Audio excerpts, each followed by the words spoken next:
Felicitations, my family of fledglings. And Ghost, it's so good to unsee you as well. My name is Damien Holm, a professional disruptor, and you are embarking on a stream where we chat about deep topics, compete, debate, break apart each other's paradigms, reforge anew, and come out better for the experience. We're also playing EverQuest Legends because it's a game that just came out last month, and it's based on EverQuest from 1999, the MMORPG that started all 3D MMORPGs. There were other MMOs before EverQuest, but they were all like 2D. It was a different era, right? Just like Mario games that are 2D versus Mario games that are 3D. It's kind of like that. We are level 41, playing a halfling, because halflings are amazing, and having a good time. So we're going to pop into that. And tonight's topic, the one that will kick us off anyways, but we could talk about whatever the heck you all want to while we're here this evening. Tonight's topic is if you were to choose a fantasy race to laud over all of the others, which one would you choose and why? Do you love elves? Do you love hobbits and halflings? Are you a gnome fan? Do you think that dwarves are better than everyone else? Explain yourself. Me, I will wait. I'll wait so that you all hang out with me. Hello! I can hear the alert this time. I heard that alert. I heard that one too. Thank goodness things are starting to work correctly on my stream again. Oh, it's been such a hassle these past couple weeks. Heroes to Atroa. How's everything in your world? Hi and welcome. Hey, the artist. It's so good to see you, dude. Half elf? Wait, why? So in a lot of lore, half elves get serious prejudice against them.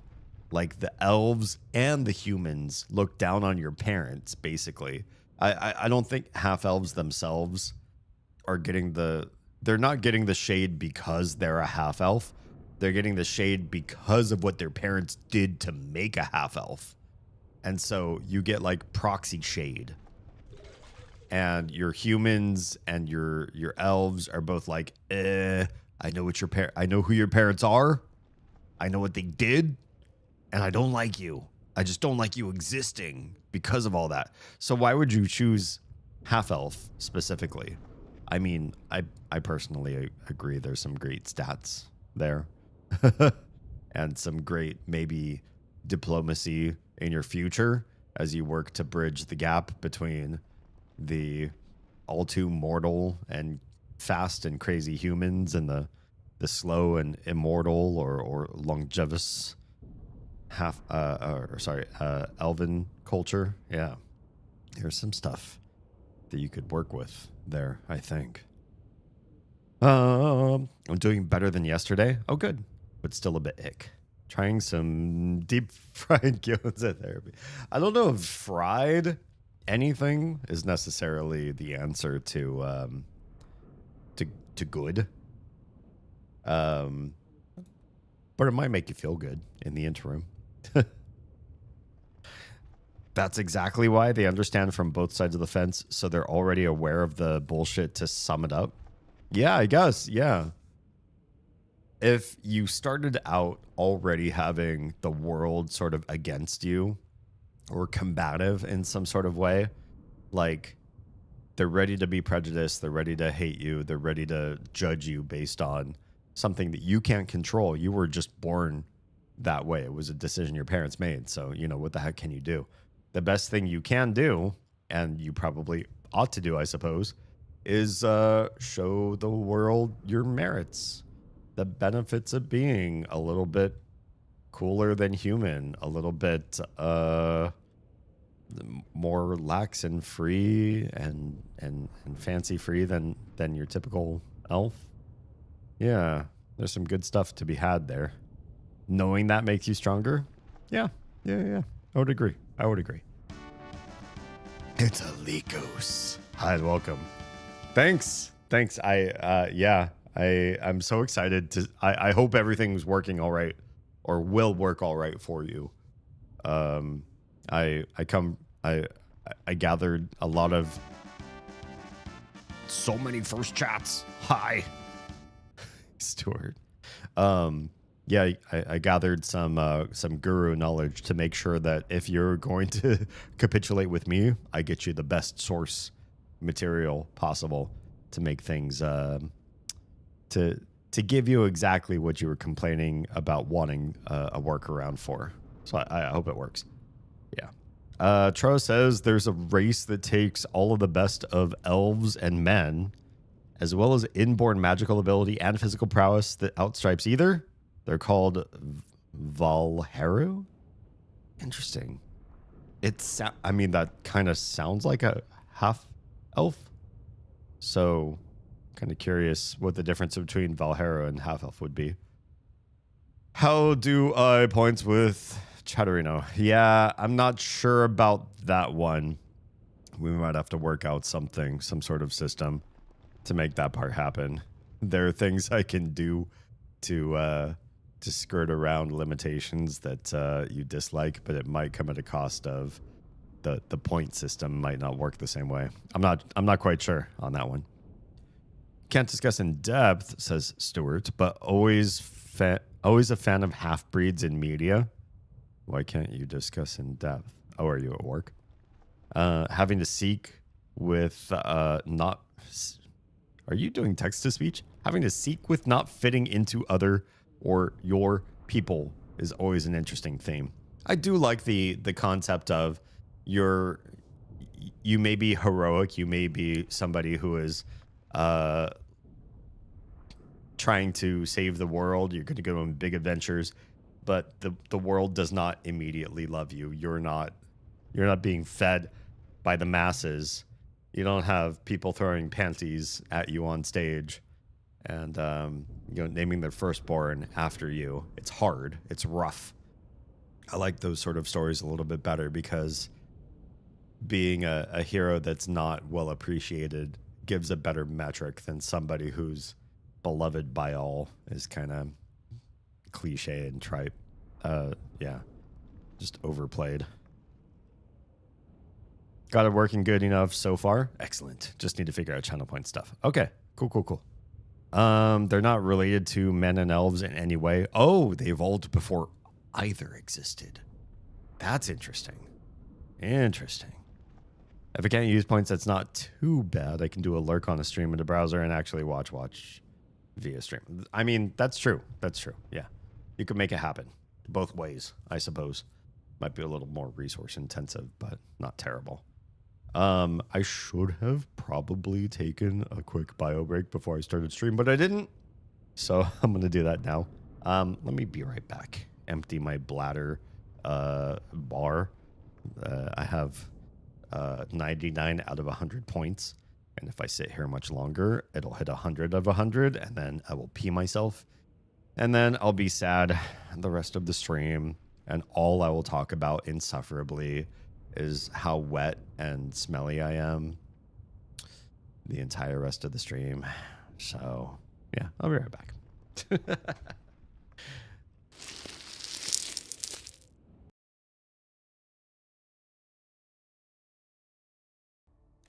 All right.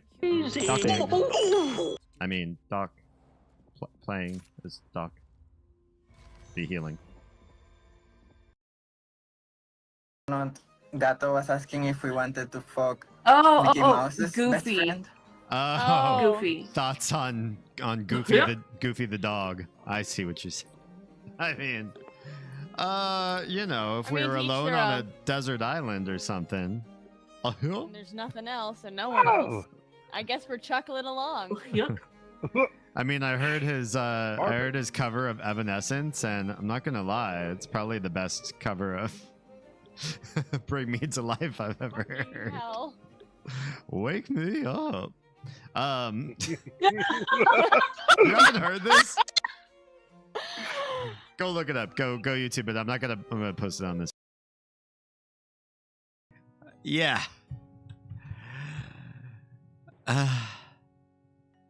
Did this seriously just happen?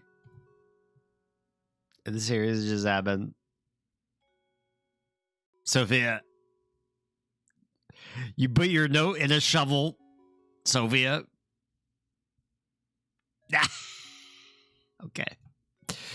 All right. What are we going to do? All right. Okay.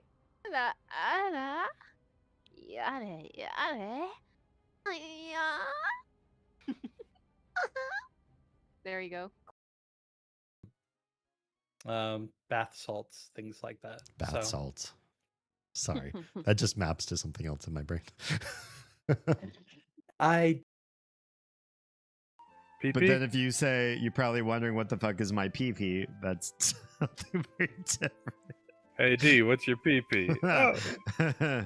I'll show you in DMs later. Ow! Yeah, it's a low shit. That means it's a horse. I know. For those who don't know. Sorry. Okay.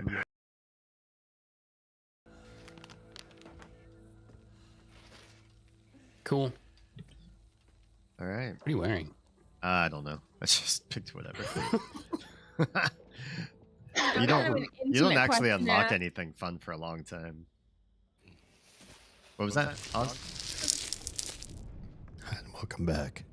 Whoa, where did my voice go? Hi and welcome back. We're playing EverQuest Legends. My character is level 41. We are a halfling, a hobbit, if you will. And we are level 41 cleric, warrior, and bard right now. Cleric is my my main class or job, if you will. What? Well, hello, Jam. Jam, I always see you at the very end of my streams. It's nice to see you at the beginning of one. No offense.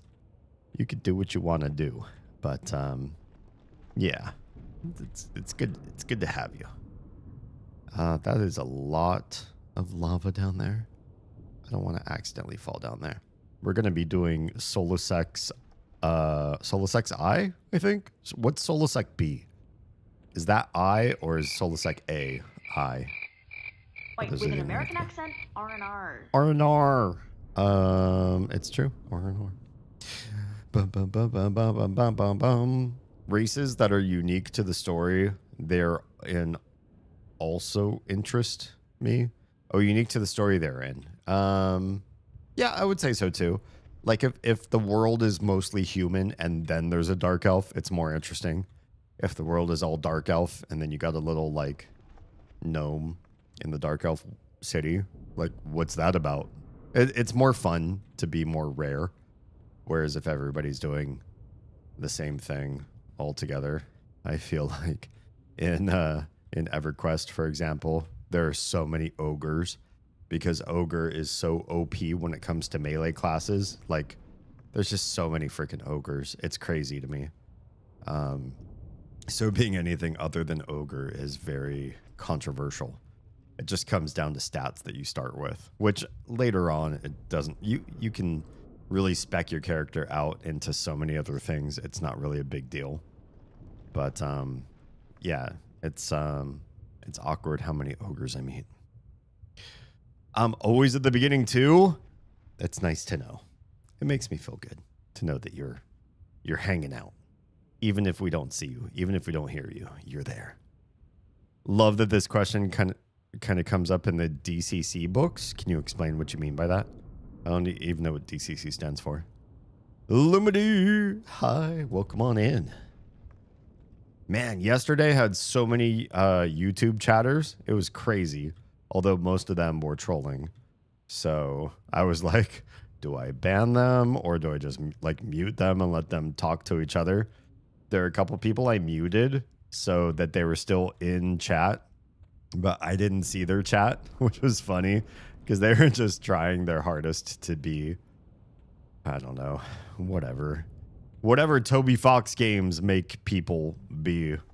It's just sad. It's kind of weird to have Ixar in a game that has no Kunark. I don't know if anybody knows that much about EverQuest, but the lizard people, there's 2 of them here, and this guy has a lizard pet skeleton lizard pet guy. The lizards came in the first expansion to the game called the Ruins of Kunark, and the lizard people had their own continent, and it's cool. It's a very nicely built continent. It's very, very diverse and interesting and worth exploring. All the zones are fun.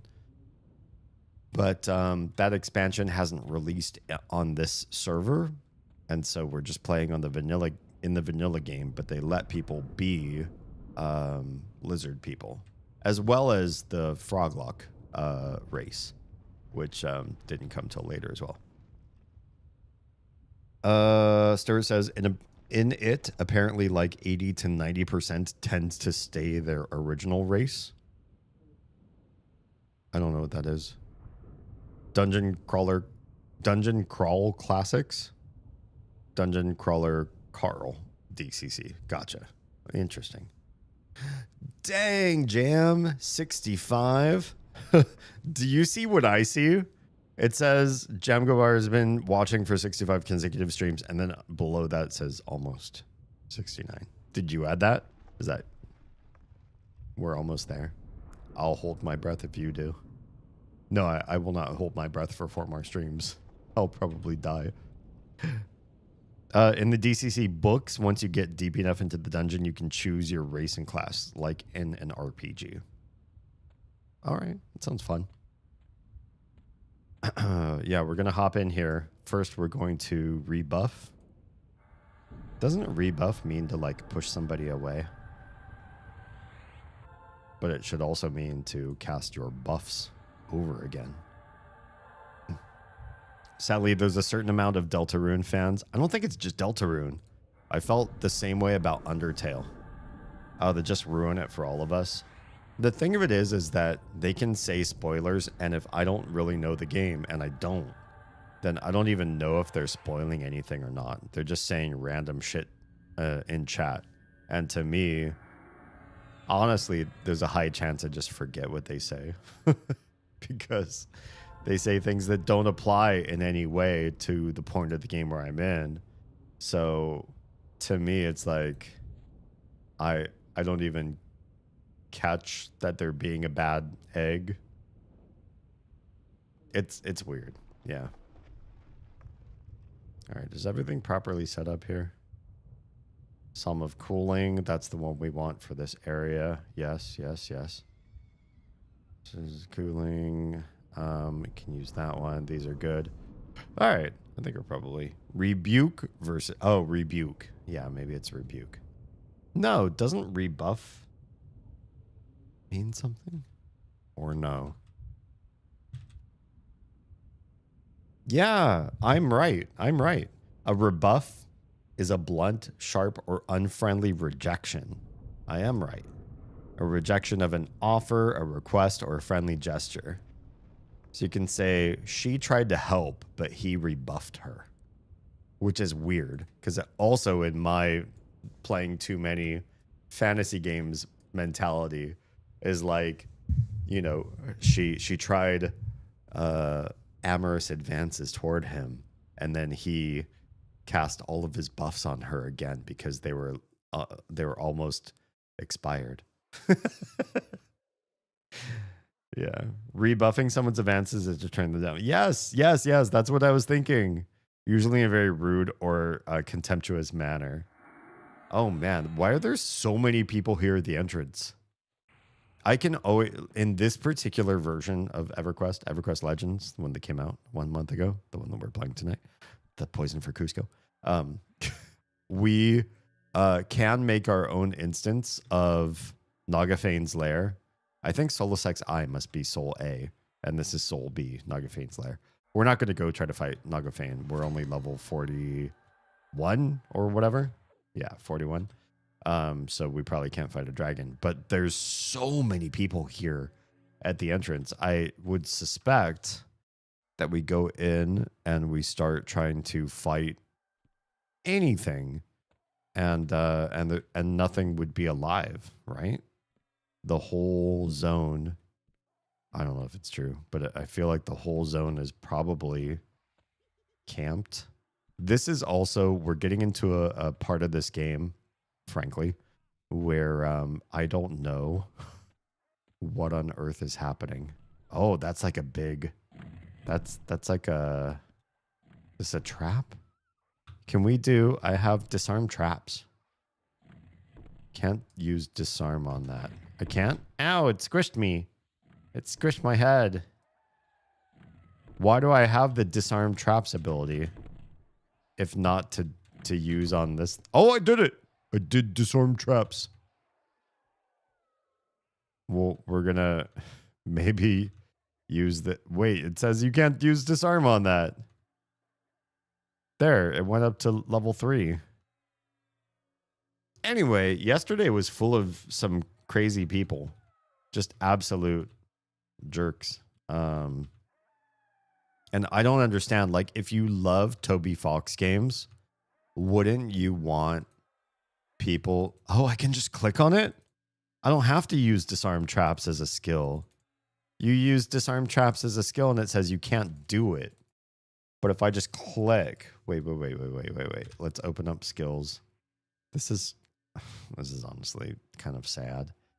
It's sad. Disarm traps, 57 out of 120. So if I just keep clicking in this one spot, I'll just move this up to max level. I'm in the 90s, the 100s. Uh-oh. Is it not working? Oh, it's still working, but there we go. 120 out of 120. We did it. We're a successful disarmer of traps. Oh, hi. Oh, well, I guess we're fighting. I suppose we're fighting now. Neat. We increased our disarm trap in less than a minute. Yeah.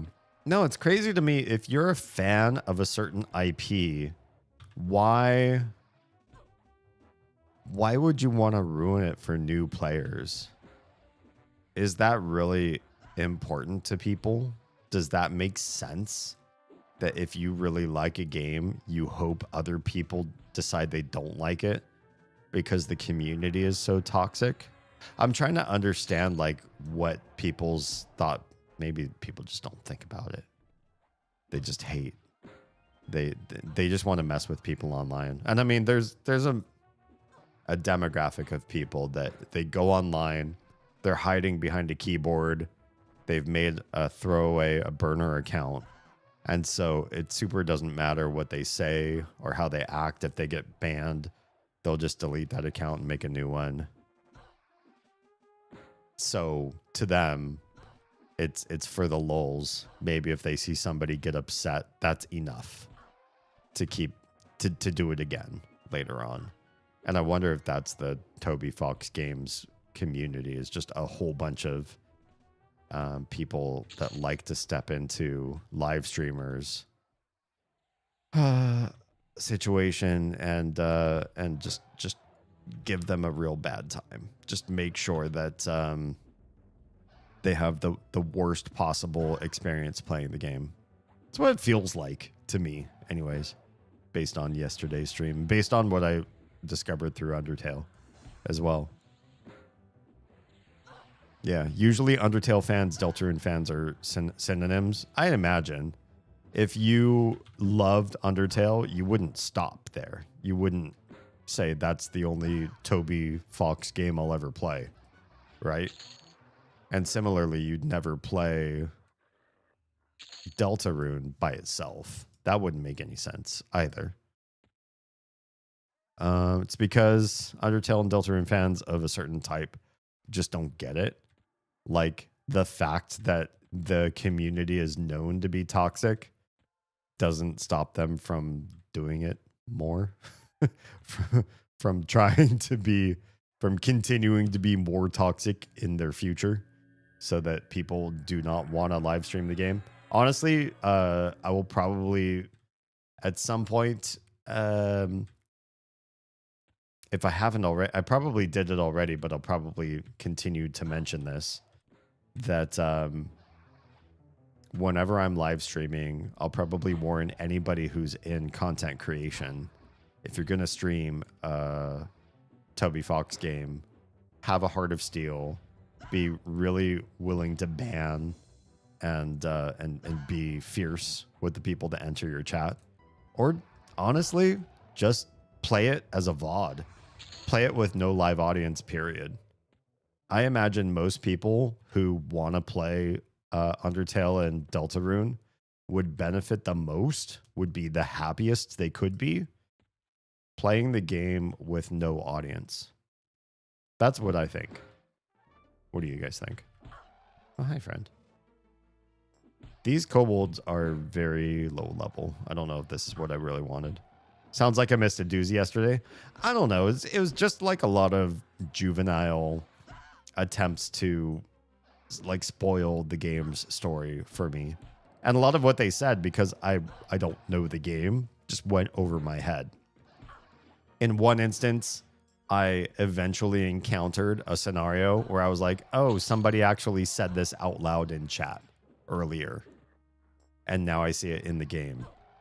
Good job. You made it so I knew this line of dialogue through you first before I knew it through the game. Why? Why would you do that? It doesn't make me happy. Does it make the trolls happy? Are they happy that that happened? I don't know.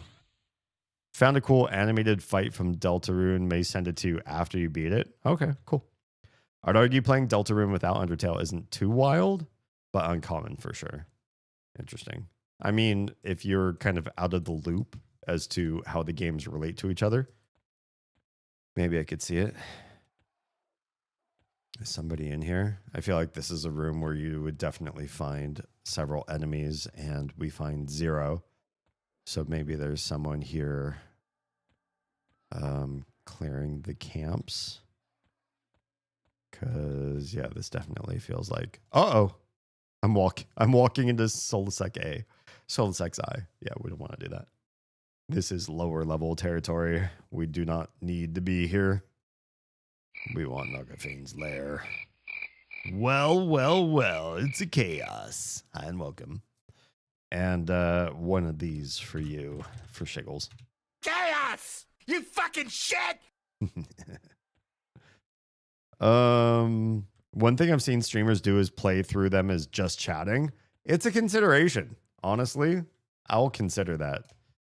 Because why do I need people to know what game I'm playing? Like if you're a fan of me already, you're gonna join my stream no matter what. I hope, I imagine. Whatever game I happen to play, you'll be here. Oh, yep. There's a dude hanging out here, fighting the room. I probably don't want to step on his tail, as it were. Is there water here? What is it? Oh, this is very transparent water. I didn't even know I was hopping into water. Let's hop back out. Yeah, I might try it that way. The lack of live audience makes Toby Fox games better. Yeah. I mean, if people really want my authentic impression of the game, doing it with 0 audience and just interacting on my own in an empty room, looking at a camera connected to nobody, might be the best way, perhaps. We'll see. There's too many. Yeah, I feel like there's too many people here. Hey, hi. Because this feels too empty. There's just like low level kobolds that aren't that much fun to fight. They're so much lower level than me. There's almost no reason for me to be in this area unless there's good drops to be had. Both my favorite fantasy races are from Mass Effect, Asari and Krogans. Interesting. Yes. Both good choices, honestly. And I feel like both are unsung. So many people would immediately turn to like Tolkien characters. And the world of Mass Effect is honestly underrated. I feel like there's a lot of nuance, there's a lot of world build there that if you haven't played a Mass Effect game, you really need to. Those are great choices. Yeah. Gotta fix that. Oh yeah, why doesn't that come up? Maybe I have to fix it on my end. Removing the game title would avoid the trolls trying to spread brain rot and spoilers. Maybe. I mean, to me, I imagine the people that I want in stream, all you guys mostly, who have already popped up here for an EverQuest Legends stream, I would suspect that you would find me, you would see the Discord message or whatever, and you'd pop in no matter what. And so maybe the game category doesn't need to be there at all.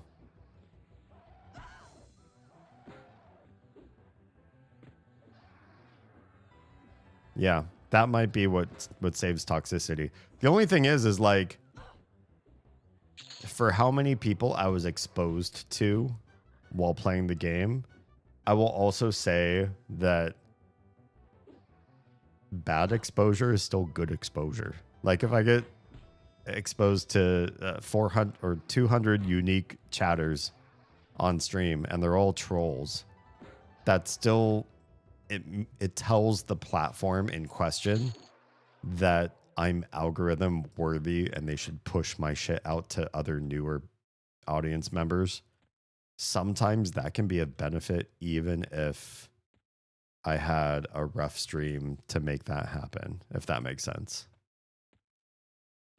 Do I want to stay in a dungeon that I'm sharing with other people, or do I want to make my own instance?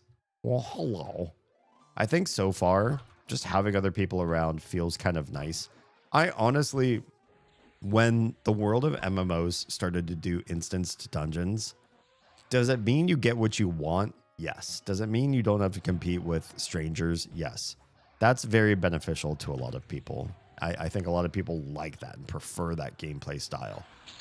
I like randos until I don't, and I want to be able to turn them off if I can. So yeah, and I think a lot of us feel that way sometimes.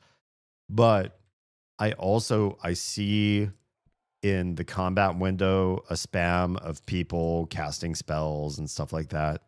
And it does make me feel like I'm in a real world with real other adventurers exploring and fighting. And if somebody were to come across me and give me a beneficial buff or something, that would be fun. That would be cool. It'd be nice to be able to connect and interact with other players. It's oh yeah, this thing. We can disable that. And we don't even have to use a spell, which means we can probably take disarm traps off of our hotkey there. We don't need it. Sonic bats. Oh yeah, they scowl at me. That means they're ready to just immediately go aggro if they see me. Why not? That's the first thing I've found that's actually higher level than me.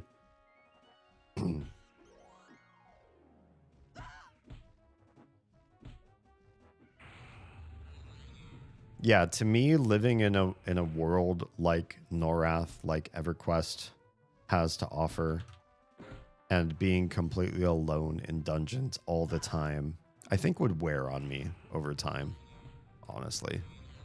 But knowing that there are adventurers around, even if I don't see them regularly, just knowing that they're kind of here, parallel playing with me. There's one right there. Hi, friend. Oh, we hit 42. Excellent. I don't have spells for 42 handy right now. But what I do have is we're going to just fight our way through the dungeon. And we're going to see a whole bunch of blue chat, or blue text spam come up in combat. Because every time you start a new level, all of your capped spells and skills have got +5 to their cap, pretty much almost everything. And so we're going to see a whole bunch of blue text popping up on top of my character whenever I fight. What's going on? Why aren't we killing this thing faster? It's quick to go away too. As soon as you level, you're suddenly gaining all of these spell and skill ups, but you quickly hit your +5 cap as well in this version of the game. All right, done. I should try Mass Effect again. Tried the first game's remaster and couldn't get into it. I wonder if, like, I've played so many story-heavy games. I wonder if I really want to take on another franchise and do it on live stream. I do feel like a lot of people have loved the world build of Mass Effect, the story and everything, and that it might be worthwhile to stream. But I'm also trying to move to streams where we just are able to chat more.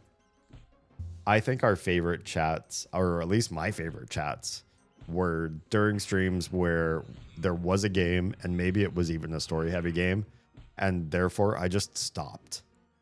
I was just like, you know what? If I move forward, if I talk to the NPC I need to talk to right now, then our chat stops at that point. So I'm just going to stop playing the game or move my character around, parkour around a room and hang out while we have the conversation worth having. Oh, did I intimidate that bat away? Oh, we're gonna fight half the dungeon now, I think. Yeah, I think I scared a bat away from me. I did. I see it. He's gonna have found a lot of friends, and we're gonna fight a whole bunch of enemies all at once. Hey, bat, where the heck? Where is he? He's got to be running back. Oh, snap. You brought spiders with you. All right. Wait, you only brought one spider? How much of Soul B did you navigate to try to find allies, and this is the best you could find? Pathetic. Pathetic. I do still feel, to some degree, playing story-heavy games, I could just play them for 3 times as long as everybody else plays them. Because we stop and I just walk around in circles and we have our deep conversations and then we get back to the game. There's a certain prosody to that I think maybe some older fans of me are just used to.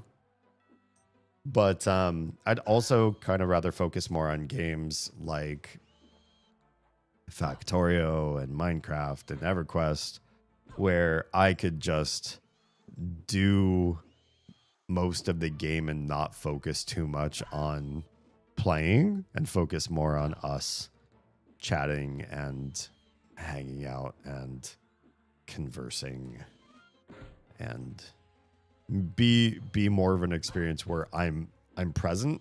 I'm not present for the game. I'm present for you.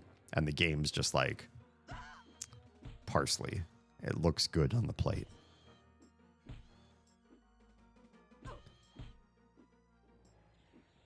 Oh, let's see. We'll kill this noxious spider and move deeper. This, again, I just hadn't really gotten deep into the vanilla EverQuest world so much. And so me being in this particular zone is relatively new content. It's original EverQuest content, but it's new to me. Because by the time I was in my 40s with the first character, I got to 40s. I think at minimum, the first expansion was already out. And therefore, I was mostly playing on the continent of Kunark and doing other stuff besides vanilla content. What is this? AC 8, Save, stamina, low intelligence, dexterity. Why would I want high stam, high dex, but low int robe? I guess I'll keep it just in case, because I do want to do a caster next after we level up this particular triad, cleric, warrior, and bard. Minecraft streams would be neato. Maybe. I feel like when I'm playing Minecraft and we're having deep conversations, I don't actually talk about Minecraft, and I don't like, I'm not actually building stuff. I'm just sort of, Minecraft is just there in the background, and then I talk with you. So I don't know if it's like the best option if you like Minecraft that I would stream that. I'll consider it though. We run our own Minecraft server out of our house, but it's not for the mass public. I just don't trust people. There's so many trolls out there. So we only let a few key individuals in. Give me regen. There it is. Thank you. I think a lot of people who are old school Minecraft players really like seeing modded Minecraft, and that's either you modify the gameplay so that there's lots more to do besides the way the vanilla game runs, or you modify the visuals so that it's pretty to watch. And I don't run either of those. I don't have any visual mods on, and I also don't modify the way that the actual game plays either. You cannot see your target. What's going on with this bat? Why can't I see this bat? Bat, come here.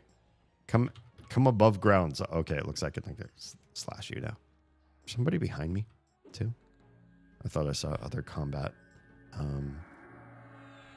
numbers above me. I do. There must be somebody above me right now.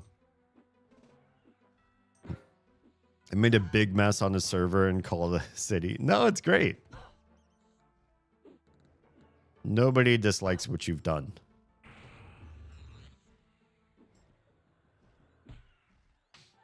People are generally dicey in terms of trustable. Yeah, when it comes to, I mean, so I've been playing Minecraft a long ass time.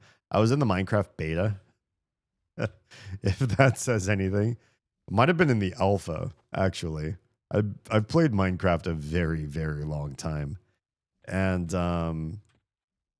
the early servers, like some of the very first servers for the game,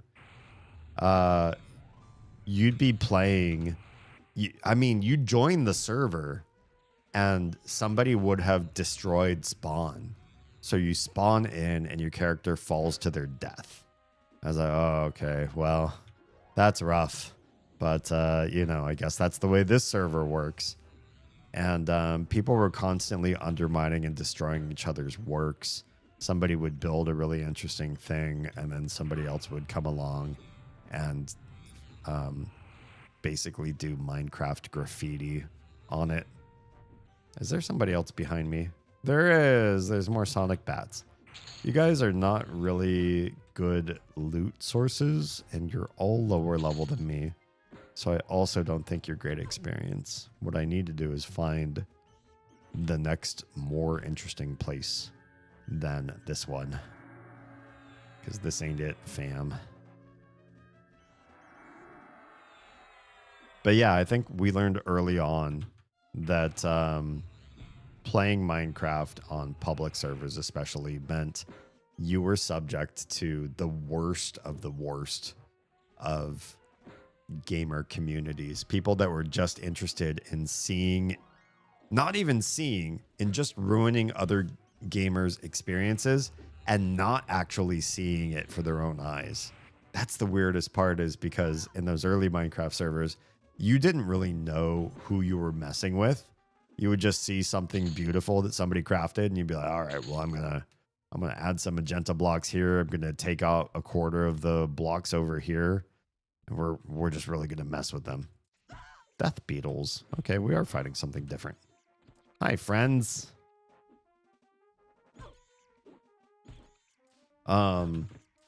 Yeah, and it's one thing if the people you are griefing are there.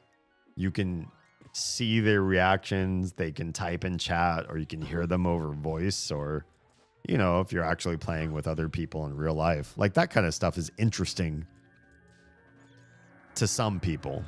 If you love bullying others in a video game, I guess I mean to say, then you can do that in Minecraft and other games, and then you can see their actual reactions if they're playing with you or something like that.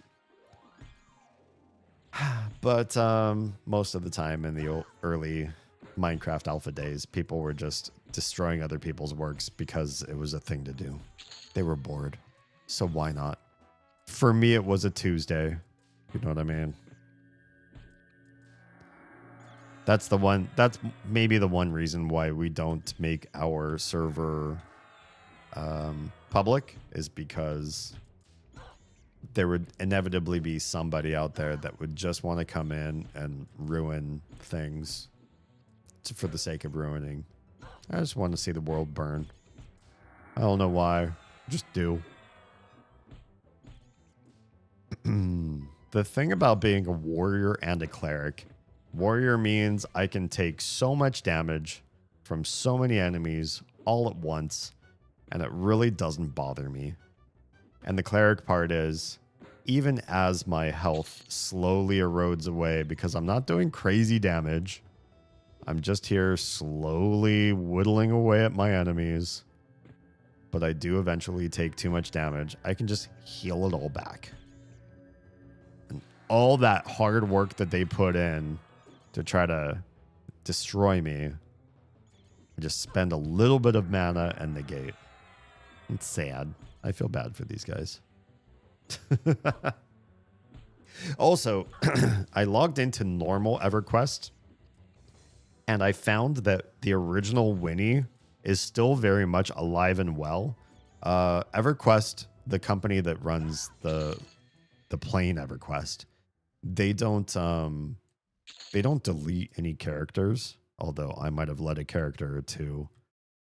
I think I might have deleted a character out of spite. One person that I was so mad because of what EverQuest did to them that I deleted them. But the characters that I didn't delete, including the very first one I ever made in EverQuest, was a Wood Elf Ranger. They still exist. They still exist. I feel like going down this way would be the way toward our dragon friend. Let's fight some more lava beetles and see if we can find some stuff that's like a little bit higher level for me. I don't need too much higher level than me, but I do need like maybe mid 40s, maybe around 45 to start getting better loot and experience, because these guys ain't it. I fought a whole bunch of blues and I'm almost at like 1/5 of my experience bar, which is not terrific. It's just so. These lava beetles aren't it. What were we just talking about? Oh, yeah. So I found the original Winnie that I based this character off of, a halfling warrior. This one is a cleric for starters, but has warrior in her triple class. But the original Winnie. And the reason why I wanted to go into OG EverQuest and look for Winnie in the first place is because I sort of forgot what her last name was. I looked up some cool halfling last names online and found Duskmere, and it just seemed like a cool thing to put on a halfling or hobbit sort of character. I was like, cool, yeah, let's do it. But I knew it wasn't the original Winnie's last name. And so I looked for her last name, and I remember she wore mostly blue armor. And I think that might have been a warrior thing back in the day. Like in your 30s, you could start a warrior quest and start getting blue armor. I think that's right. And so I think playing off of blue and me being a one-hand slash character back in those days. I am too here with this character right now, but it's not a forever thing. I decided to name the original Winnie once I got access to adding a surname. I called her Winnie Skyblade. And it just sounded too much like Skywalker. It was just very Star Warsy, not very inspired. It was kind of whatever. So I didn't stick with it. I kept Duskmere, the name I found just randomly online. Oh, there's another bat. It's a 40. Do I really want to try to pull it? Or do we just keep going further, deeper in? I feel like we're getting to a place where... Uh-oh. This is actually not necessarily where I want to go, is it?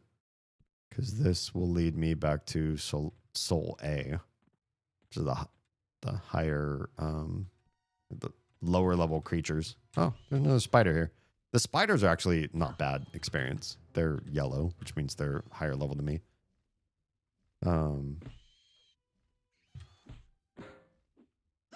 Yeah, Skyblade just sounded... it sounded like young me. And it was, you know, when I played EverQuest as a youngin'. It was like, all right, Winnie Skyblade is very much... Well, you're wearing blue armor, which she was at the time, and you're wielding a sword, a one-hand slash sword. I guess you're Skyblade.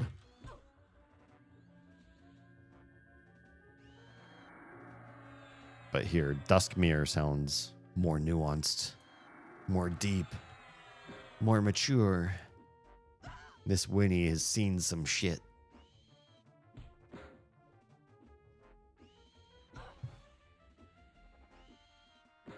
All right, so let me answer my own question here. The prompt of the night is, what's your favorite fantasy race and why? A lot of you aren't saying why, actually, so maybe I'll press you now if you have voiced your favorite fantasy race, but you didn't really give a good explanation as to why. Now you better explain yourself. If I had to give one myself... What would it be? What would my favorite be? Oh, Silk and Drape again? We can merge those. I think for me, gnomes have been the most interesting out of all the fantasy races because a lot of depictions of gnomes they're quite tiny. Some are excruciatingly tiny, like very, very tiny creatures. And in their tininess, I think we need to go this way. Down into spider caves first. Which means we are going to be fighting some higher level stuff. Hi, friends. Being tiny and then also going off and doing heroic things, to me, just sort of hits different. It's kind of fascinating to see a big, burly creature like a huge barbarian or half giant or whatever go off and like crush things. That's kind of fun in its own way. But seeing the underdog win is great, which is why I think The Hobbit and Lord of the Rings, like a lot of people love those stories because, oh, it's a very, very tiny person and they still manage to be very heroic. That's great. I don't mind that. But gnomes, I think, are even smaller. Even in Dungeons and Dragons, like your gnome is not very, very tiny. They're not like some sort of pixie or anything like that, but they're still shorter than and smaller than dwarves and halflings. They're the smallest of the like slight, smaller, the lesser sized, lesser height races out there. And so I like that sort of underdog mentality, but I also love tinkering and engineering and fooling around with shit like that. When I was young, we moved next door at one point in my life. Oh, got another AA. Moved next door to a junker at one point in my life. And he had a son that was only 3 years different in age than me. And we used to hang out and we'd go to, I would usually go over there and a junker's land is always so interesting. They have old decrepit vehicles, cars and trucks and trailers and all sorts of stuff. They have old electronics, old radios and CRT TVs and just old sort of stuff. And some of it's useless. And so you could just break it open, pop it apart and see what's inside. And my friend's dad, the junker himself, often let us. Oh, hi. There's friends invading this area. Hello. I see your pet running back and forth in here. It was just such a cool experience, a cool vibe. And a part of me fell in love with the idea of I could just hang out in garages with my own set of like cool, weird tools and just pick apart stuff and recombine it and sell things and remake them and sell them at a profit. And what an interesting life to take the world's trash and garbage and broken things and bring them back into life. Or just there's just so much cool. I don't know, to me, I love the Iron Man tinkerer sort of mentality. It's very interesting to me. Well, there's so many poor souls stuck and trapped there. Their very souls sucked out of their bodies, and they're still here, caught. Okay, I think this is the way we need to go. Oh, yeah, this is the way. This is going to lead us to the deeper, darker depths of Solusek, of Nagafane's lair. Look at this. Look at this. Suddenly everything is very...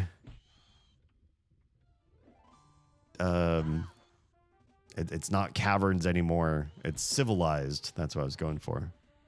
We found civilization.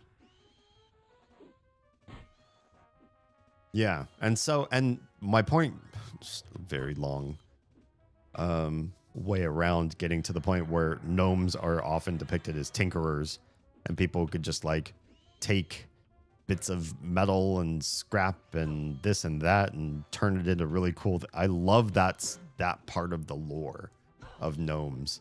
The gnome tinkerer that like sits in a workshop and makes cool shit out of unsuspecting stuff. Love it. Oh, amongst the little folks, I love Kender from the Dragonlance series. I don't really think I know about Kender. Can you fill me in? I don't know that I've read enough Dragonlance to understand. Choosing a favorite fantasy species / race is hard for me, but I really like Tolkien's Ainur / Maiar because of the interesting theological ways you could examine them and use Tolkien to examine Christianity. And wasn't he like good friends with C.S. Lewis? So between the two of them, I'm sure Lewis was very much talking Christian lore and theology in the world of how do you accomplish this in fantasy writing. And I wonder how much of that was an influence on Tolkien as well. I think you're dropping frames. I could be. So I dropped the ball last night. I forgot to mention, and today I should mention it as well. I added one functionality, and I am on the very low end of streamers who can do this based on my my setup, what I have built into my my machine. And that is I've added enhanced broadcasting through Twitch. That means that I am doing some rendering of other stream resolutions into Twitch, and I'm also creating a Twitch side stream in addition to the main stream, the horizontal one, where I render a vertical stream that sends to them as well through my vertical plugin. The vertical plugin's already been there for a long time. It just getting it to also send to Twitch for some reason involves a little bit of extra overhead, and it might be. Oh, yeah, there's a whole bunch of folks here hanging out. You're all hanging out with the Voidling instance maker person there. I haven't dealt with that kind of stuff yet. yourself. Maybe that's how you end up being able to connect up with a way to make your own connection to giants and Nagafane and the dragon and all that sort of stuff. Like this room here that looks like if I weren't playing with other people, I would totally run into a whole bunch of baddies. Oh yeah, there's some fire giant warriors here. They are way higher level than me. Those are 53. I'm 42. If I fought one of those, I think I'd be safe, but fighting multiples would be a lot more dangerous. The point being, me turning on Twitch vertical is not oh god, yeah. 51. What about your friend over there? 51. I could fight one of you. Or I could try to charm one of you. Let's try to sleep one of you and pull the other one, yeah? So, yeah, if it continues to drop frames, especially if you see if you hear my audio skipping randomly, like maybe every 15 to 30 seconds, you hear my audio shifting forward a little bit and you missed something and it keeps happening and happening, I'll disable it. I don't need the Twitch vertical stream to work right now until I do some significant upgrades to this machine to make it happen without this is such an old game too. I have so little running in the background besides this. But yeah. Just let me know how it works out. Let me pull this and then I'll read your thing about Kender. You out of range. Okay. We want to cross this, I guess. Oh, well, we're fighting them both. Never mind. This is happening. Okay. We're here. And we're gonna fight 2 level 51s at level 42. That's just how it do. That is what we're gonna do right now. Good luck me. Damn. Oh man, these guys hurt. These guys hurt quite a lot. So Kender are as small as gnomes, but slender and slight, built like an elf or fairy. I've seen some. Oh jeez, I'm taking so much damage right now. Hang on. You guys are doing way too much damage to me. Way too fast for me to survive this. Hang tight, friends. Oh, I'm losing all my mana just trying to hang out with these guys. It would be nice if I had a... yeah, I'm taking way too much damage. This is definitely the way to Nagafane. And these guys are too powerful for me. The good news is, when I die to them, inevitably, I don't lose anything for doing it. Yeah. The problem is I have no mana. Very soon I will be devoid of mana. That will make things a lot harder for me to survive. Ew. I can only be so clerical. I can cleric up the wazoo, but at some point they're gonna win me by attrition. Because I can heal only so far, and then I run out of mana, and I've run out of mana. Yeah, that's it. Slain. Cannot fight 2 of them at the same time. Yeah. We'll go back to the beginning. Okay, well. Kender is small for as small as gnomes, but slender and light built like an elf or fairy. They keep their hair long and in a ponytail. That's interesting. The hallmark of the race is they're both insatiably curious and completely immune to fear. That's interesting.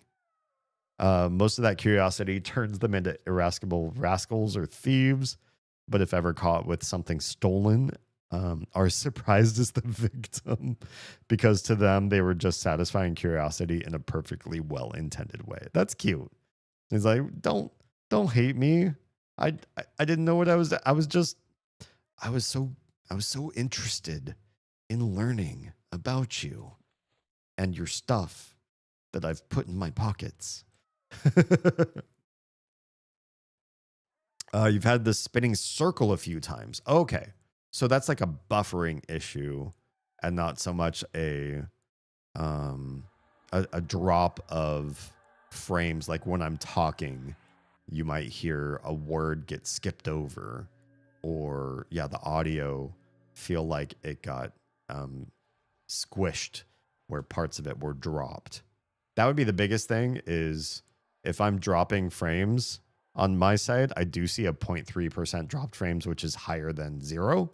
And I usually see 0 for drop frames, but you would normally hear it in terms of audio, where as you're listening to the sound of my voice, some words might drop part of a syllable or an entire syllable, only on occasion. That's how it usually works out. Lewis and Tolkien were pretty good friends with rather different views on theology and literature. Tolkien pulled a lot from Germanic paganism. And the fact that they were friends is pretty cool. They must have had immense patience and respect for each other to say, I am decidedly different from you, and yet I'm willing to hang out and be your buddy. Good for them. That's Kendra right there. Nice. All right. Let's get my myriad cleric buffs back on. And maybe we won't shoot the moon and go quite that high. But maybe what I'll have to do is, because there's so many people hanging out here tonight, is pop into my own instance. As much as I love playing this game, having a lot of other people around, maybe it's not the safe and smart thing to do. There's just too many folks with me. Let's see. Let's see if creating an instance works. Looks like it's working. This window doesn't always pop up. Sometimes they disable it, I think, because people have been messing with the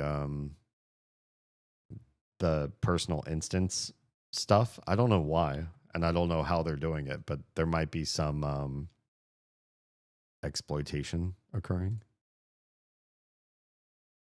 Hang on, let me move this over here.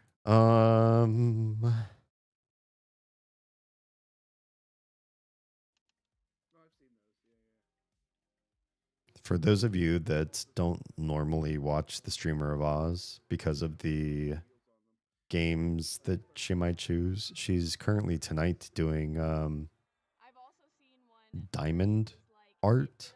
If you don't know what that is, go check out the Streamer of Oz and you can see for yourself. There's some really interesting stuff going on. She's quite the crafter. And I think she spent a lot of her life not being able to explore her full creative potential. And so we're in a reclaiming of all the things that she ever wanted to do when she was younger. Like now that she's in a phase of her life where we can kind of do some of the stuff. Not that it's expensive. It's usually some pretty cheapy stuff. But more the time, the resources, the space, and all of that to make crafty stuff happen. We're trying our best to make it all happen.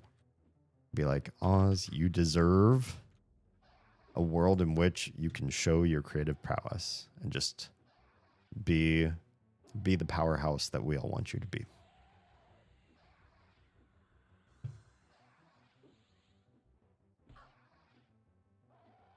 Yeah, I like the idea of the Kender.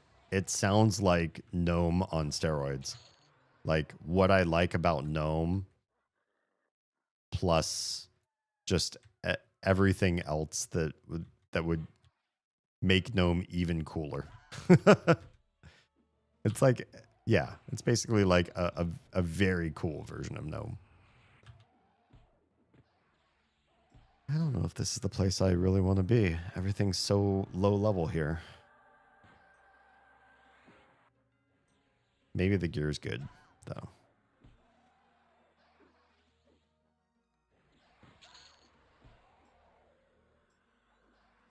I've also been looking... Oh, man, I'm fighting everything in here.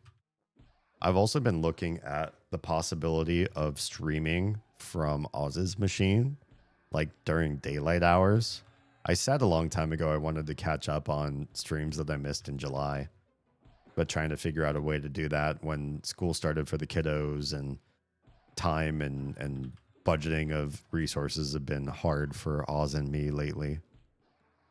But I'm wondering if there isn't a way to set up all of the configuration files, all of the files that are not running broadcasting software and all that stuff, but sort of the how things look and where things live and what art resources go into a stream and all that kind of stuff. If I could cloud save that kind of stuff, like in a folder that is cloud synced, so that it is both local and syncable between my machine and Oz's machine. I wonder if that's the solution to making sure that I would have everything set up here, everything set up on Oz's machine, and have it identical between the two. And then streaming would feel pretty easy, pretty straightforward.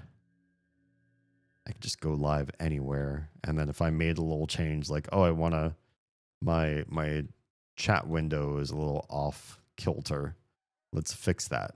That it would be fixed in both locations at the same time. Wouldn't be doing twice the work. The only issue I can see is the machine and the microphone might be a little different, so you'd have to tweak your settings.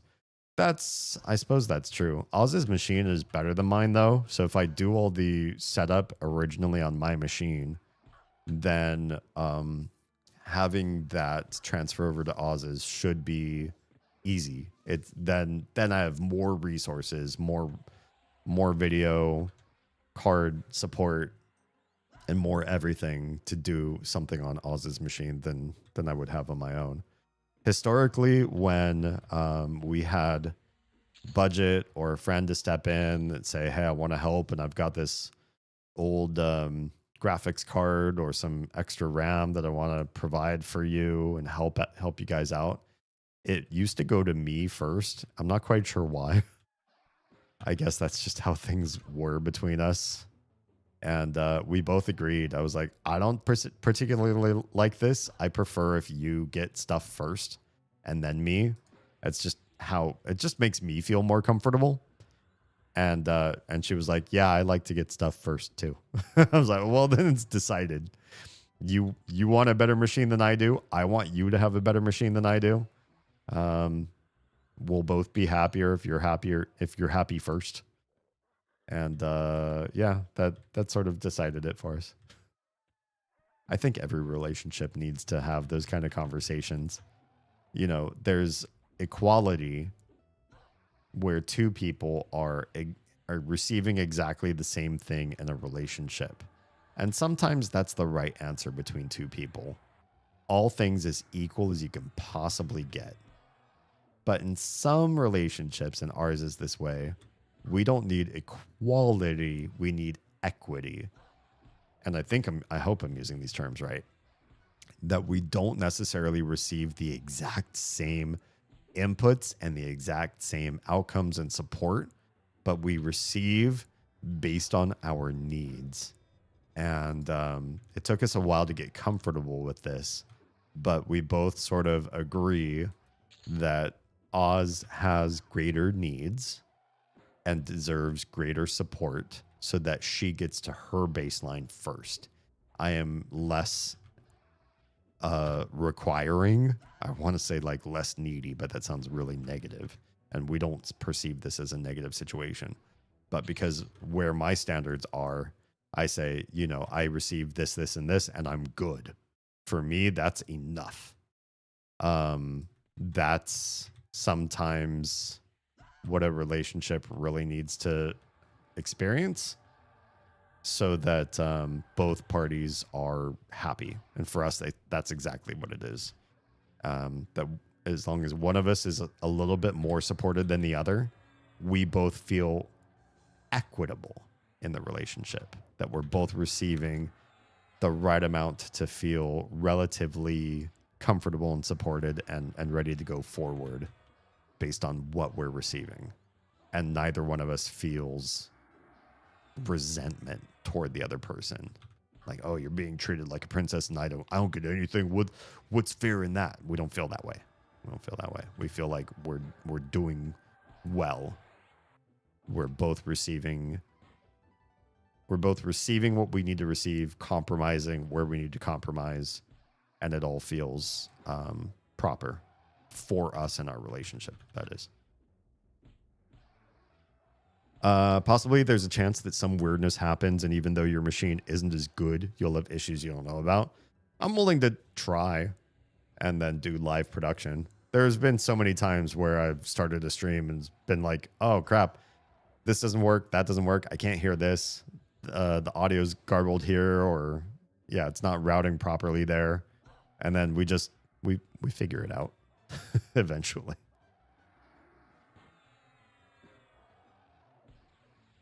Hey, Nate, I'm gonna ruin your name. What would you like to be called? Naoya, or Zenin, or the whole thing? Give me a good nickname for you. Welcome back. It's good to have you back. Because we're playing a game like EverQuest where I can sort of auto attack and think very minimally at best to try to fight these battles. These chats on Saturday nights are usually really deep connective. Like, I'm engaged with you all. I'm not catching up on chat because I had to focus down on something for so long. It's you guys and me hanging out and talking. And the game is just sort of there for eye candy purposes, I guess. As best as a 1999 graphical game. The wall is cut open. You can see the lava underneath the world. I don't know if I would call this eye candy per se. But yeah, here we are. Oh, I'm fighting every kobold in this whole dungeon. Let me move over here so I can at least face you all. Which is better for my ability to block and parry and riposte. What is this? Is it good? Carnal Pauldrons? Is it good? Do I want it? What do I have? Adamantite Epaulets. AC 11 versus AC 10. Oh, but I have a +2. But that's a +1. Okay, so it's basically comparable there. But those are dexterity and save void. Whereas I have wisdom. I'm going to stick with what I got. We're going to sell that. I don't want it. I don't want it. Let's fight the shaman next.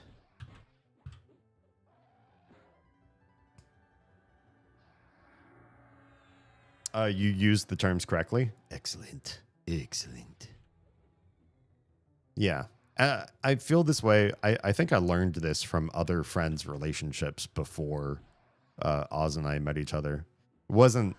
I was in relationships before I learned this idea, but I don't think it worked out as well because I was often fighting for equality, and I don't think that was always the right thing to do per se.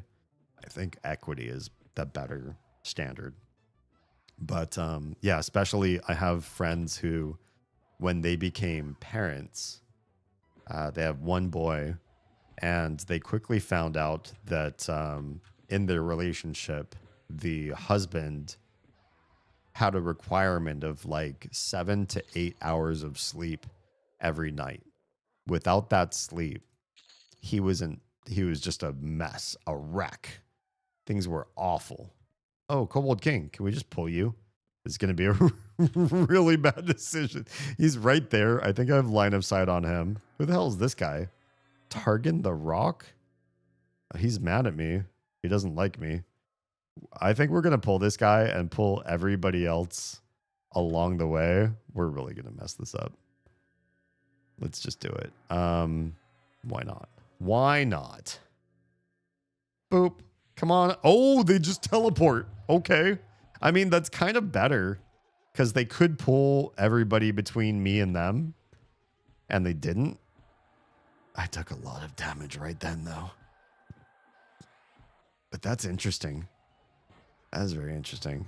You have lower level things here. I think I want to kill them first.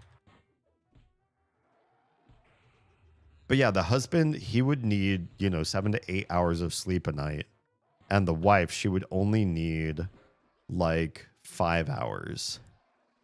And the proper arrangement between them two for equality is, both get the same amount of sleep. With kids, especially with babies, you usually can't do too much in terms of, well, the parents need massive amounts of sleep, so let's afford them that sleep. You can't always do that. So really, what might have happened if they were fighting for true equality was 5 hours of sleep both. And one of the people in the relationship would have been comfortable with that, and the other one would have been suffering immensely. That doesn't feel fair once you look at the actual outcomes, Oh.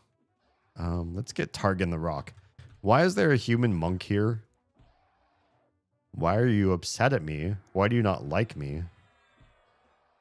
And why am I about to kick your ass? Whereas I think the right thing to do is establish outcomes.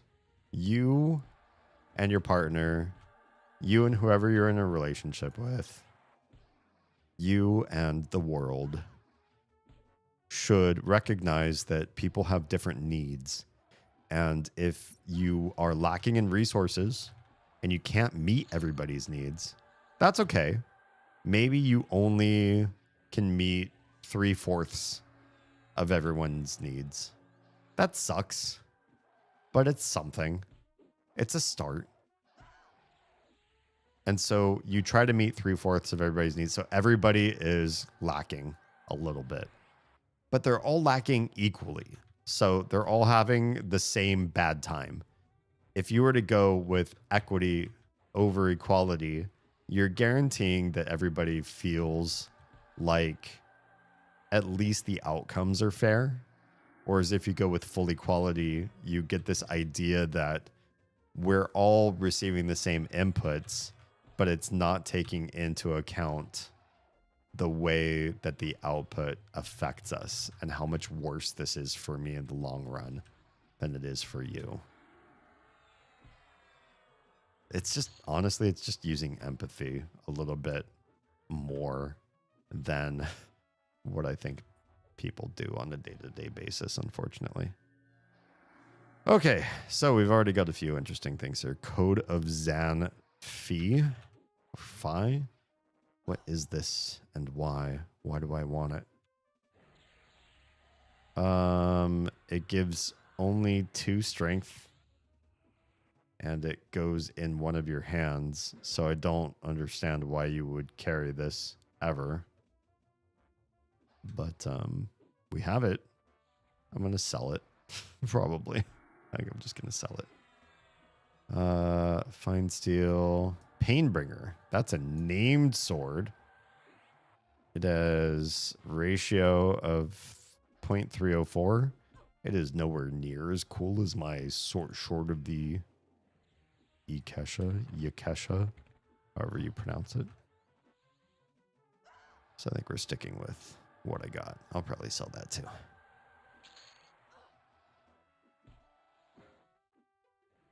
This Kobold King, though, he's level 42. I'm level 42, but he's taking absolutely forever to kill. Oh, never mind. He died. I bitched about the drop rate. Ruined Mithril Bracer. This is a wrist piece, looks like.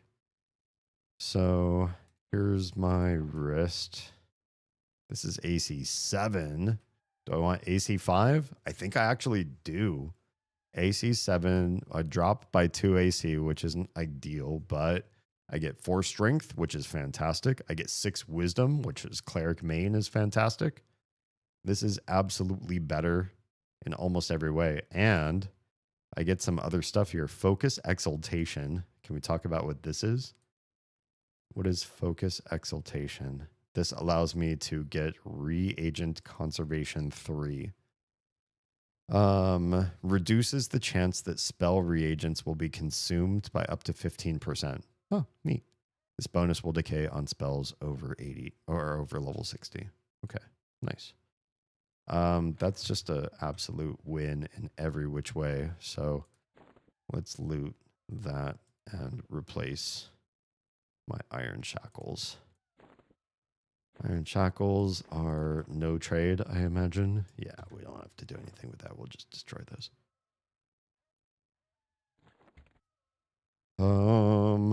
Have we received enough AA points to get the next steadfast will? That costs 12 AA points. That's ridiculous. That's a lot. That's a whole heck of a lot. All right. We will not. Can I pull those guys over there from that room too? Wait, can I just jump over there? This might be a bad idea. Ooh. Yeah, that was a little scary. And it turns out you cannot actually get into their room from here. Never mind. Is there another way over there? Looks like you'd be able to just walk over.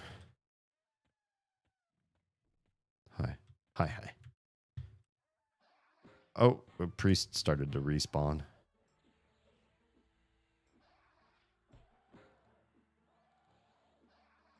Yeah, that should be better.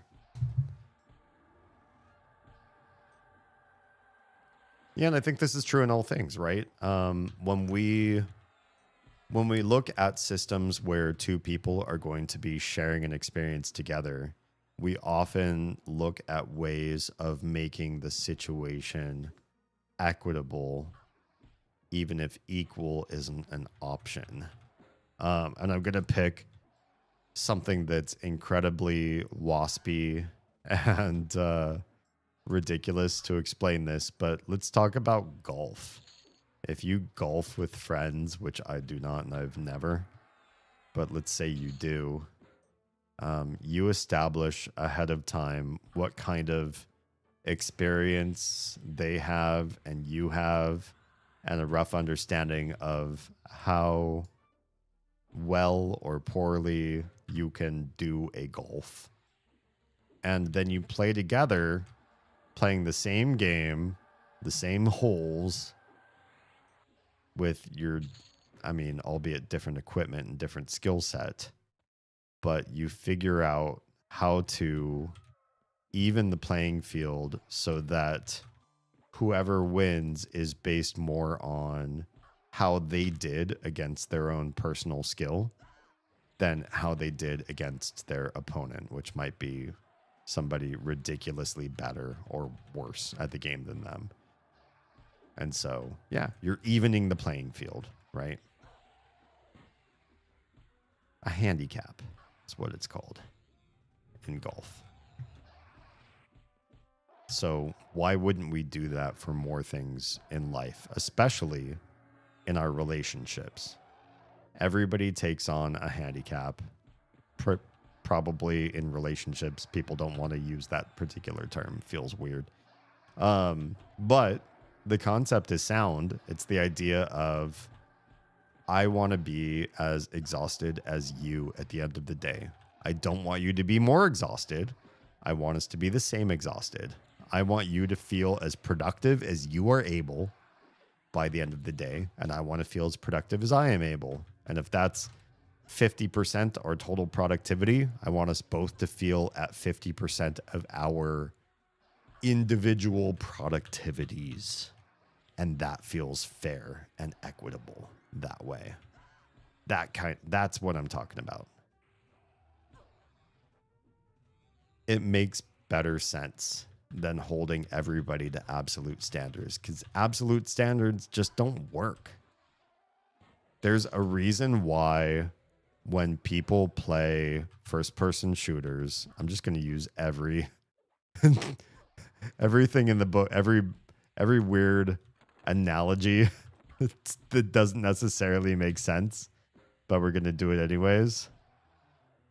This has a lot of hit points, but then the agility, I don't know if it's necessarily great. You know, I'll hang on to it. Maybe I'll use it, maybe I won't, I don't know. But if you're playing a first-person shooter like a hero game or something, Overwatch or Marvel Rivals or something in that vein, and you're playing with somebody who's on console while you're on mouse and keyboard, you're gonna trounce them. And so some of those games have different leagues, so console can only play with other console players, just to keep things more fair, equitable, so nobody's upset, and it just feels like you're giving everyone the experience that they deserved. That's what I think. The world needs more of that. Okay, what is this? Bronze helm. It's just AC 10, no other stats. I have a feeling our helmet is significantly better. Looks cool though. I want to be able to wear it. All right, friends. Come on down here, I guess. Cannot see target. Uh-oh, this is a problem. Yeah, that's a problem. I can't see you from here. Do I have to come up there? I feel like I have to come up there. My friend.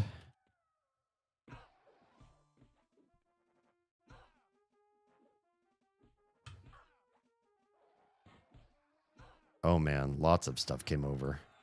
Hi, everybody. It's fine.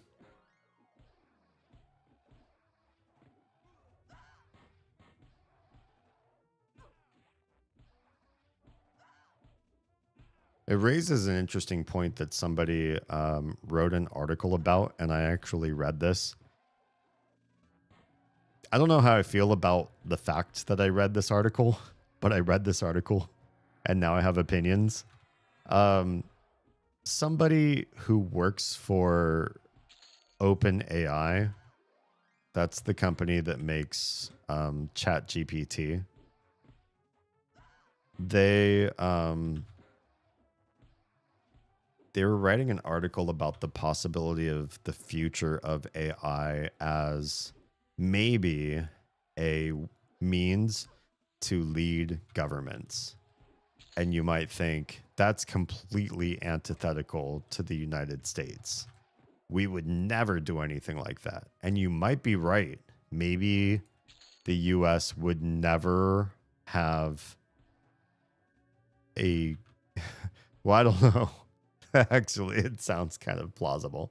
But the idea that the US may never have an AI politician guiding us and making choices for us. Oh, there's the king. Shit. Yeah. I feel like Americans would probably balk at the idea of having any sort of AI leading and choosing policies and deciding the best course for us as a country, what freedoms we have, what we should and shouldn't do with our resources and all that kind of stuff. America would be like, hell no, we're not going to trust that to an AI at all.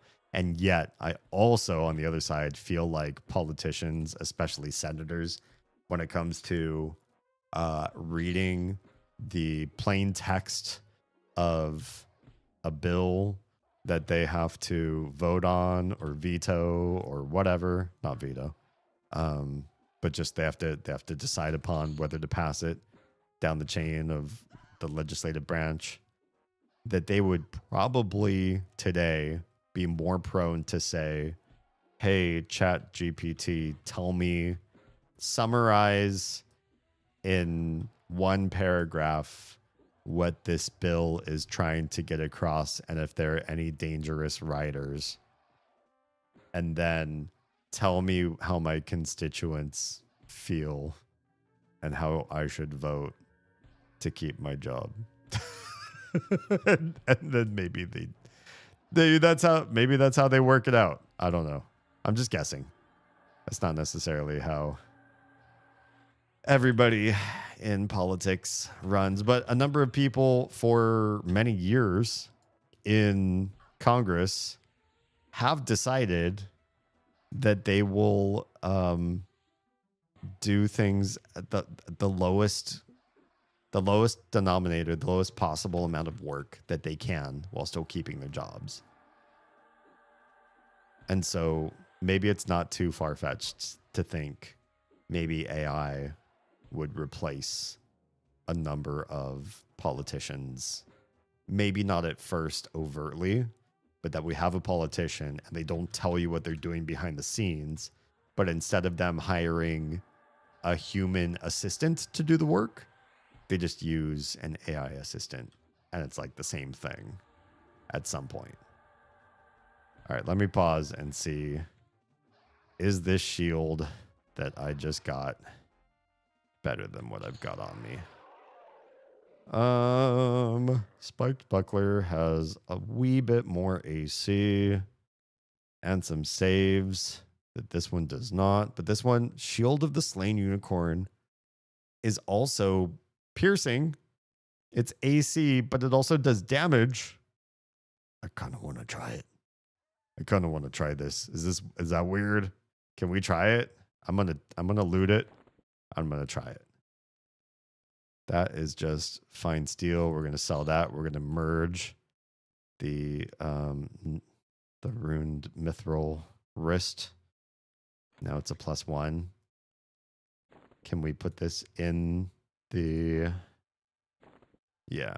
So now we have a shield that also seems to be able to do damage. And it's also upgradable. And then bronze girdle, that's a wrist. Or sorry, waist, right? What do we have on waist? Oh, the flowing black silk sash. Yeah, we're not gonna use this. It's useless. Useless to me. Do we have more stuff respawning here? Because I feel like these rooms have been a lot of fun. It's been a great place to just have a bunch of kobold. Not too difficult. Actually, it's basically useless difficulty. Yeah, we'll see if my health precipitates, falls dramatically with this shield. It's only 2 less AC. And I feel if we got some more of the same shield and we could stack it, we would increase the AC and it would be beneficial that way. Yeah. Do I feel like, hang on one sec. Did this camera doing what I need it to do? There it is. It was slightly off. I had a hunch. All right.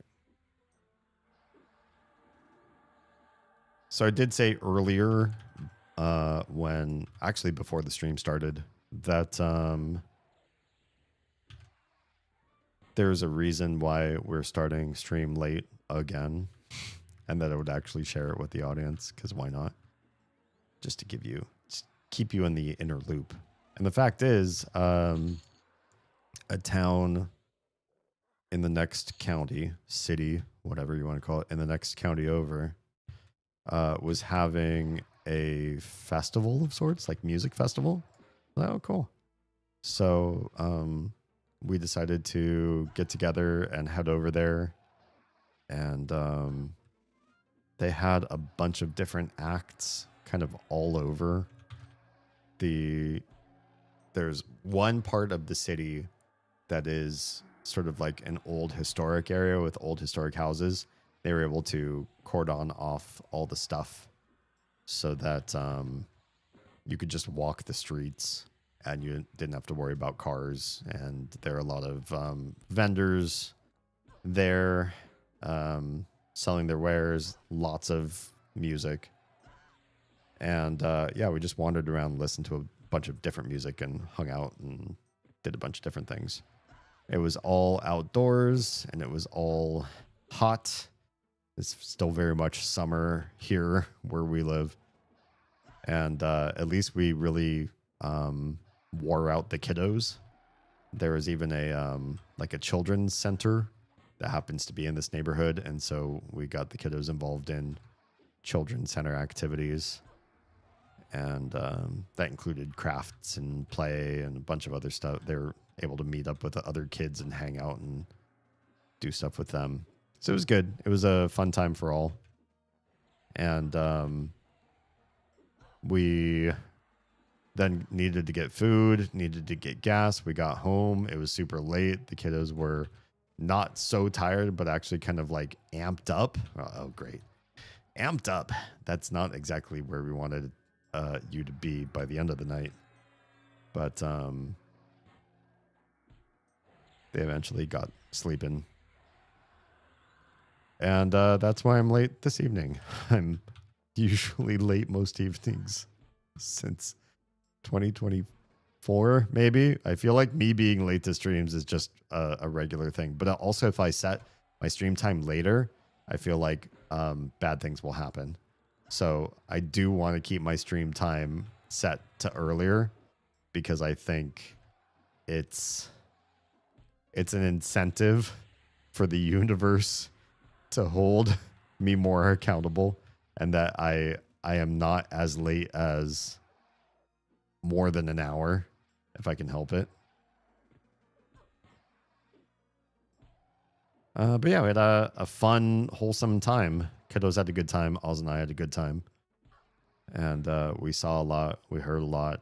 I wouldn't say outdoor music or city music festival is necessarily my jam. I don't think I really heard music that I enjoyed. But the experience of being with a lot of other people and just seeing what the world is up to outside of my own house. Sometimes it's good for clarity and resetting my brain space sake.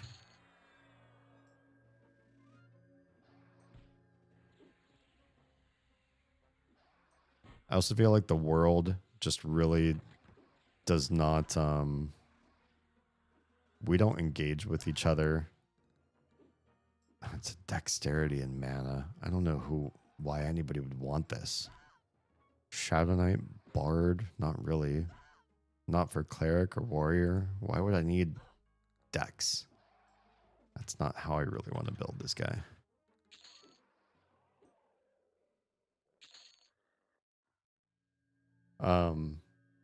Yeah, if we don't periodically get out of our houses and interact with strangers and see what the world is kind of up to, I feel like we risk navigating off course and becoming somebody who's not able to be connective and engaged with the world at their level. Yeah. I don't know how true that is, but I feel like it's important to keep oneself at least loosely tied to the workings of the world so that you don't lose sight of where everyone else is and also why. The big thing is why, because I think we all feel like we know and understand what's going on with everybody else in the world.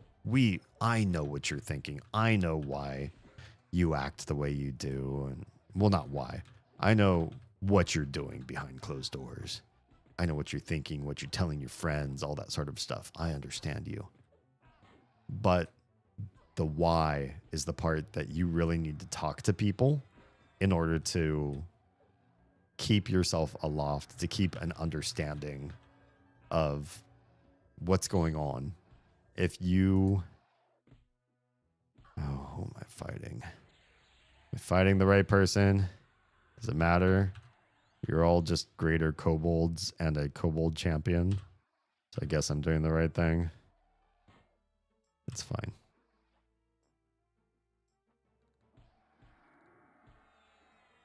But But yeah, the less people we talk with on a regular basis, I feel like we do risk the entering a place in our lives where we won't really understand where people's motivations come from, why they think and act the way that they do.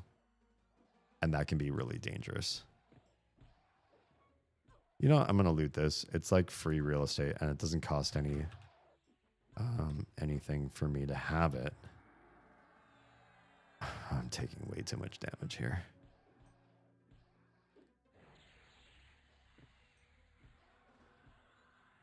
I need less of you, please.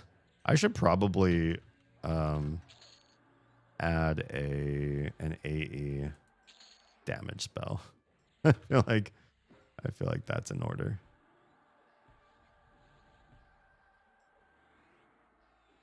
I'm quickly losing health and mana.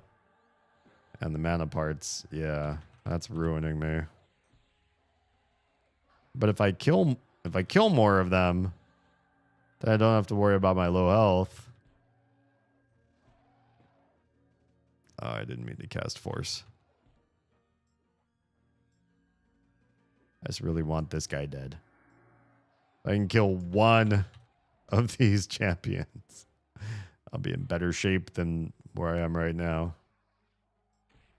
Ugh, it hurts. All right, more. Ow, yeah, this is not doing well. I'm not doing so well here. Come on, survive. I believe in me. Even I have streamers, so I have some social to my hermit. Good. Uh-oh, I'm going to die right now. I wasn't paying attention to my own health. Ah, I died. Damn. It's fine. It's fine. It's fine. It's fine. Here's the thing, though. Do the streamers that you follow, do any of them have a differing opinion on the world than you? Like, not just, you know, is pineapple okay on pizza, but the big heavy hitters. You know, do you have folks that you follow that have irreconcilable differences from you on spirituality, on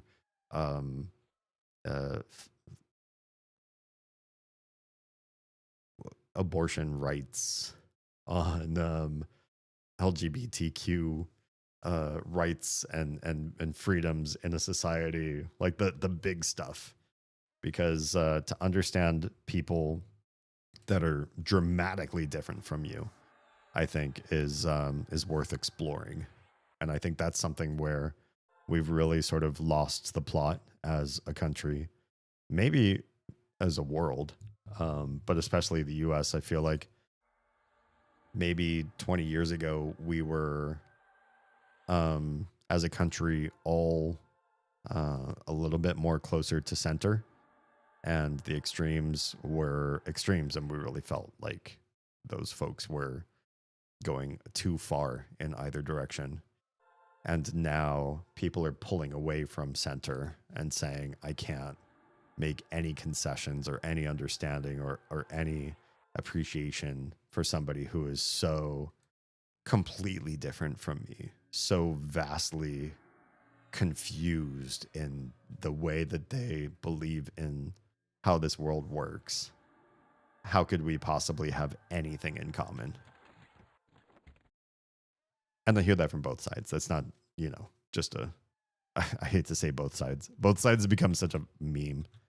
But it's true. I mean, both sides really do have difficulty appreciating each other. And so that's a big deal. Okay, let's load combat.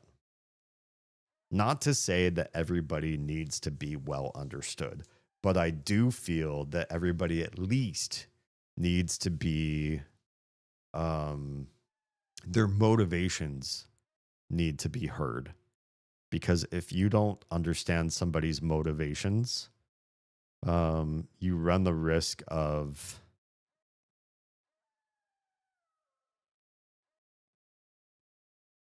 painting them in the wrong light, painting them in a way that you think you know why they say and feel the way that they do.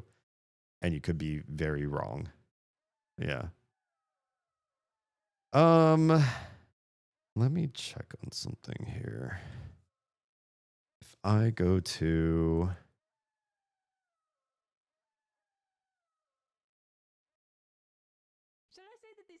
uh-oh, I didn't mean to make this run. No, we stop you. Let's check. Do a little bit of EverQuest nerding here. Bum, bum, bum, bum. One of these. I want to know what Bard song maybe I could replace with a good AoE damage, because I feel like that's where I'm struggling.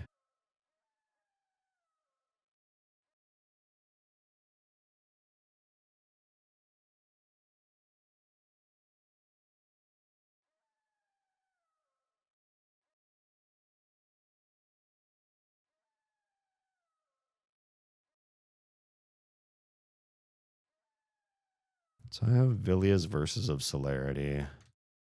I have...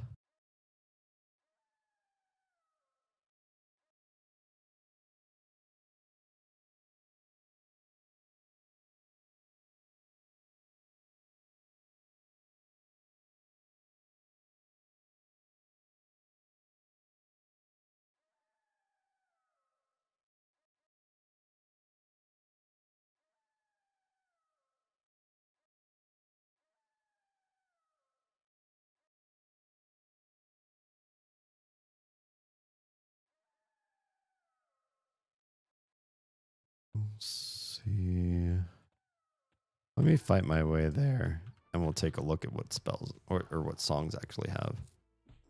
I'm getting better at piercing. I think also part of it is that I'm struggling with the difficulty of these like light blues and dark blues, because I equipped this shield, and the shield is shieldy. It's doing a shield, but it's also doing a dual wield, which I haven't kept up on that skill set at all.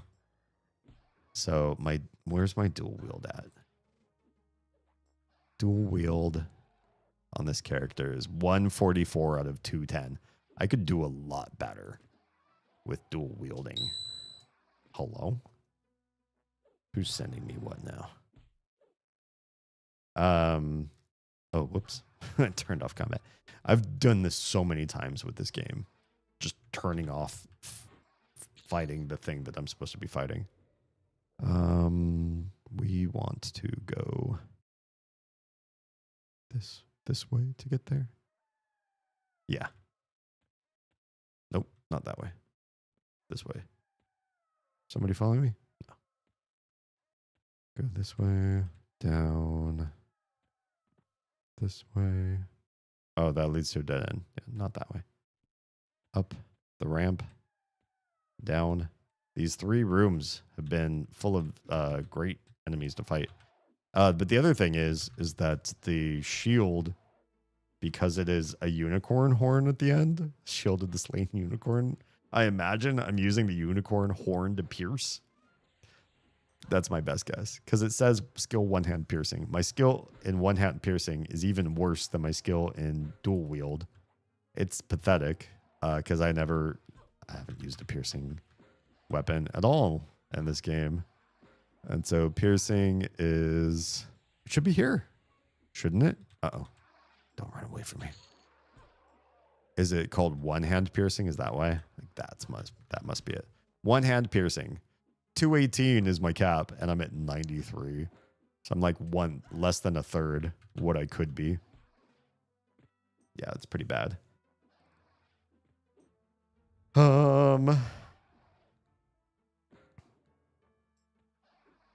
So it looks like out of the songs that I currently sing is Bard. Oh, I'm gonna have to kill these guys first.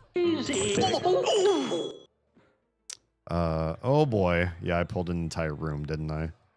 I pulled an entire room. Hi, friends. That my clarity song, because my mana has been okay, really. It's been fine, I suppose.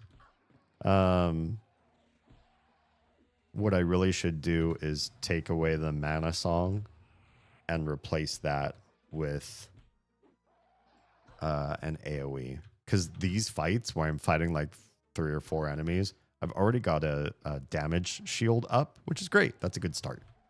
But it's not quite enough. So I should take the damage shield and also add an AoE damagey thing too. That'd probably be great. That's handy shield for a bit at the very least. Okay, good. Thanks for doing some research there. I didn't look up the shield so much as I felt like maybe my bard songs were not quite up to snuff.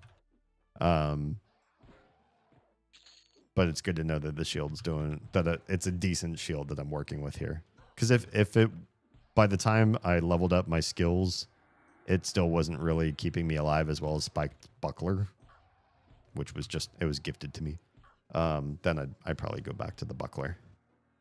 But watching my skills go up in dual wield and one-hand piercing, I feel more and more confident that maybe I just need to hold out until those skills get to cap, and then I could really make a better assessment as to whether or not I've got the right gear on for me.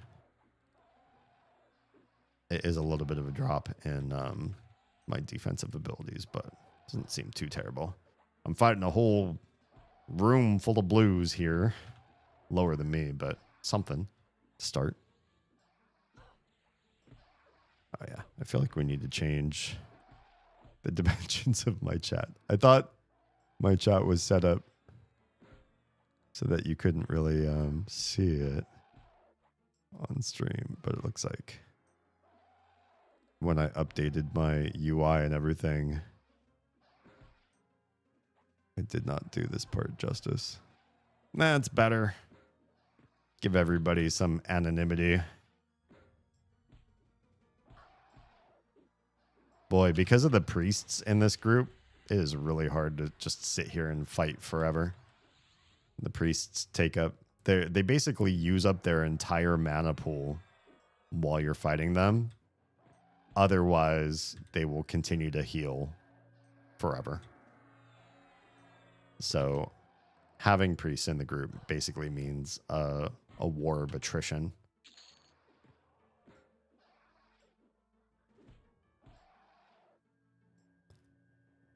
All right, is that the carnal pauldrons? I don't think we really want these. Yeah, we're just going to sell them every time.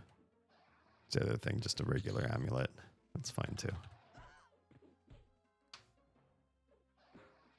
Yeah, so I do have an AoE.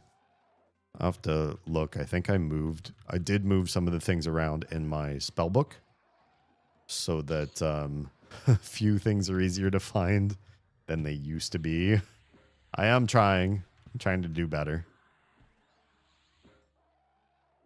I should be able to find a good AoE in the mix. So I'll have the damage shield and the AoE both doing some heavy lifting. Let's see. Cantata of Soothing. Cassandra's Chorus of Clarity. That's the one. That's the one we're going to replace with something. Denon's was the one that I had that was doing Denon's Disruptive. Yeah, this is the one. Because this also lowers AC, which apparently AC is king in this game, this particular game. So we're going to add that. And then maybe we want, not a charm. We want something else.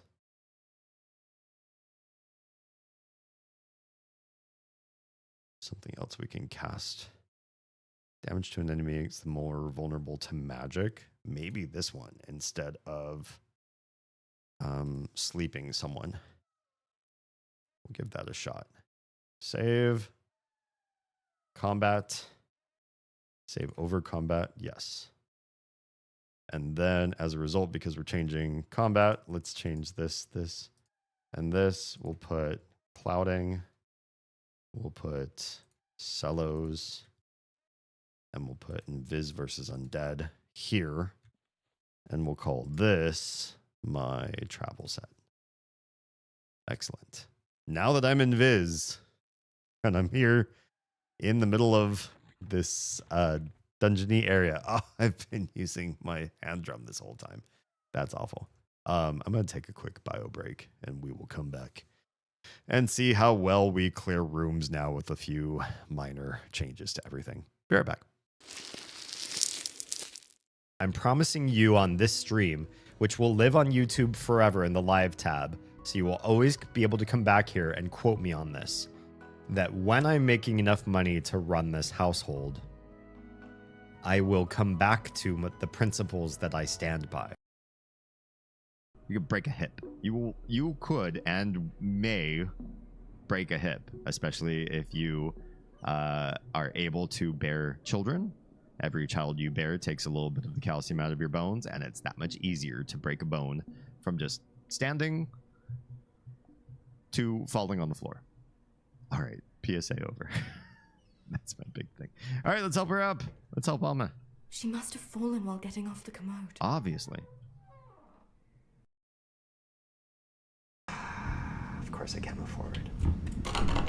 Like, I get frustrated at how many things don't open. Jeez.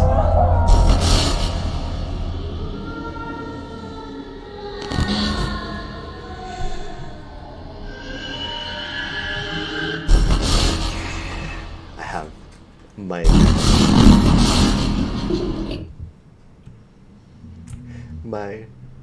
the soles of my feet have goosebumps right now.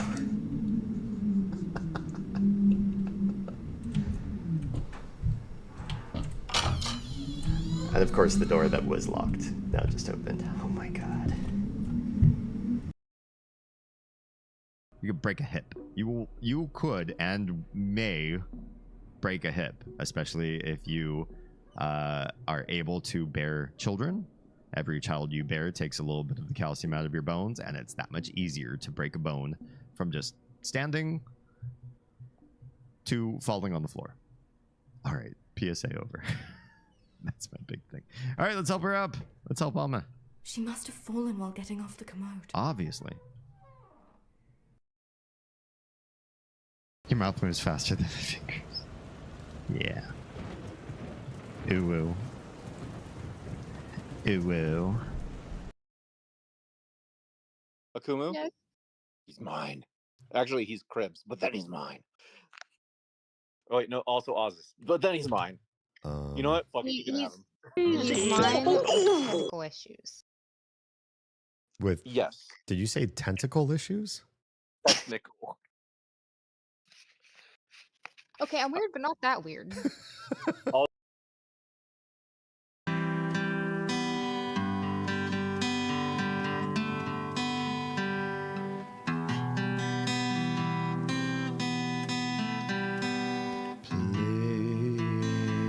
Playground, school bell rings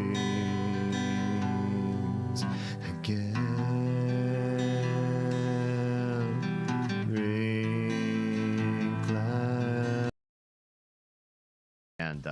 And then when we are in the kitchen, we also procreated twice recently, and so those like little toddler sort of things, they like to fight, they like to get underfoot, they like to cause the biggest problems when we're making food, because that's when our hands are dirty and it's hard to deal with them.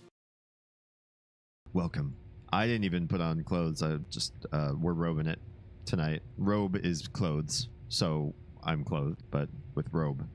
And I encourage you to do the same. Be comfy tonight. Comf it up. You are my dad. You're my dad. Woogie, woogie, woogie. Welcome. Wow. I am so in the stratosphere today. Aw. What a wonderful version of me. Sleep deprived, saying funny things while trying to speak cogently. Honestly, though, that for me, that's every night. Trying to speak normal, healthy, happy. Oh, if I go there, that's bad news. Can we go? We're in Viz to everything right now. No. This is not good. This is not the way either. This way first, and do this room, and then pull the next room, and then pull the next room. Something like that. Kid, good to see you. Hi. Wait, where's your intro? You spoke. Is this your first words of the night? Or did you speak earlier and I missed it? I'm tired. I'm holding on by threads. So if I missed your entrance earlier, hi, welcome. Struggle to function is real bad. Yes. Once again, I'm the mute. Bummer. I don't like this. I don't appreciate this. Streamer bot, how dare? Why are we doing this? Triggers this one. Yes. Wait. No. Something happened. It's not here. It's in the welcome. Wait, where's the welcome one? Your personal one has its own trigger. But there's also... Do I not... Troa got an intro, right?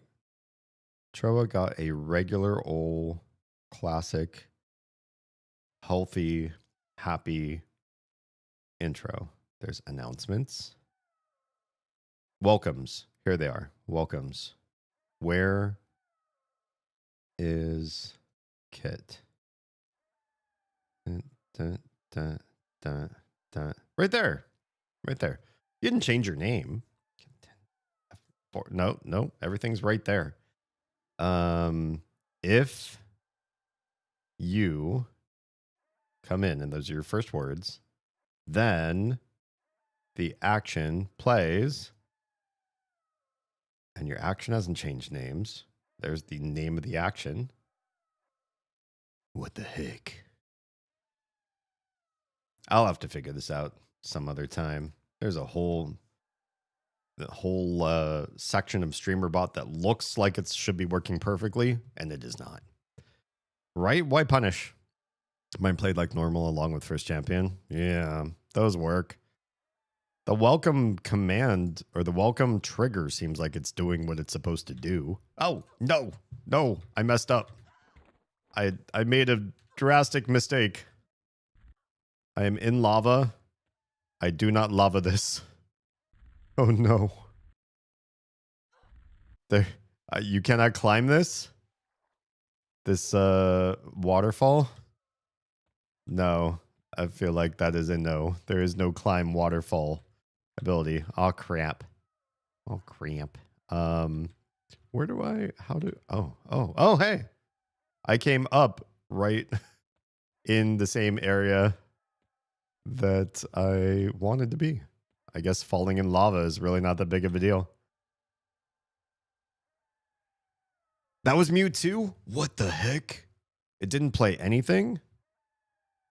Hang on. Oh, it's quiet. It's quiet. It's not playing the sound. So why is it not playing the sound? Okay, that's a good question. That leads us part of the way there, but not completely. Weird. Well, you know what? I feel like our next Saturday stream, yeah, it did the graphic, but not the sound. When you first spoke, did the Chihuahua come up, but no sound? I wonder. What we're gonna have to do to fix that. I feel like Friday's stream is Deltarune. That's the one with all the toxic community. I'm probably just gonna focus on the game because I really just want to get through those, honestly. Deltarune is one of those games like I want to play it. Everybody seems to be excited for me to play it, but I hate playing it in front of a live studio audience. I'm so tempted to just play it alone and then put it up as VODs. But we'll live stream it. We'll get through it. And then next Saturday, What I think we'll do instead of popping straight into EverQuest Legends is we'll actually do like a full behind the scenes production stream, get everything working the way it's supposed to work. The Chihuahua did come up. Okay, cool. So the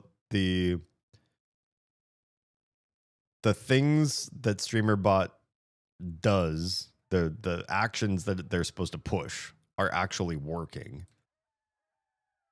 But somewhere the audio routing is wrong. Not right. It gives me an idea of where to start. Maybe we can even do a middle of the week stream. We'll figure it out. Okay. I need to drop in Viz and fight these guys. And to do that, I need to... How are my buffs? They're okay. They're doing okay. Oh, because I died recently. Right. Let's load combat. We got a new combat setup here, so this shouldn't be terrible. We're going to fight the Kobold champion first. No, we're going to fight that warrior first. Hey, warrior. I'm going to fight you.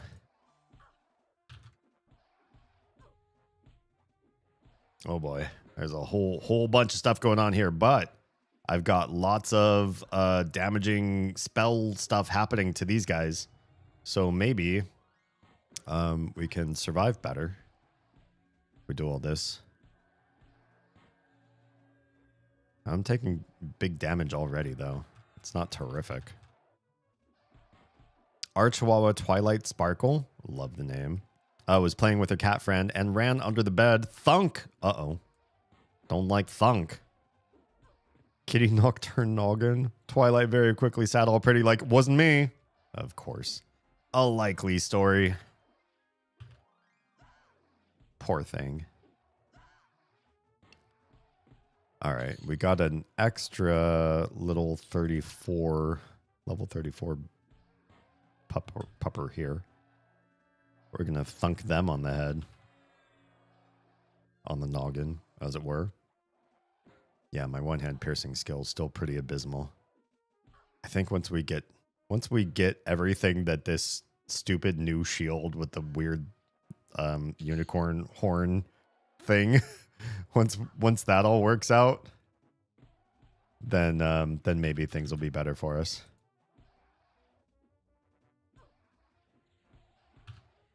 Twilight does have a bald spot where she skims it when she gets the zoomies. Aww. Poor thing. That's cute.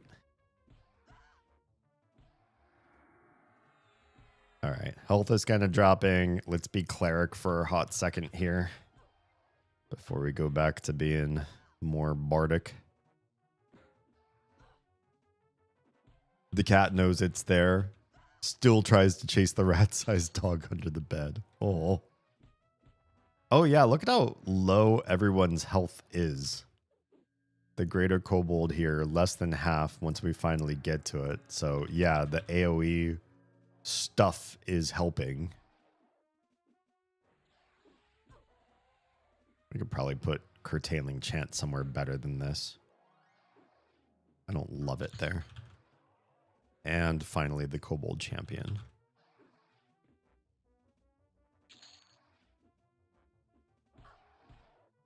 I cannot switch spells right now. It will make me sit. And if I sit, the enemy gets a free crit off on me.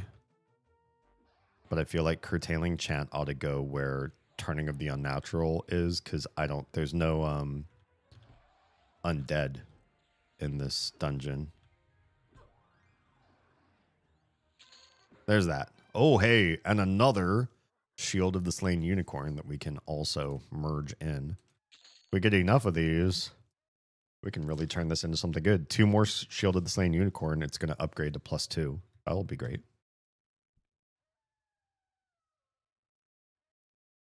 I feel like animals really do know way more, especially pets, know way more of the universe than we give them credit for. We need to be cautious when we start thinking about when we start ascribing an understanding of our pets' view of the world. Yes, I want to save over combat. Because it's really not as limited as we might think it is. Okay, priest is 40, warrior's 38. And then there's a light blue shaman over there. Can we pull that guy, or is he too... Yeah, it's too off in his own little world. That's fine. I'll fight you. Whoa, look at everybody. Just teleported right on over. Good job. Excellent. Exactly what I wanted. Always good to have teleporting enemies.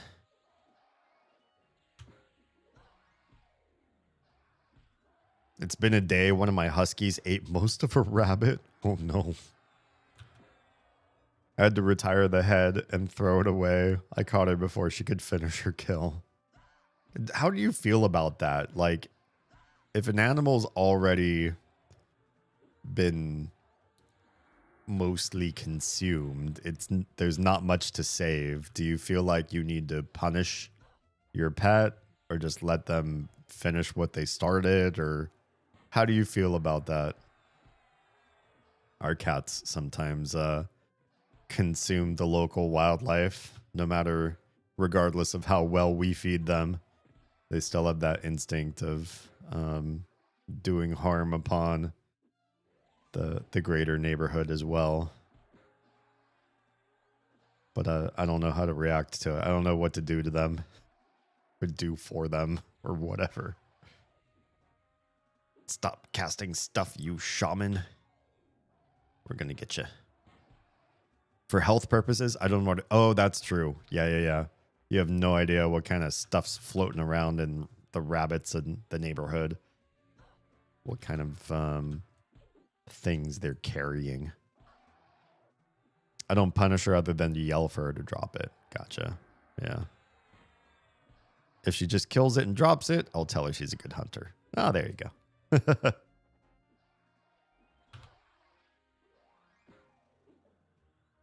Yeah, I feel like even though I don't have the mana regen song on, it's not a big deal. Quite a bit of my damage is coming from my bard spell, or bard songs anyways. So I think we're fine.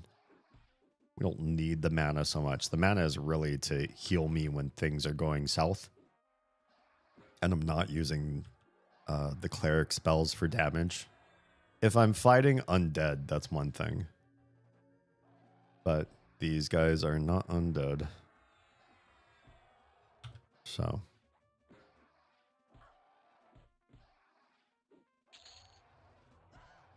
And finally the priest. Nobody else is dropping goods? How dare you? I guess we don't need the map. Wait, so I sort of, once we're in these 3 rooms, I have an approximate knowledge of what we should be doing, whom we're fighting, and where we're going.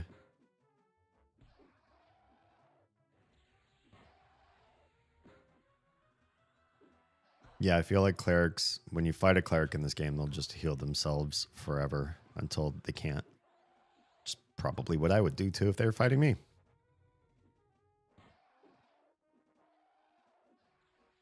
Where are you going? How dare. I didn't cast Intimidate on you. Whoa. Yeah, we're pulling new stuff now. Hi, friends. You're not who I wanted to fight, but I guess we're fighting you now, too.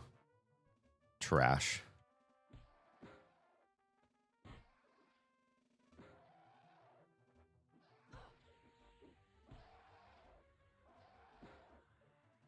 Also, Kit, favorite fantasy race or species of creature? And why? I chose gnomes. I like how they're crafty. There's a part of me that always wanted to live in some dank workshop and toil around with bits and bobs. I'm not like deal with inanimate objects autistic or anything like that. I just like putting little complex things together that other people couldn't do. It's really about separation division of labor. Like if I can do something that's really neat that a bunch of other people can't do, I feel good about that. And I would want other people to do the same. Let's all specialize and diversify and find like little niche things that we can all do. And gnomes being tiny and dexterous and smart. It's cool concept. But also the fact that they can be in big fantasy stories and be out adventuring and slaying dragons with the best of them is a cool feeling as well. Sirens. Ooh, good answer. Oh, hang on. I'd much rather they finish killing it than leave it for me to... Yeah. Ooh, that's true. I really don't want to, like, have to kill something. If we can help it. All right, let's fight. Targeting the rock first. Oh, boy. Yeah, we pulled a whole bunch of you, didn't we? Hi, friends. There's a whole lot of you.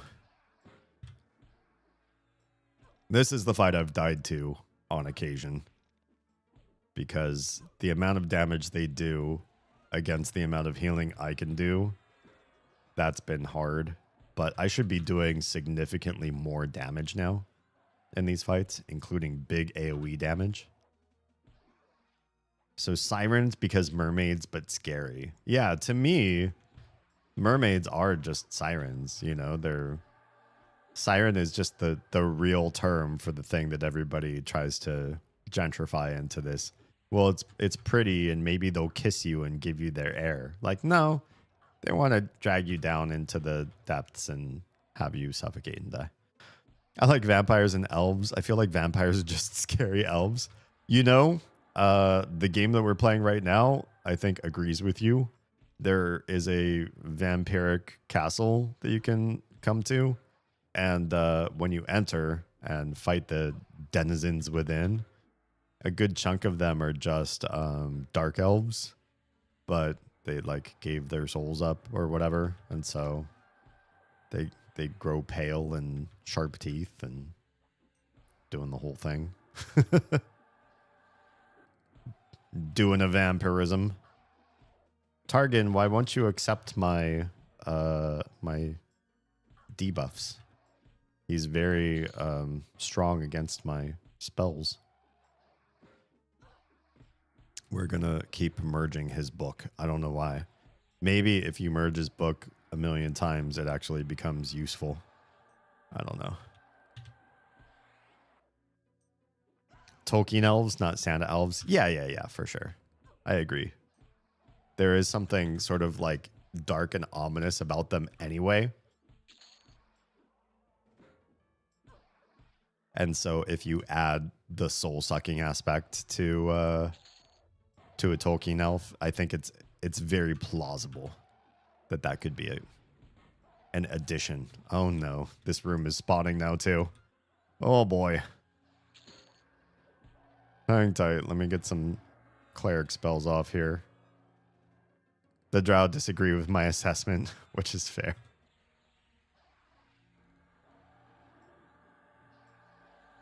All right, we should be doing okay. We have so much AoE going on. We're doing better and better with adding extra damage to the room.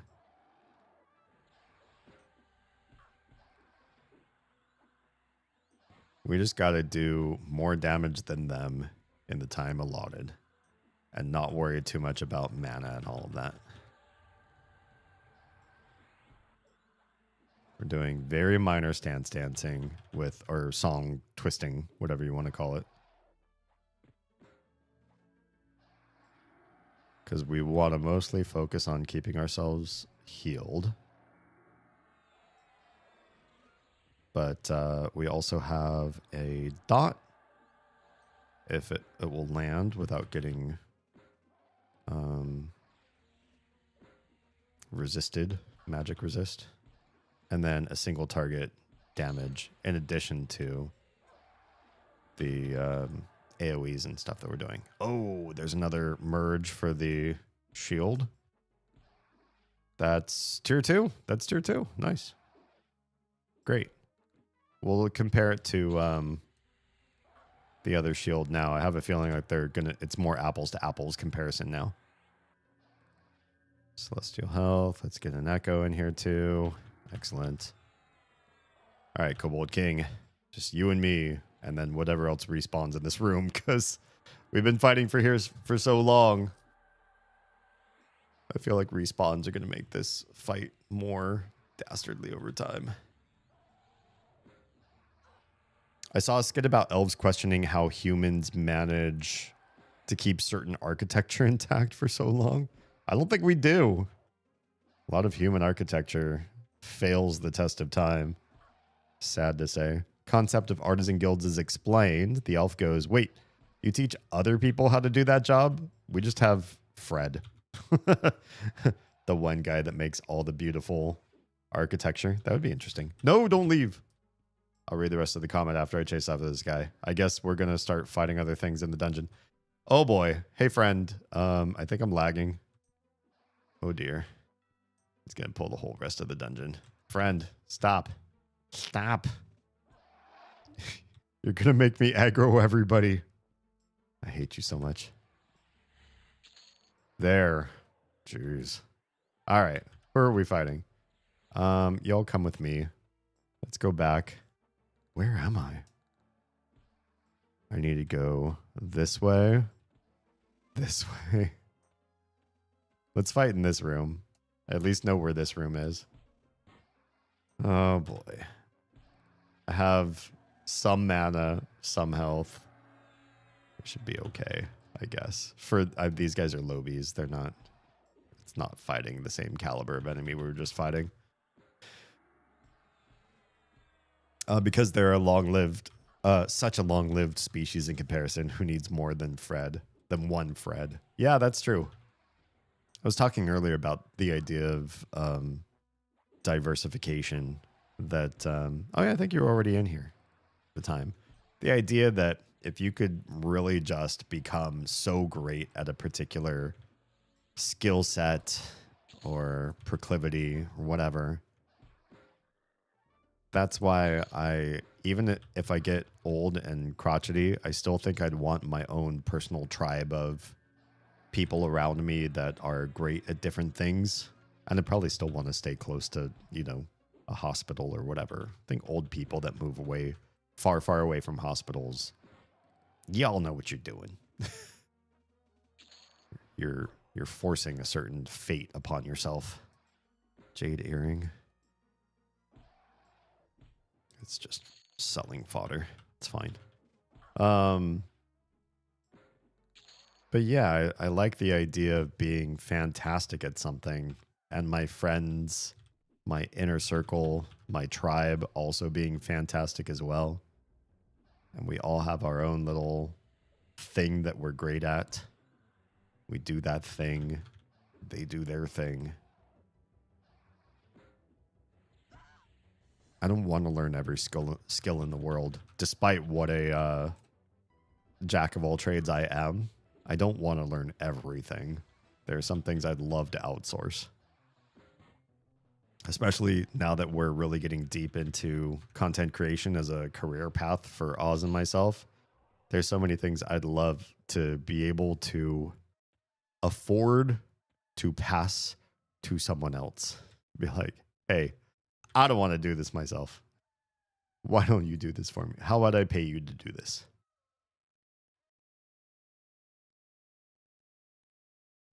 And then it would be great to have Fred. Can we bring just the shaman down here? I wonder. My health it's getting better, but my mana is still, it doesn't come back as fast now that I don't have the clarity song. Let's see what happens if we just sing Chant of Flame over there. It resisted. You jerk. Did I pull everybody from the middle room too? I guess I did. It's fine.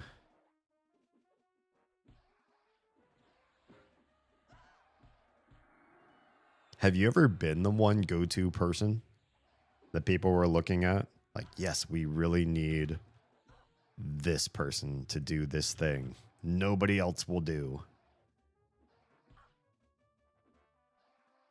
To some degree, I think I've been that here and there. The only person who can do this or do that. But it's been pretty rare.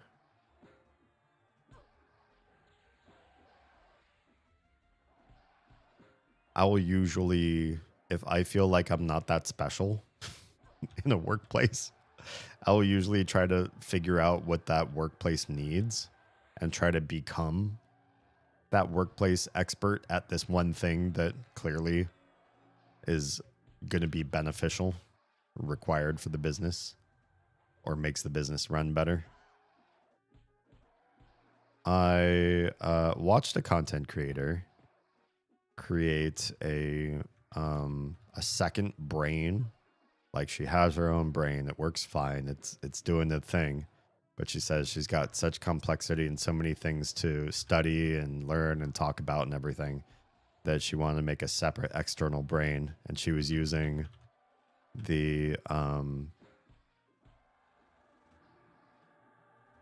platform Notion, which is just sort of like a website builder platform. You could just make your own notes or your own website or your own whatever it is you wanted to do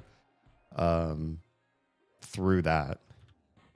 And she showed on one of her videos how she sort of set up her own second brain using Notion. I was like, oh, that's a cool idea. And then one of my former jobs, the company was trying to find ways to better codify all of their knowledge bases, information, stuff you have to like look up to say, you know, how do we handle this specific scenario with a client? And all the existing documentation was awful. It was all in like Microsoft Word docs from like 20 years ago. It was hard to search through and hard to read and too wordy. It's just a lot of too much everything. Oh, everything keeps respawning and I hate it. Well, there's the monk up there. Maybe the monk and the king will be alone after I'm done fighting all the trash down here. I thought with my AoE spell, maybe you all would be quicker to... No, I think they are quicker to kill. Because when I do get to some of these guys, they're... Yeah, like this guy is 42% health already. So... We're going pretty quick through the masses. But yeah, they were, you know, somebody in the company asked me, what do you think we should do? You know, we're not in a really good place with getting our training information, policies and procedures out to everybody. And I was like, Notion. We should use Notion. And then we ended up using Notion. And because nobody else knew Notion like I did, because I was so fascinated with this one person's second brain mentality, I became like the Notion admin for the company. And I was like, this is fun. Notion's not so hard. But it's something nobody else in the company really knew how to do. And so I felt diversified. Like I'm important.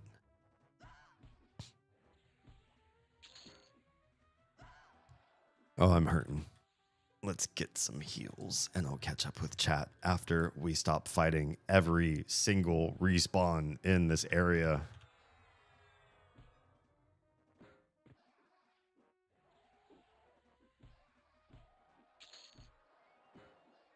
Are we done yet?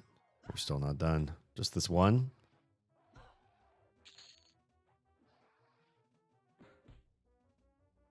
This is the longest combat, me just sitting in one. Well, I guess I'm slowly getting experience, so it's not the worst thing. But the experience in here is actually not that great compared to other places I've found to fight. This is not the best place to farm for experience. I'd rather probably be in Lower Guck, but I don't get... I'm just going to get a couple items that I've already gotten, and then I'd just be stacking them up for the plus bonuses. King there yet? No? Okay. At least the shield is getting better and better. Hey, there's another merge. And a cloak? 8 AC versus 10 AC and other stuff. Yeah, we'll just sell that. Anytime something is missing in my house, oh, you're the person that like pulls it from the void. Excellent. Okay, we are low in health, not terrific in mana. Let's wait and get those back. Oz and I can do it for each other. When I'm looking for something and Oz knows where it is, she can pull it basically out of the void. We'll stand in the same area and she'll void travel with her hand. She'll just push her hand into a pocket of space. Her hand will disappear in thin air, and then she'll pull the item out of nowhere. It was here all along. That's her magic power. Me, I just remember where everything is where I last saw it. And usually, unless the kids interfere, that's enough. That's enough knowledge.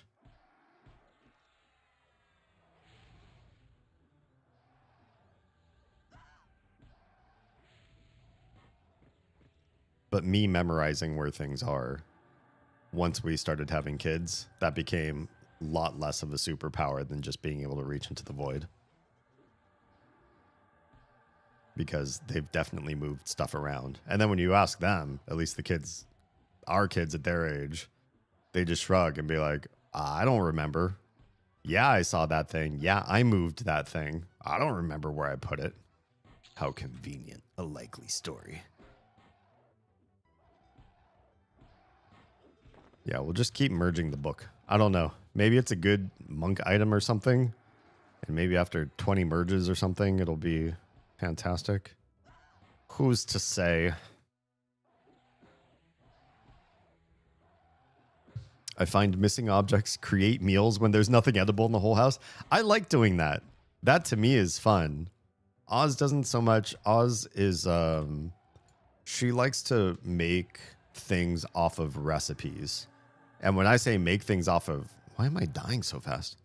When I say make things off of recipes, I mean like, if something says 238 grams, like she's pulling out all the specialized tools and the minutiae and scraping things to perfection and flatness and everything. It's like there's a science and a chemistry to cooking, and I need everything to be exactly precise because if this is the recipe, then I want the outcome of the person who made the recipe to be exact, to be perfect. Me, I play jazz. I don't do all that stuff. I don't measure flat. I measure with love. Sometimes I take out measuring cups and spoons. Other times I just wing it. Recipes that I make for myself, I'll say, you know, a dash of this or a pinch of that, and I won't use like full real measurements because it's more fun to not. I really enjoy playing full jazz with whatever I make in the kitchen, especially out of leftover stuff. If it really doesn't feel like there's a main dish, I'll make a main dish. Kit continues on. Diagnose illnesses.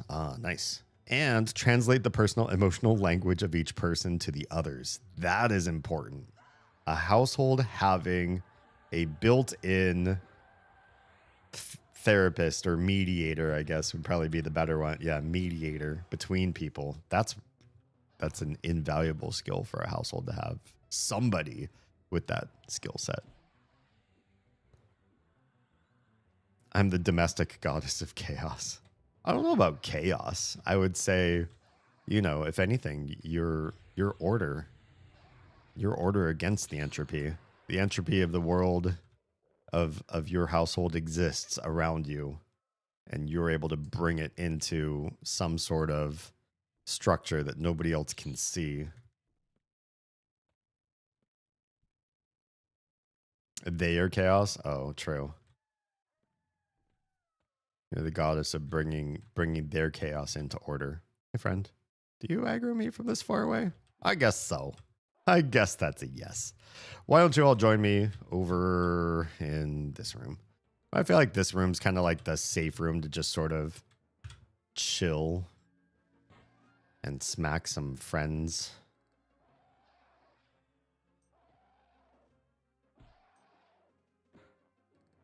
Yeah, my family is very much chaos. I mean, the kids are of an age where everything about them is chaos. You tell them to change clothes, and whatever they're in gets dropped wherever they happen to be. Like, this is a convenient place on the floor. I think this is where my dirty clothes will live. And then they'll live there going forward until I step in and be like, hey, this has been here for too long. You need to move it to a laundry hamper and do something about it, right? But Oz is also chaos too. So it's not just the kiddos. You have adult-sized chaos and kid-sized chaos, and they're different skill sets to sort of manage and learn how to be organized, orderly, bring things into a sense of peace and organization, so that the house and the flow of everything, the feng shui of your household works and exists, but also knowing where to let go of battles, because I'm only one me. And, I'm also trying to do the whole content creator, startup business kind of thing. So if I spent all of my time resetting the chaos in the house, I wouldn't have a problem with that. The idea of house husbandry is not antithetical to us. Wait, who's casting what? Oh, it's the priest. Why don't you come over here and do that? You got no friends right now. I would love it if I just fought the priest by themselves. Yeah, Oz and I are not upset or weirded out by the idea of the male in the household being the one to do the organizing and cleaning and all that sort of stuff. We share a lot of responsibilities. There are some things that one of us does significantly better or just really enjoys a lot more. And so we work around our passions too. I love finance, and so I manage our budget. It's not that Oz, who worked in AP for a pretty large company, she couldn't handle that kind of stuff. She definitely could. But I like to do it, and she doesn't really care so much. And we also deal with dislike as well. So Oz really hates doing the dishes. And so I say, you don't have to do any dishes for the rest of your life then, as long as you're with me. As long as I'm still alive. Like, let's just make it so dishes are not a thing in your purview. And to me, I don't enjoy dishes per se, but I'll do them. I'll take them off somebody else's plate because it doesn't affect me the way it would affect somebody else to do them.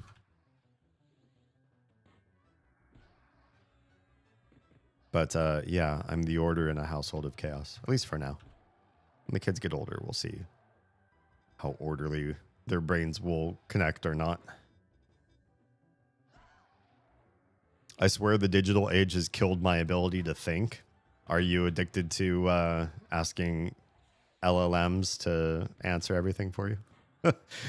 A lot of people have joked about that, but I will say this about the concept of asking Google or hello.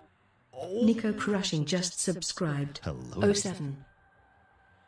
07 to you too. Oh, it didn't do the 07 thing because it was a resub message. Bummer. Oh, you reminded me I was talking to the thing. Sorry. I'm sorry, Evan. I will do that thing. I need to set a to-do list for myself to make sure that I do the thing. Hi. That's a lot of months. 68? That's one away from a very nice number. Welcome on in. Yeah, I guess I wasn't trying to pick on you or anything, Lumity, but I wonder, how many people rely on not just LLMs, but like asking Google or just asking the internet at large when they have questions or ideas that they want to pass by somebody that they just lean on the internet at large, and how much of that has become a living reality for so many of us that we sit on our own brains less and less and try to use the world's knowledge more and more. I go too fast through things. What do you mean you go too fast? Go too fast how, I should say. One more to nice, you said it too. I'm hurting. Kobold champion, treat me softly and sweetly, please. Whisper sweet nothings in my ear while you take me to Pound Town. Wait, does 07 do something? Did it do it when you typed it in chat just then with the quotes around it or not? Did it do the thing? Sorry, I'm trying to like iguana eye. I'm watching the fight right now, but also trying to see the thing. Quotes works too? Okay, excellent. Why am I not seeing it? I must have looked too late. If it's working, it's working. Good. I mean, StreamerBot's doing the thing. Most of the thing. We still have issues. Do we really want to take a pain bringer? It does have its own combat effect here that I didn't look at the first time. But its ratio is kind of whatever. It's just a medium sword. Word of Pain, 29 and 28 damage, up to 8 nearby enemies. So this is an AoE weapon. That might be kind of nice, because I think the combat effect of Ikesha is just 1. Yeah, 75 damage.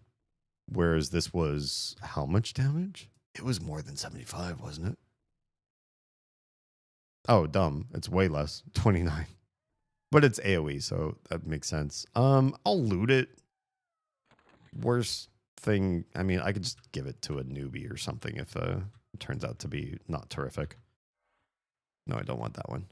I don't want that one. Let's just fight. Let's fight them. Come over here. Step into my lobby. Lobby. Too fast, man. I assume I don't know something I very much do if I just take a moment. I can understand that. I think that's all of us. Oz has this thing. I think it's been in a lot of ADHD memes. Not that we know or don't know whether or not she has ADHD. But somebody will say something to her and she'll say, what? Oh, yeah. And then answer properly. But there's that like half second where she wanted to say that she knew what you were talking about, but she didn't because her audio processing was a little bit delayed. And then it wasn't. It caught up. And so she was able to say, oh, yeah, I can answer your question and, you know, catch up properly. That sort of like slightly too fast for everything. Audio processing issues.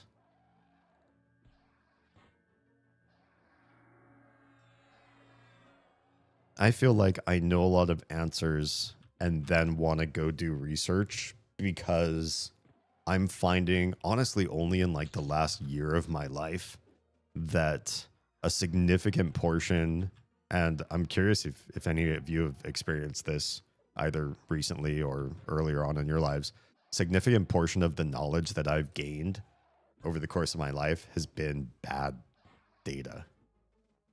And I've only recently started blackpilling myself on this actually isn't right, or that's really off base. And it was sold to me in the right packaging or from the right person or with a certain authority or background or whatever. And I had this real sense that I knew the world in a... Oh no, my buffs are disappearing. This is going to be a really bad fight.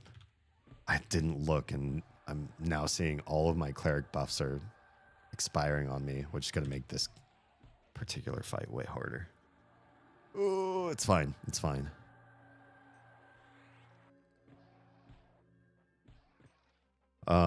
Yeah, especially when it comes to things like, I don't know, a lot of stuff. Just the ways I've seen the world philosophically, systematically, a lot of things involving diet and stuff too. I feel embarrassed to say, but I'd feel more embarrassed if I continued on with no new information or support to defend. I don't, not to defend, but I'd rather counteract things that I learned incorrectly and say, yo, that old version of me that was really, really dedicated, really set on teaching you a certain way of things, and it was so wrong. I'm here to tell you now it's wrong. I'd feel more embarrassed if I never found out it was wrong in the first place, and I just kept ruining other people's lives with my bad advice and misinformation. You are not who I want to fight. Let's fight the warrior first. Oh boy. Yeah, we're losing health really fast. It means all of my AC buffs are dying on me. I know somewhat that bad info stuff. Yeah. I also know the hand of recognizing bad info others got, especially when it comes to more obscure topics, Germanic paganism and East Germanic linguistics. That's interesting. People that you know have deep opinions on that kind of stuff, and you know where they're leading you astray. That's an interesting thing to think about. Yeah, for me, the worst part, I think, was the nutrition side of things. I was taught such a deep system of concepts involving nutrition, and I found out so many reasons why a lot of what I was taught was wrong. And the worst part of it, I think I've said this in other streams before, but I can't be repeated often enough in order to make sure you all know and understand where I'm coming from, is that sometimes the really bad, really messed up versions of information that you get, the stuff that's way off base, comes to the right conclusions.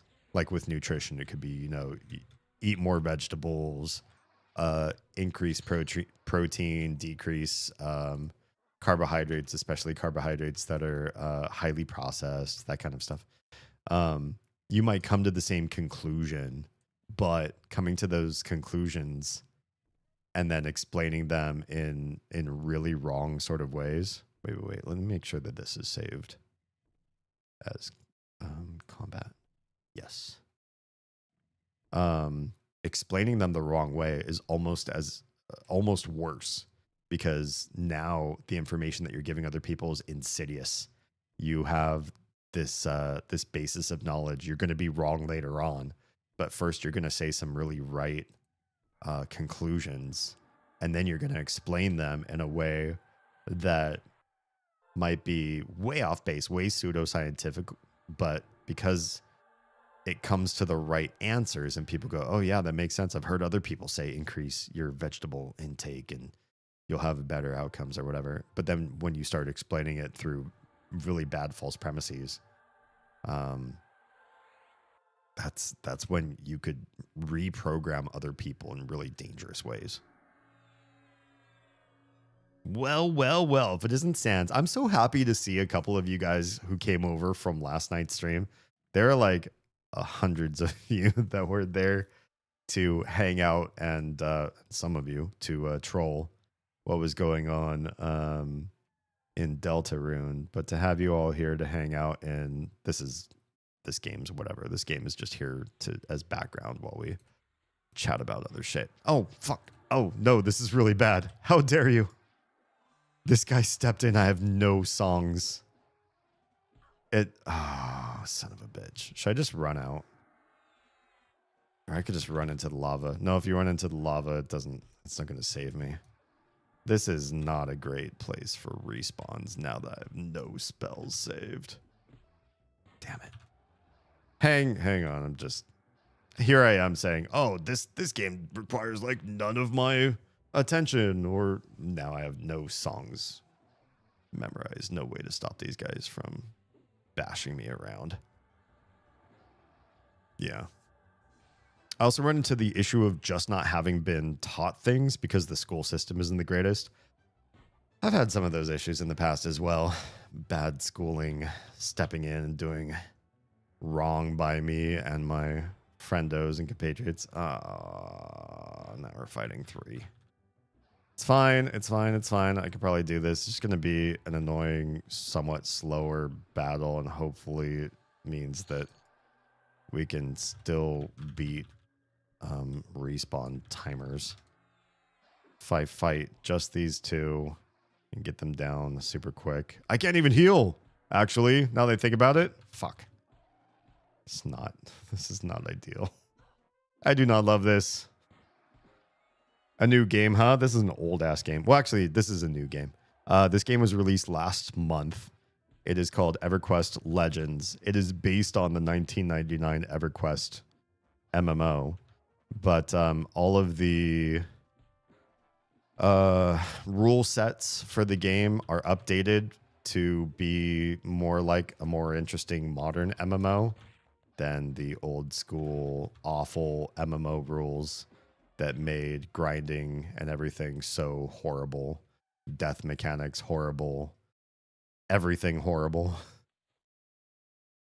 The MMOs of the late 90s and early 2000s were really just how much time sink can we afford to put customers through, and will they still pay the monthly subscription fee? It was like a fight, a battle against what could you get away with, I feel. And this version of EverQuest, yeah, just released in July, has mitigated all that shit. And it's like, just play the game the way everybody probably wanted to in the first place. I want to try that. This, so EverQuest Legends, I'm not sponsored by these guys, so not saying any of this for you to go and buy the game necessarily from them unless you're really incentivized to do so. The game's $20. You get the first month for free of subscription. And there's some raiders. Raiders! Hi and welcome, the streamer of Oz and the Goblin Army. How the heck are you? Maddie, hi. Thank you so much. Whoa. You're my dad. Whoa. Woogie. So many things happening at the same time. Hi, everybody. Thanks, Maddie, for joining my family of fledglings. As ill-advised as that is. Chaos, hello. Hi, welcome.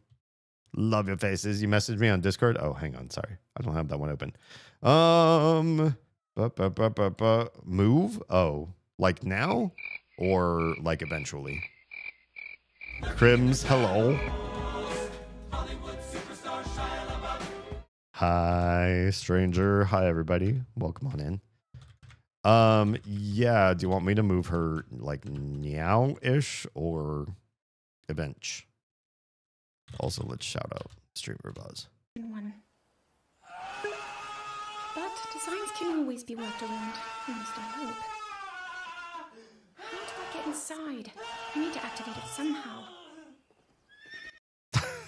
This is the worst confluence of sounds. Yeah, that's wonderful. Good stuff. Beautiful. Yeah, love it. Also, I cannot get the tiny up for peeing if you're going to be up here. Okay, so I'm doing a pee run for the tiny and a bed shift for the little if I come up there. Yeah, I can take care of those things. It's probably time to have a pee break if the tiny was going to be. You found Oz tonight? How did you find Oz? What do you think? Do you like her? Do you think she's a good I don't know where I'm going with this. Don't listen to my interrogations. I chose Oz as a life partner, as a wife, as a mother of my children. You don't have to make all those choices tonight. You barely just matter. But if you like what she's doing, what she's putting out there, go follow all of her socials, post, comment, repost, save everything that she's ever posted on the internet, and help make her a big internet star so we can pay for kids' clothes and nice dresses and stuff on Oz money. Just by looking? Oh, just by looking you found her. Nice. I think she's a keeper? Hell yeah. You should lock her down. We'll see what I could do. No, she said some vows. It seemed pretty important at the time. To be honest, we are definitely sisters in a way. Excellent. Excellent. We always love finding our tribe. Oz and I are very different people, but between the two of us, I think we definitely find people that just match. Oh, son of a bitch! I went right back in, didn't I? Supposed to go north. We're finding folks that are like our tribe, our culture, our people. Over time, the more time we spend on the internet, and we both started live streaming in 2020, although I've been on the internet as a content creator as far back as 2014. Seriously, anyways. It's been good for both of us. I think it's been really important to our livelihood and mental health that we've found people that we can really connect with and make our family, our chosen family, as it were. I'll probably stay outside of the dungeon just in case and use some invis. And then I'll go take care of some littles. We'll take a brief AFK. I'll send Twitch on a little bit of an ad break. We'll come back and we'll keep chatting. The chat at hand, if you want to catch up to the chat that we were talking about in stream before the raid all happened, is sort of the concept of being taught wrong stuff along the way.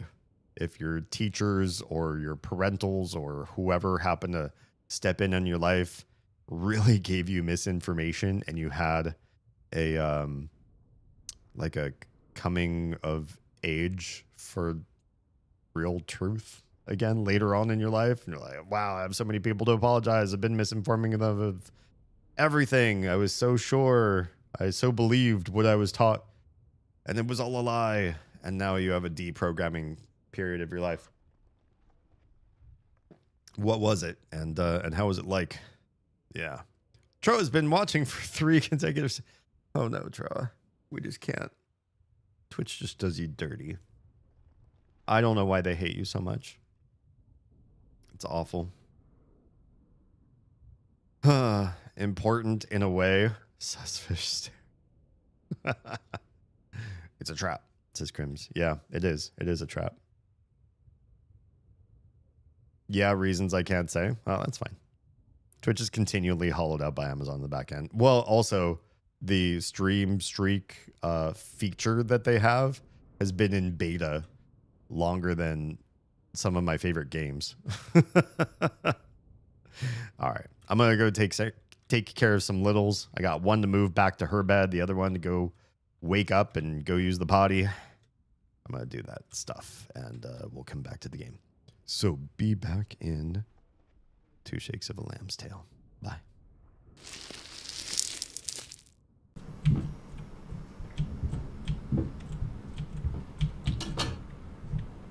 Easy.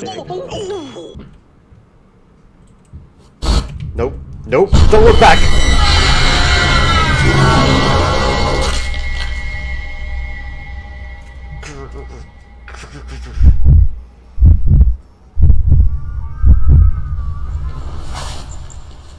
That's the room you were talking about earlier. I saw it say "Don't look back," and I got scared, and I moved the cursor around, and I think it made me get caught.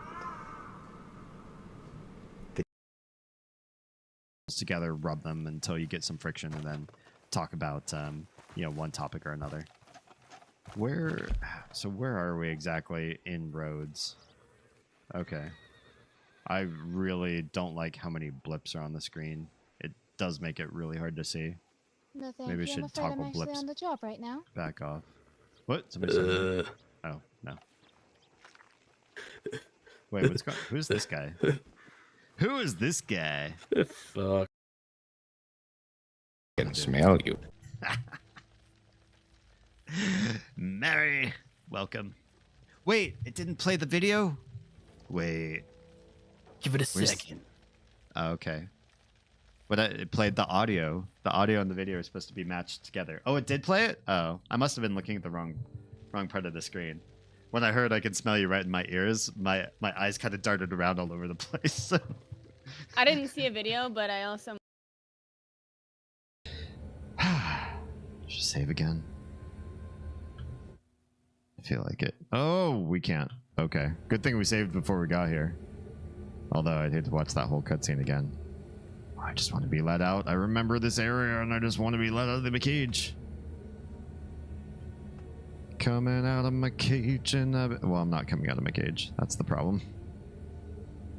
Okay. Well, I think there's only one thing to do while you're in here, and that's. I'm not sure how we go about. Damien, look what I found. Jeez, what? It's a doge. I'm gonna drop him off the side of the boat. All right. Such is the fate of all doge.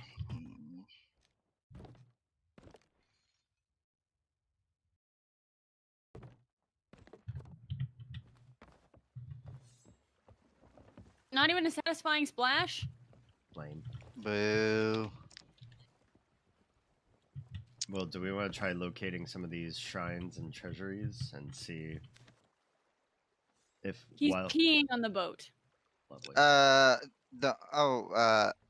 Whoops. Mars. Did you Hey, not, don't blame. did you not train your dog? My.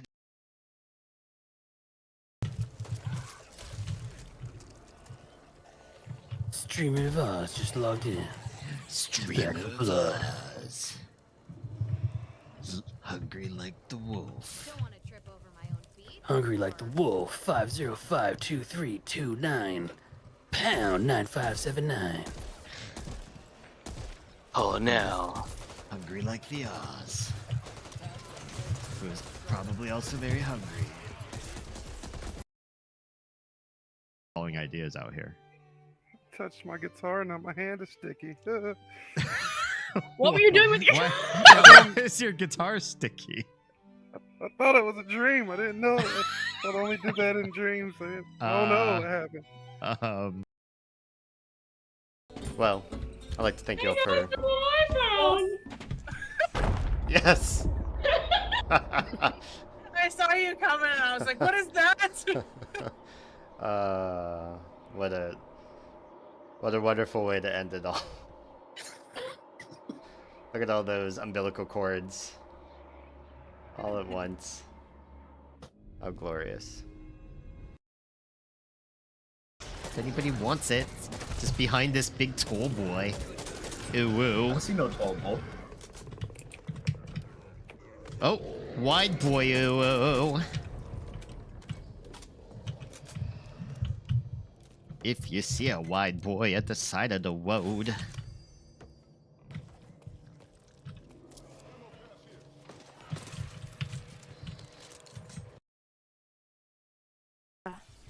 I need to take my night pills. Need to do the When human. drinking, that's a bad idea. Doing your humaning. I'm You no had- longer inebriated. I am prepared to consume pills. You're prepared to what now?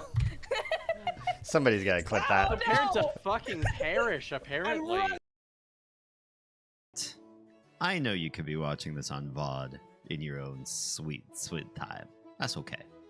I say night because it is night here. And I am a night creature who is doing a night. Having a night with you. Whatever your nighttime is. Sun in the day, bright in the sky, very high up sun. Still night. Still a night with us. I know you could be watching this on VOD in your own sweet, sweet time. That's okay. I say night because it is night here. And I am a night creature who is doing a night. Having a night with you. Whatever your nighttime is. Sun in the day, bright in the sky, very high up sun. Still night. Still a night with us. If anybody wants it, just behind this big tall boy. Ooh woo. I see no tall boy. Oh, Wide boy. If you see a wide boy at the side of the road.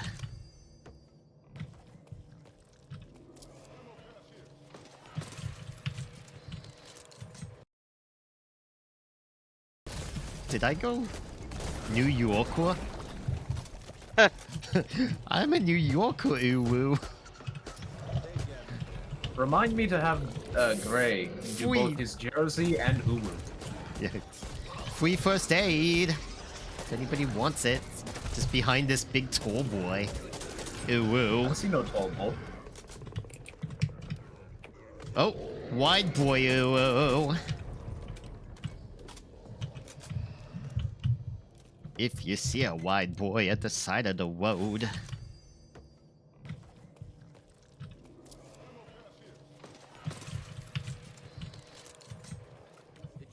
I don't know what you do to him. I just wonder if you do. What might happen? Oh, well. Oh, whoa, indeed. Hi. I'm back. Thank you for your patience while I move 2 kids around while they're fully asleep and do the things that they need to do so that they sleep in the right bed and not wet that bed. Oh, let me catch up with chat. Hi, welcome everybody. Welcome back. Damien Hallmay here at your service, taking a bit of hydration break. Okay. Troy can't get a streak and I'm muted. I know, well, the muting part's not on Twitch's fault. That's me. Something in my stack, my software stack's not working right. I think bits were in beta for a decade. Jeez. Oh, that's pathetic. Oh my gosh, this guy's... Oh, what played? Old clips are random? Oh yeah, my clips go way back. Going to bed. Everybody say goodnight to Maddie. Have an early morning tomorrow. Yeah. Okay, so let's head on back. I'm just glad that I'm in a phase of my life now where the things that I learned wrong, I'm willing to go through and learn. Oh, is it jump scare? Of course. Of course. People love clipping jump scares. I'm just happy that I'm in a phase in my life where the stuff that I learned wrong, I'm willing to go through and do the research and find the right answer and then admit, yeah, hey, I was wrong. That's my bad. I'm so sorry. Let me tell you the right thing that I found, or at least the thing that research says. It's hard sometimes to say what exactly is right, what exactly is wrong, but I can at least say what is my misinformation entirely and what current science seems to suggest instead. Do we have everything we need? No, we're still running travel instead of combat. Let's switch out some of these spells. Better. Let's also, okay, we've got a clay totem instead of the drum. All right, hopefully some things are better off now. Man, everybody's you're all combating, or everybody seems to be resisting all of my songs these days. Maybe I need to do the resistance stance. I don't remember what those are called though. This stuff is like outside of my usual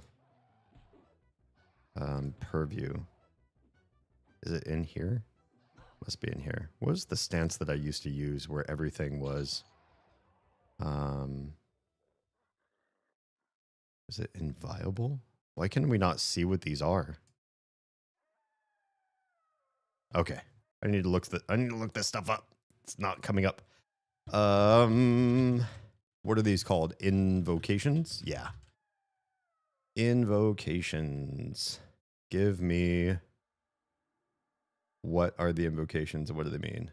Oh, over channel. I think that was the name of the one. Over channel. Oh, if you select it, it says down below. I'm dumb. All right, let me move this from underneath chat. Cast spells have a negative 150 resistance adjust plus another minus 15 for every non-hybrid caster class at a cost of 10% of the mana cost in endurance. That's the one. That's the one I want it to be on. The other one was giving me survivability. I think I'm fairly reasonably survivable against these creatures. So let's go a slightly different way to get there.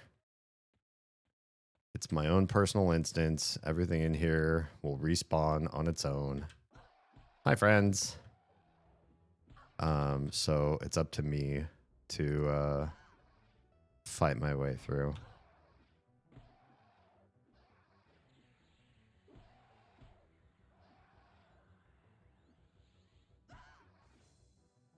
Yeah, I know that for a long time, the world seemed to be under this order, this structure, that the older you got, the more set in your ways you would be.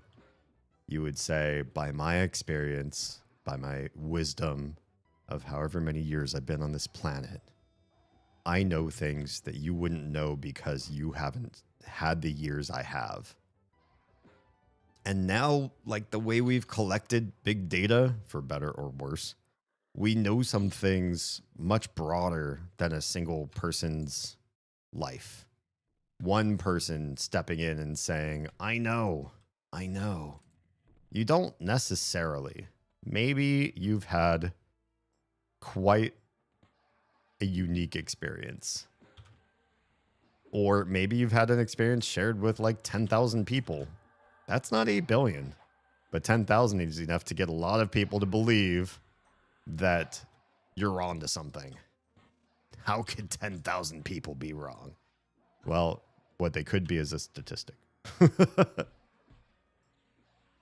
And I feel like with each year that I've spent on this planet, I am more and more willing to say, if the data proves me wrong, I'm probably wrong.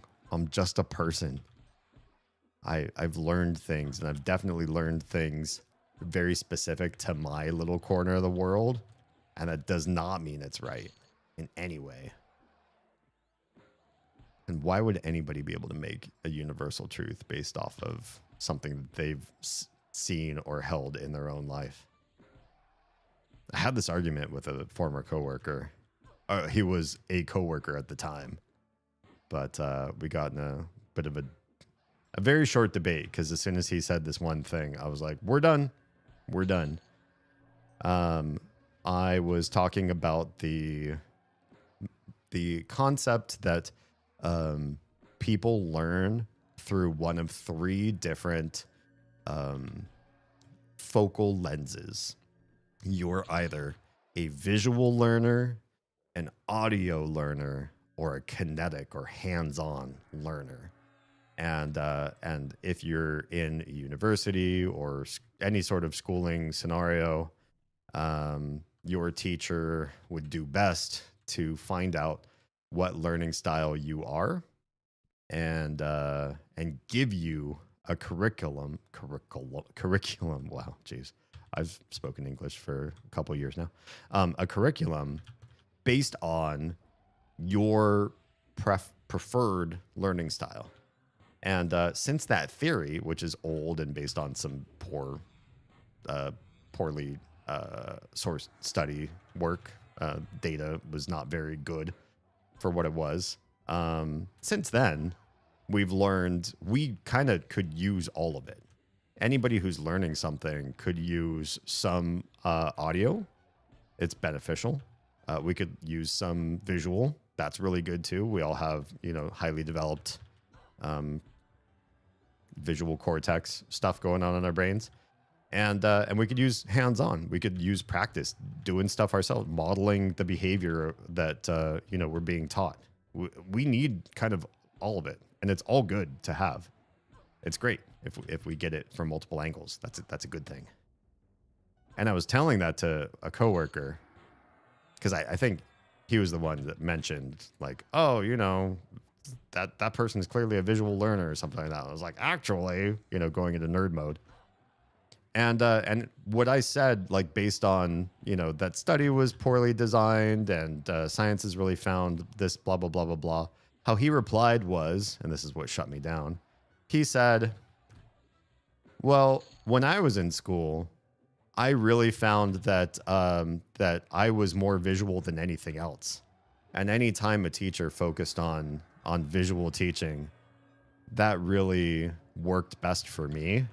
So I know that I'm more visual than anything else. And I'm like, you're one person. You're one person. You're biased in favor of defending the study. I don't know why. And because you're saying, but my life, I don't think there's anything I can say about debunking a study that's going to make this person change his mind, because his life, his rules, or his life, therefore all of humanity, according to the way he was talking. So, all right, this conversation's clearly over. We're done here. Oh, another Shield of the Slain Unicorn? Will we merge up to... Oh, it's not a plus anything. But that brings us halfway towards +3. What is this? Mode of lesser potential? We want that. Okay, let me catch up with shit. Oh, damn. Did Likos actually come in and out while I was having that whole rant? Fuck. Real talk, I'll be dipping. What did you even come in the first place? This is D's chat. Was coming back here, got dragged into another chat. Wait, what? I might be dumb and still getting used to chat arena. Oh, gotcha. Gotcha. Modern Western concepts of wisdom are very fascinating to me coming from a Germanic perspective. I would agree. They're fascinating to me too. Can we pull this room without pulling that room? I sure hope we can. I was supposed to be gone for 10-ish minutes, but got dragged into a heated political discussion. Can you at least just drop the topic that you guys were arguing about and then leave real quick before we get into the same conversation here? Because for reals, I'm going to pull you in if you stay. So don't stay. But I do want to know what y'all were talking about. Hi, everybody. So lovely of you to teleport. Okay, it does not teleport the Kobold King room.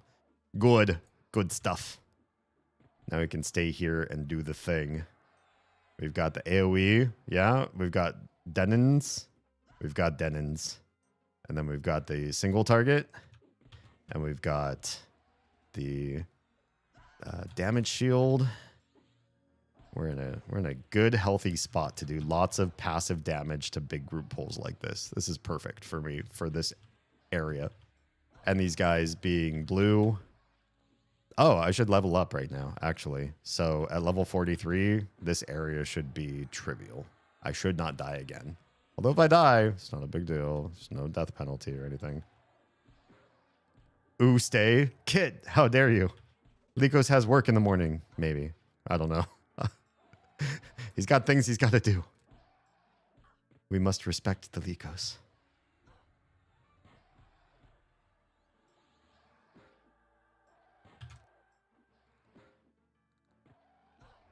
But yeah, like if somebody steps in and tells me, you know, the thing that you're talking about right now that's actually been disproven, my first instinct isn't to explain why I think that way and defend it and say you should think this way too. And well, everybody from this background thinks this way. I usually pull out my phone and I try to see if what they're saying is accurate. You know, are they really debunking me? Where's the study that they're pulling this from? Is that study well funded? Let me catch up. Let me catch up to the reality. Tell me the ways of the world that I've missed out on. It excites me when I'm missing something and then somebody else steps in and tries to help out and says, don't worry, I can catch you up. Modernity actually says it's like this.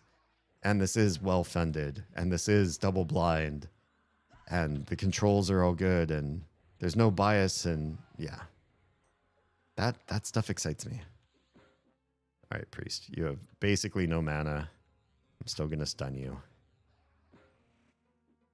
I'll be respectful to Likos. Thanks. Likos needs his sleep. He works hard for his money, so you better treat him right. Or so Wise Sage once said. Incels, Nazi ideology. I don't know if we'll have much of a conversation here about all that. I don't think there's anybody in here who's gonna argue the pro manosphere position. I'd laugh. I'd be amazed if you were in this chat and you did. I mean, if you do, good for you. That's great. How we all thought that shit was people being edgy or just full of hate, but how we came to realize it was them genuinely thinking the other is dangerous. In the case of incels, that they're the reason they can't find a partner, not that women are purposefully evil and spiteful. Oh yeah, yeah. I mean, there's a liberation in that movement, right? The idea that you are absolved of what could be going wrong in your life. It is an external factor. Great. There's nothing I have to do. There's nothing wrong with me. I'm whole and good as a person. And really, it's a whole bunch of stuff that I can't control. It's a system that's been designed to hold people like me back. There's an opiate for the masses in that, right? Disrespect me, please. It will. Not gonna lie, I'm evil and spiteful, but it's not why they can't get into. I have no problem making fun of the red pill manosphere world, but it's certainly an interesting study in people who want to absolve themselves of personal responsibility, which is so weird because I grew up in there's that ding. Now everybody here is gonna be chop suey. I grew up in an era and a sphere of manhood teaching where one of the most important things that you could do to prove your manly worth or whatever was to uphold personal responsibility. So if anything adverse was happening to you, well, what were you doing about it? Or what happened to you? Or how can you step in and alter the course of your own life? What could you do better? It's not the greatest thinking process either, but it's very anti-incel. It's very well, the third wave feminists fuck this up for everybody. It's really more, if you're a man, how do you reshape your own destiny? Because you are always at the helm of your own ship, which, you know, dodges a whole bunch of things like, what is systemic racism? That couldn't possibly exist because you're at the helm of your own ship. You know, shit like that, where you absolve the greater systems of any blame because you are everything. But then in that sort of mentality of mentality, you wouldn't possibly blame big systems. Big systems have no power over you if you tell yourself they can't.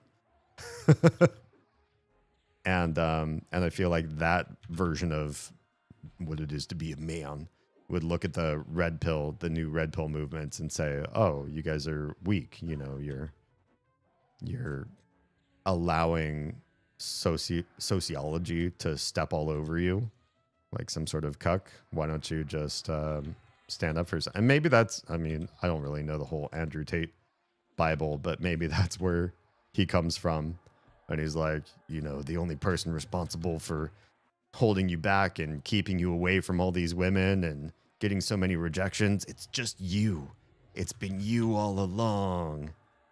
I don't know. I've never seen any of his instructional materials. Oh my gosh. These two healers healing each other. I do not love this. Considering where I live, I'm familiar with a lot of those types of men hiding behind traditional values. Oh yeah.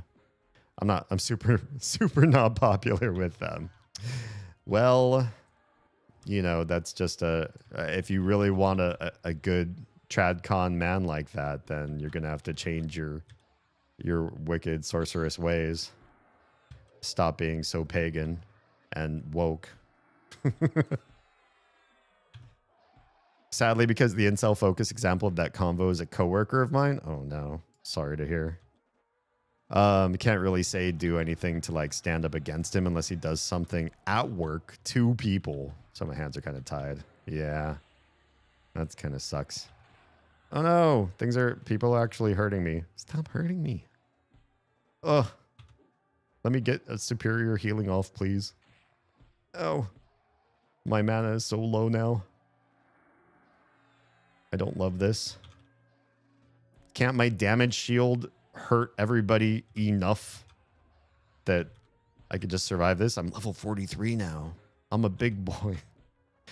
This is third wave feminism holding my halfling down. They are all taking damage. I'm making some headway in the world. In the world of halfling. I'm a halfling female. Shouldn't be saying that they're holding me down. I don't need a man. I'm an independent halfling cleric warrior bard female. But they do hurt. I'd love to cut him off, call him out. But all I can do is quietly warn coworkers not to get involved with him. Oh no. That sucks. Sorry to hear. That sounds really frustrating. Very hand-tying sort of vibe. Did some pony mention paganism? Don't kill me. I have so much life to live still. Stop doing damage to me. There's only 2 of you left. Please stop respawning. Senpai.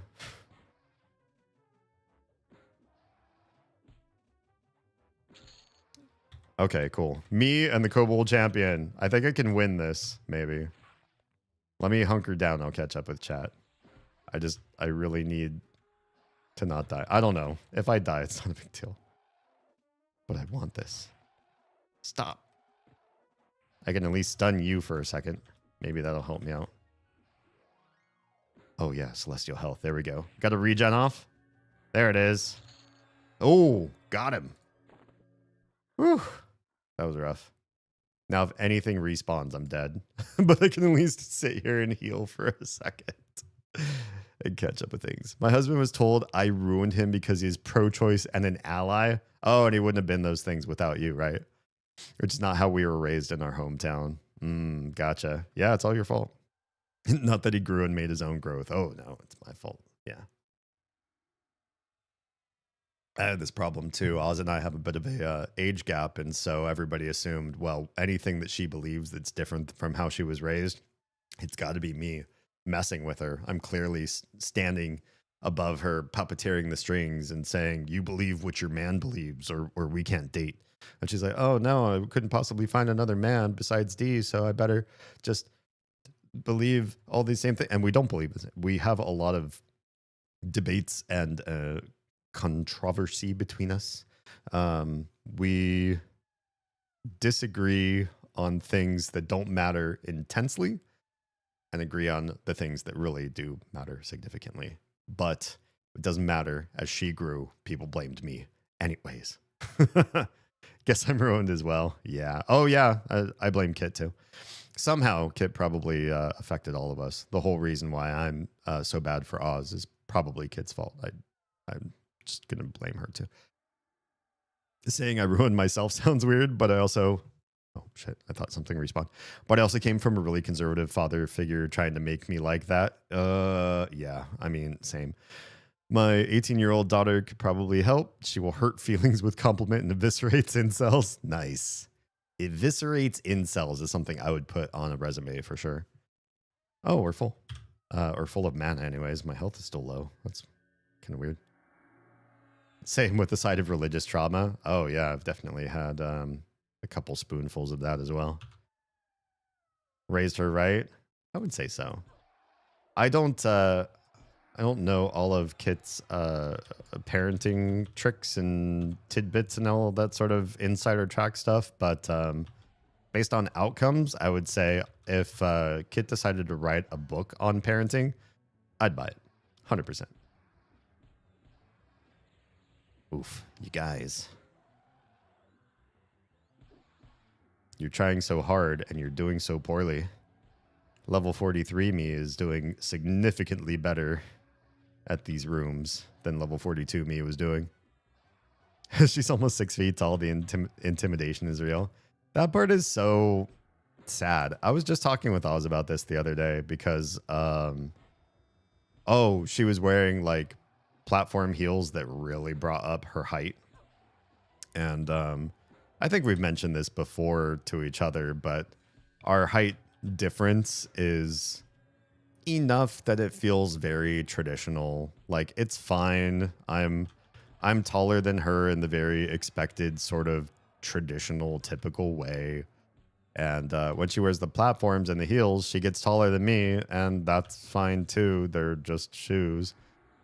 And so we've talked about it. You know, how would I really feel if she was taller than me all the time, or would I ever have dated somebody taller than me?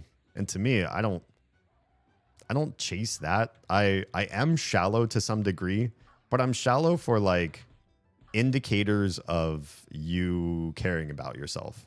If somebody doesn't care about themselves very much, I feel kind of like I don't necessarily want to be the one to care about you if you can't summon it yourself. Like health crises and stuff set aside, you know, if you start dating somebody and then they go through something tough, like a bad grieving a family member or something, and it really hits them hard and they go through a season of their life where things are bad, I'm not gonna be like, oh, you stopped feeding yourself well, peace, I'm out of here. Not like that, but like when you first meet somebody, if there are indications that they're not living for their own good, like there's something off there, that might be an indicator. So I'm kind of shallow in that regard. But height was never a thing. The only thing I concern myself about with height is I've seen some attractive women taller than me, and I've always thought I'd be fine with this if they were, because I realize that's not always on the table for some people. Some people care more about height difference than me, and I'm not going to force my ideas on them. If my yum is yuck to you, that's fine. Let's agree to disagree and go our separate ways. Height's not really a big deal. Yeah. So it's always funny to me to hear that guys have an issue with a girl who happens to be like disnormatively tall. Like, I don't know, deal with it. Figure out your own shit. Go to therapy. Solve it for yourself. Bro, she's taller than me. Happens. It's just, nature of humanity. Just like the average human has less than 2 arms. It's just how we do.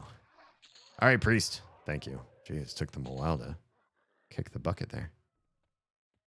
She likes heels. Excellent. She asked out a guy who was probably half a foot shorter. Bothered him. So, oh well. That's a shame.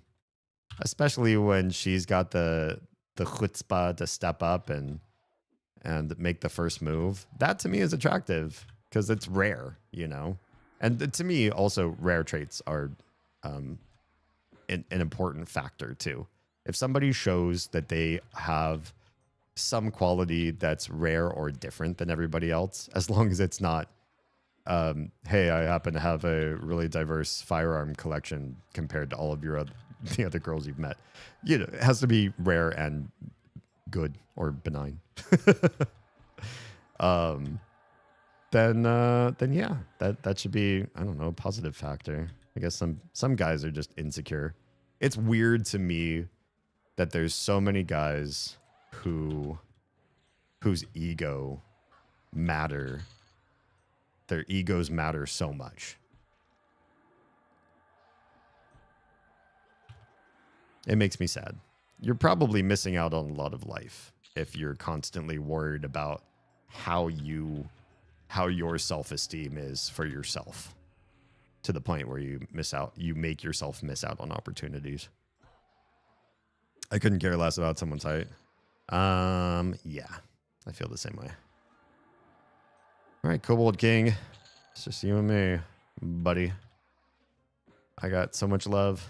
I got so much love. I like short girls, but that's because I find it endearing and cute. Nothing wrong with having tastes. Yeah, it's cool. The idea of someone being weirded out by a girl being tall is just wild. Yeah, I mean, you could have preferences of height and still be okay with somebody who's not in that preference. Oz and I were counter preference to our typical, the folks that we would normally date. And it worked out. Like, our personalities and our pros and cons, our strengths and weaknesses all worked out fairly well together. It turned out that we were a good match, even if we wouldn't have picked each other as like peak top of our spreadsheet of things that we wanted. Oh man, I'm fighting a whole freaking room of things. Do y'all mind? I mean, I have the mana for this. It's just, do you mind? I guess the more things are fighting me at once, as long as I can survive them all, it means I'm doing more damage because my damage shield will hit all of them. My AoE will hit all of them. It'll work. But the part that's annoying is some of these guys, like this shaman, can heal. Oh, son of a bitch, the champion's here too. And that makes everything much more annoying. Right, height isn't an issue in my mind. No, I don't think it is for me either. I'm short. They all got their height from their dad, so I get it. Lumity, have a wonderful night. Thanks for being here. Appreciate you. Oh, I don't want to fight you. Fuck. I want to fight the shaman. There we go. The shaman's the healer out of this crowd. I really want to get rid of that guy first. Otherwise, this fight will take forever. I'll not be surprised if she tells me she wants business cards with her socials on it. That'd be a good way to sort of break the ice, yeah? She made a comment about the inconvenience of writing it all out. I mean, it's inconvenient, but it's also an endearing thing when you've got your own handwriting there. I think that can kind of like sell your case for somebody who might be on the edge. Like, I don't know, is she my type or not? But then like going that extra step, it feels like you've been chosen, as opposed to, well, I had this in my pocket anyways, and it was printed from Vistaprint, and you know what I mean? I joked about business cards. I mean, if you do it right, if you get the full American Psycho business card game going on, you probably score a man by getting the right ecru shade and the right font raised so you can feel the bumps. She looked thoughtful. Why not? Why not? Gosh, I survived this room again. This is, I mean, it's a thing. This is a whole vibe. Me just being able to sit here and mostly auto attack and still just ravage an entire room of kobolds and survive it all. The experience is definitely slower in your 40s, but, or at least fighting blues. Maybe if I was in a different room fighting yellows or something, it'd be better. But the yellows don't drop loot, and these guys continuously drop this kind of stuff that I can merge. So I can get, oh, it's a +1. Hell yeah. That means it's going to be a +3 right now, watch. Base damage is 12. AC is 11. Let's see those two stats move up, please. They did. Base damage 13, AC 12. Cool. This is definitely better than the old shield now. The old shield's a +1, but the AC was 11 here. So it would, if I kept going for more spike buckler pluses, I probably would have gotten this, but the shield gives me the AC of having a shield. It gives me bash, I think. I think I can still bash with this one. And I get all these other, the ability to use this as a weapon. It's definitely my preferred, my go-to now. Of course, I have preferences, but I really don't care if someone fits them or not. It's just a bonus. Yeah, 100%. That's entirely the way I feel. Like if somebody is in my preference categories with like 5 or more of my like absolute preferred traits, I will spit and stammer and talk awkwardly and be the most shy, awkward person and say all the wrong things in front of that person. And then I'll go home to my wife, who is none of those things and is still the one I would choose to be my wife and mother of my kids and everything. Because at the end of the day, while those things are fun, they're not Oz. Yeah. The Teddy and I are pretty polar opposites in most ways. I find opposites don't need to attract or not attract so much as I do like if somebody's traits balance yours. I'm really bad at this, but she's really good at it. He does this and I don't, and that's perfect. You know, if you can really fill a full human being's worth of traits, that's probably a dangerous way to say it. But if two people can come together and do more than they could do alone because they are strong where the other person's weak or scared or whatever, that I think that's a great scenario to be in. Yeah. Oh, hello everybody. Hi. Come on in. Let's respawn, shall we? It's like I prefer seafood or Mexican, but if we go to Olive Garden, I'm still eating good. Yeah, 100%. That's a great example. I have my preferences. I'm still happy with the family that I have. We complement each other wonderfully. Yes, that's my favorite.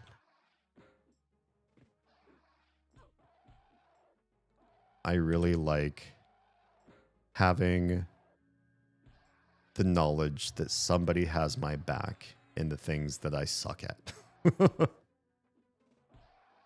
I didn't always have that in my life, and once you find it, it's great, and you don't want to let that kind of stuff go.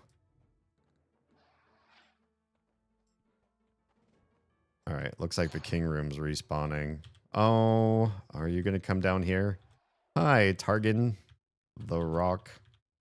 We're going to fight the priest first, because otherwise the priest is going to heal Targan out the wazoo.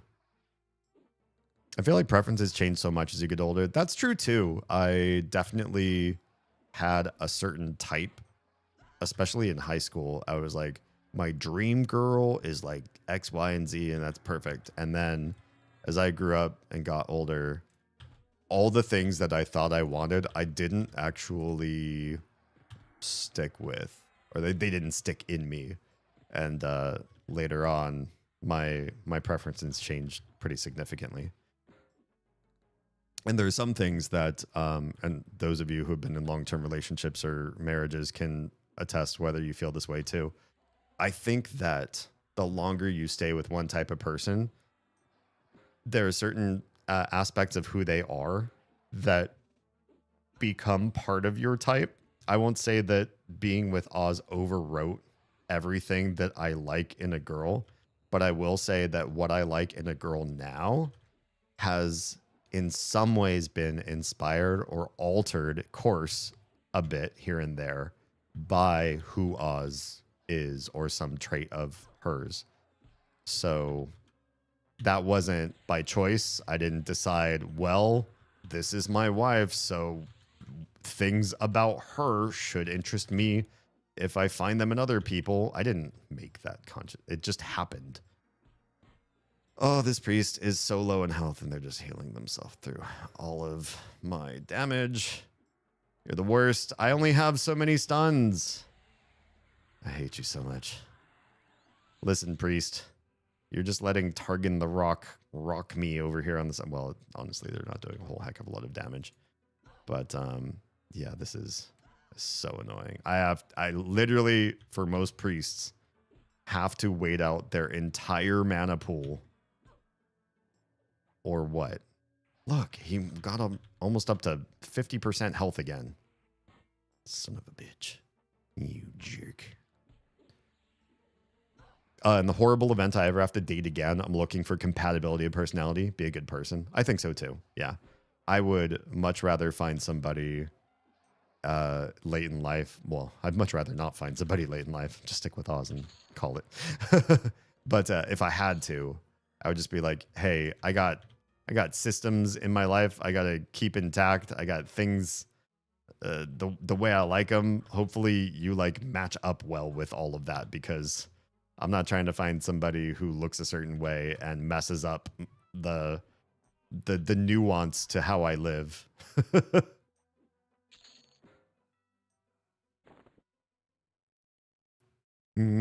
Finally, almost to a point where I'll let myself start looking. Okay. All right. Interesting.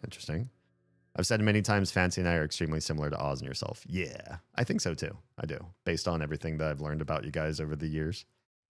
Preferences can sometimes change on a month-to-month basis for me. Yeah, I can see that. Sometimes I'll randomly find something I didn't even know was a preference until the moment it happens. Interesting. That's kind of funny. It's like your life surprises you. It's like, hey, you didn't know this, but guess what? You like this. You like this now. Is there a healer here? There's not a healer here. Good. I do not want to fight with more kobold healers. You guys are super annoying when you heal. Self-discovery moments. Yeah, 100%. The idea of needing to date does scare the shit out of me, not gonna lie. I feel like need is a strong word. Like, humans, we're eusocial creatures, right? There's stuff that it benefits us to connect with the greater world. And so while I don't know if I'd use need, I do think that if you are interested in love and partnership and romance, that in some ways you got to get yourself out there and make life happen. Dating is a part of that. So there's a need there, but that need's based on, you know, what you value in life, what you want to get out of life. Because relationships are not for everybody. I locked down my partner when I was 14. Dang. Interesting. I think I know some of that, but not the whole story. It'd be interesting to swap lore sometime. Naturally or assisted. Nice.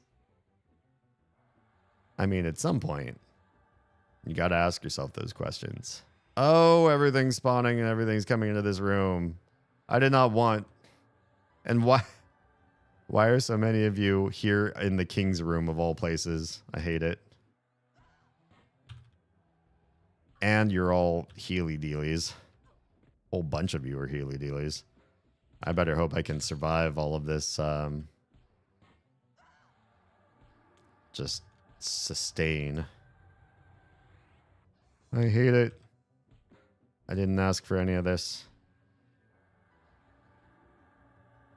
Is Superior Healing better than Celestial Echo? I feel like it must be. Because Superior Healing is longer cast time, and it's a one-time cast.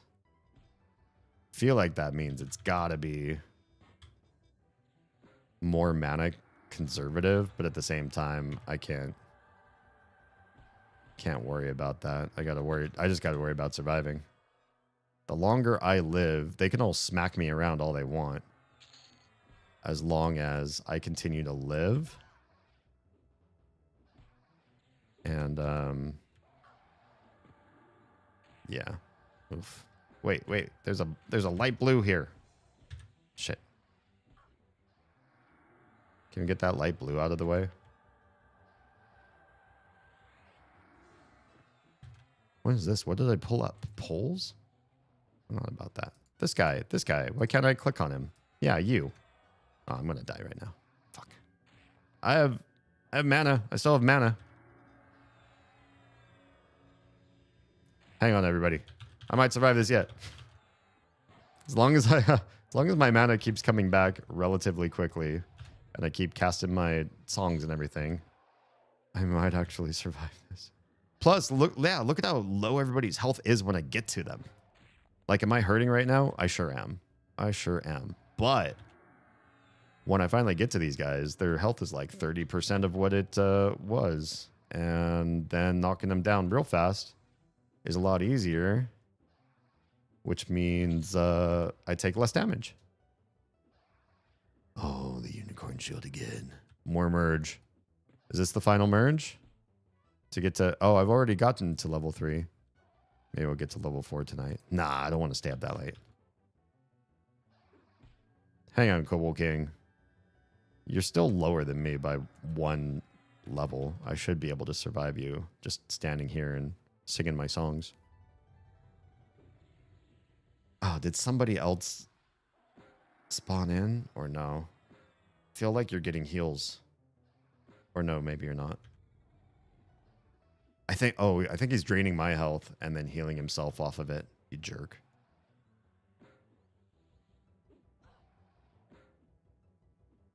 I say need. Oh, hang on. He's running away. I gotta focus on killing him and surviving myself. Good, good, good, good. He didn't walk too far. All right, stay here for a second. Don't die. Wait, I can do a thing actually. If I target you and then hit hide and then check to see if they can't see me, then I know I'm hidden correctly. Perfect. Now, if anything spawns, they won't aggro me. Liko says, I say need as in if I want to find someone, which I do, I need to date to really find something. True. That is true. I wouldn't worry so much about that. Just be a good person, and dating's easy. I don't really do much in the way of dating. It does happen, but I don't seek it out really. Oz and I dated for a long time before we got married. That's not the playbook. That's just how it happened with us. Can't win if you don't play situation. Exactly. That's very true. Why does my hair keep wanting to go south? Not that I want it to stick up straight like that either, but it's either like up or it's like coming down across my 5 head. Either way, it's not what I want. We were in high school, small town. He had a girlfriend. Oh, but then he didn't. Here we are 28 years later. Nice. I do like the long play. There's one girl I dated that one of the main reasons we dated is because she showed interest in me and I was already in a relationship, and she patiently and politely waited and continued to like check in here and there. And it was never skeezy. It was not, you know, are you done with her yet? Sort of bullshit. It was just, you know, she waited, and when it was her time, it was her time. And you know, she won. It wasn't Oz, so I can't say she won forever. But she won something. She won some dating. Oh, I don't want to cast that right now. So it worked out for a while. Not 28 years. I know I got it. I'm not looking forward to all the bumps and crap. It'll be until I find the right person, but it'll be worth it when I do. You know, I don't know. The right person doesn't necessarily have to be the right person initially either. You can grow together into being right for each other if you can work through hard times. Like maybe you and the person you're dating are rough around the edges, but the longer you spend, especially going through conflicts and talking things through and arguing about things, if you do it right and you move forward with everything that you do, in other words, every fight you have is foundational toward your continued growth together, then I think you can make it work with a lot more people than most of us give credit for. Because I think the real thing is that the perfect person isn't really out there, but if you can handle hard times with somebody with grace and you can work together through that, you can grow together with a lot more people than I think we believe initially. She still hates me? Wait, really? If something incidental were to happen to you would she be like knocking on your widower's door and be like, hey, so it's been 28 years. What say you? What say you in this act of your life? Though seeing as I'm married, I don't feel the need often. I've been with Fancy for 20 years now. Granted, my situation isn't the norm. Being the norm, being not the norm, I don't think is as important as it needs to be anymore. We all have commonalities and differences, and normalcy is so boring, so lame. What does it even mean anyways these days? What is normal? Yeah, normal is overrated, 100%. We only dated a couple months before he asked if we could be exclusive. That's pretty nice. But neither of us are interested in marriage. Okay. I think marriage is one of those things that if you don't feel it, you shouldn't listen to anybody else's opinion on it. Marriage makes sense to people that want it, and it makes no sense otherwise. It's one of those things. It's like liking cilantro. If you don't like cilantro, somebody who loves it can say whatever they want about it. It's not going to change your tongue. Which one of you is a healer? None of you? All right. I'll just kill the monk then. Hey, monk. I think she would absolutely try to slide back into his life. Oof. I told him I will haunt his entire existence, so don't go there. You should just be stuffed like a bearskin rug on the ground, on the floor, in the living room, with your eyes trained at the front door. So if she tries, you're staring at her from the grave. My luck is cursed. I fell for a lesbian. Oh no. That's just like the Weezer song. Pink Triangle.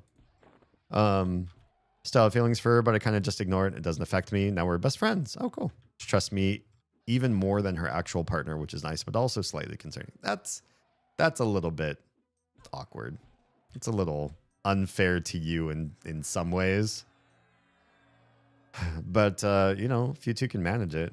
I have friends who I've been in like not exclusive relationships with, but we've had things in our past. And sometimes it doesn't work well, and sometimes it does. It depends on the person. Some folks, I'd be like, hey, you know, the way I felt or feel or whatever, like, I don't see this being a comfortable or happy experience for us to continue forward. And others, I've, you know, wanted to keep them around in my life because they were important when we were whatever we were. And that doesn't stop or change just because we're seeing other people. It just changes the boundaries of that. You know, it just changes the shape of how you relate to them or what's possible. And if you're both civil about it and respectful to whoever you are with, then doesn't have to be a thing. Why is that other room not respawning? That makes me feel weird. What's going on with this room? Oh, hey. Oh, hey. You respawned. Never mind. Here you are doing the thing, hanging out in here. I just couldn't see them from over in that other room up there. Fate has a twisted sense of humor. Yes. Fate, yeah. Relationships can do really weird, sad, annoying, frustrating things. But roll with the punches as best as you can. That's all we can do. Try to figure out ways to survive life. That's macabre, but I think my kids would be down with the mom mannequin. Nice. Yeah, I'm if I'm anything, I'm a dark humorist, so if I overstep a line, just let me know. I try to be civil and tasteful in my jokes, at least. I don't go for low-hanging fruit. But I do step on sensibilities. Because it's fun. Good chatting with you. Gonna head to bed. Crims, have a wonderful night. Thanks for popping in. I'll probably chat you up at some point during the course of the week before your next stream or my next stream. Life is goofy. Somebody told me that I should write, or that they wanted to write my biography. Actually, they didn't say, you should write your story. They wanted to write my story. But then we got sitting down together and they said, you know, what do you want? What would you want your biography to tell the world? I was like, I don't know, like the weird stories that I had, that I experienced. I lived a weird life. And like usually a biography has some sort of like a theme to it, or like a moral or whatever. I was like, oh, I don't think I have one of those. So then it was like I sort of trashed the idea. Plus there's so much stinking narcissism around my core life. I know way too many narcissists. And too many of them were very, very close, or are very, very close in my inner sphere, to the point where it makes me really nervous that I might be infected. I don't know. There's some things like I don't like doing. I don't like talking about myself too much, and I don't like when the focus is heavy on me and it's interesting to people, or they say like praising or like, oh, you're so cool, or you're so different, or you're so smart, or you're so this or that, because I start to feel like, well, if you keep saying stuff that inflates my ego, then I'm going to convert and become a narcissist, which I know it's bullshit, but it's like this weird, I don't know, similar to imposter syndrome in my brain, where it's like I can't tell myself stop thinking or feeling this way.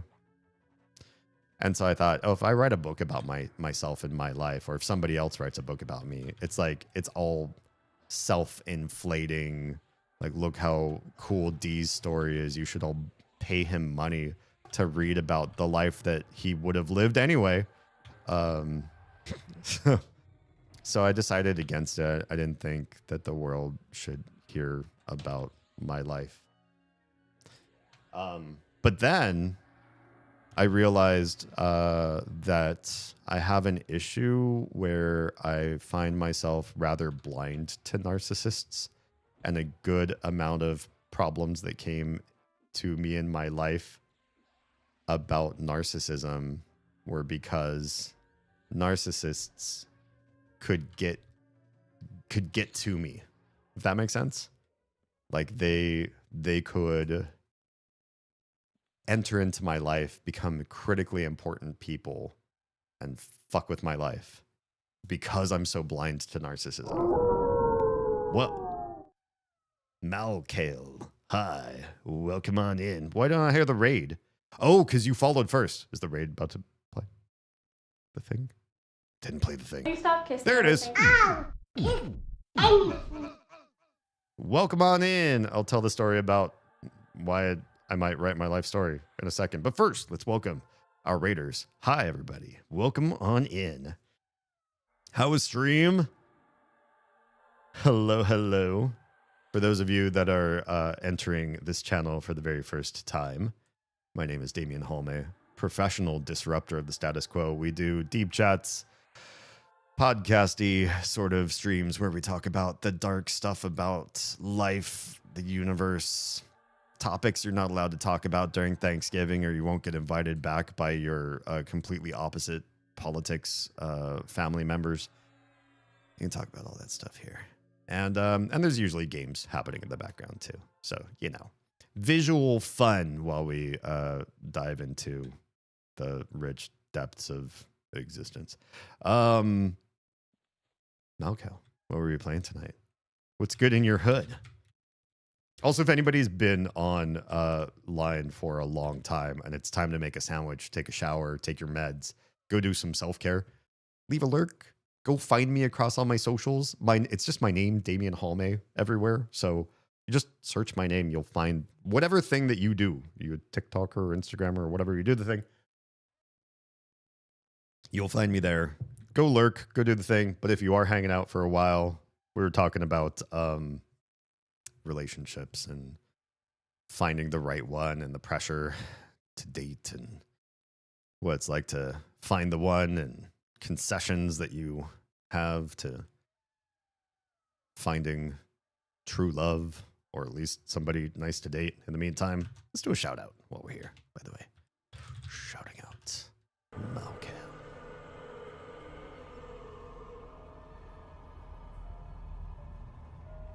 Also playing some MMOs.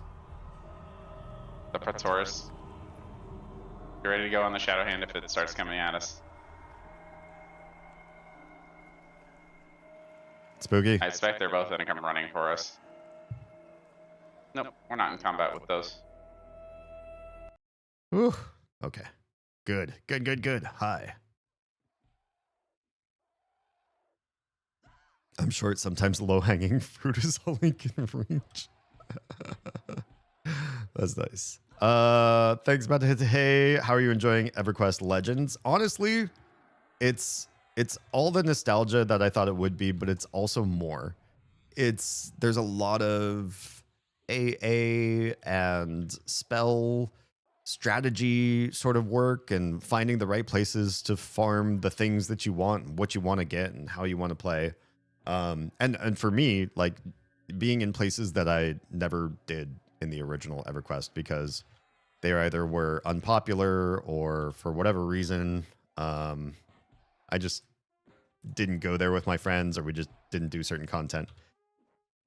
And so it's been nice. It's like seeing the game through a different light and lots of quality of life things that I think make the game more interesting to explore this late, like this far out. It's still very dated in many ways, but it gives us something to do, something interest. And it's also like low key enough.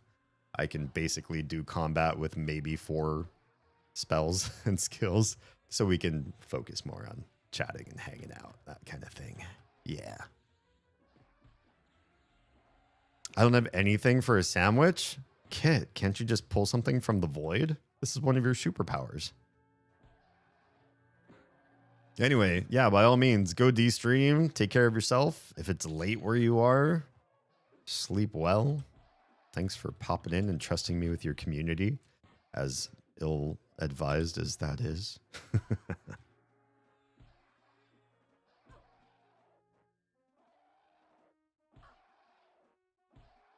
The void is out of supplies? Oh no. Well, color me supplies. Sorry, that was awful. It was the worst pun ever. I'll go. I'm just kidding. I have to stay.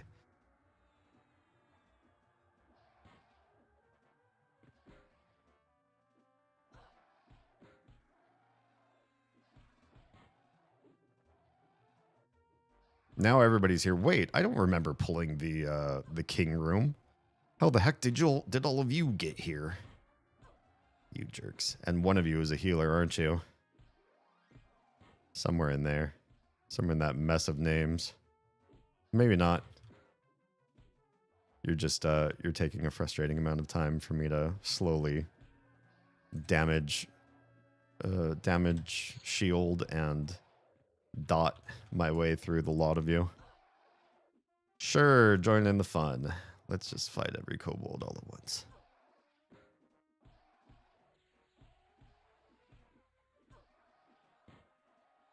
If you're still here, Malkill, or anybody else who's playing EverQuest Legends, what are you playing and why? What's your race, class these days?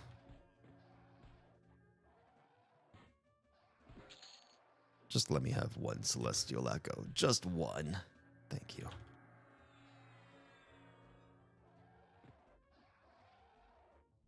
This is quite the me sitting here and just letting everybody hurt themselves on my shields. Oh, there's the champion. Hi. This is going to be way worse now. My health is really going to drop precipitously at this point. You're also low level compared to me, though.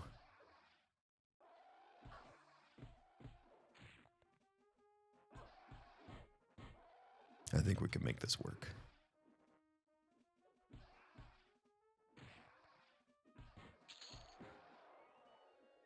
Yeah, I believe that there are probably people waiting for something nefarious to happen to Oz as well, and are just kind of watching from the eaves and is like, "Hey, D, if your wife should happen to, I don't know, buy the farm, kick the bucket, go on a long one-way trip to, I don't know, whatever." Yeah, I do wonder, you know, who out there is waiting for a chance or a possibility. I know there are certain people that have said, like, whatever we will never become, I will always hold like a certain place in their heart or whatever. I'm sure I've said that to a few people too, and meant it.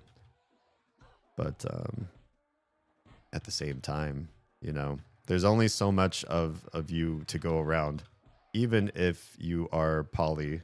Not that there's anything wrong with that. I feel like, you know, you're limited by time and money and whatever other resources. So it's like you can give a certain amount of you and then that's it. There isn't more.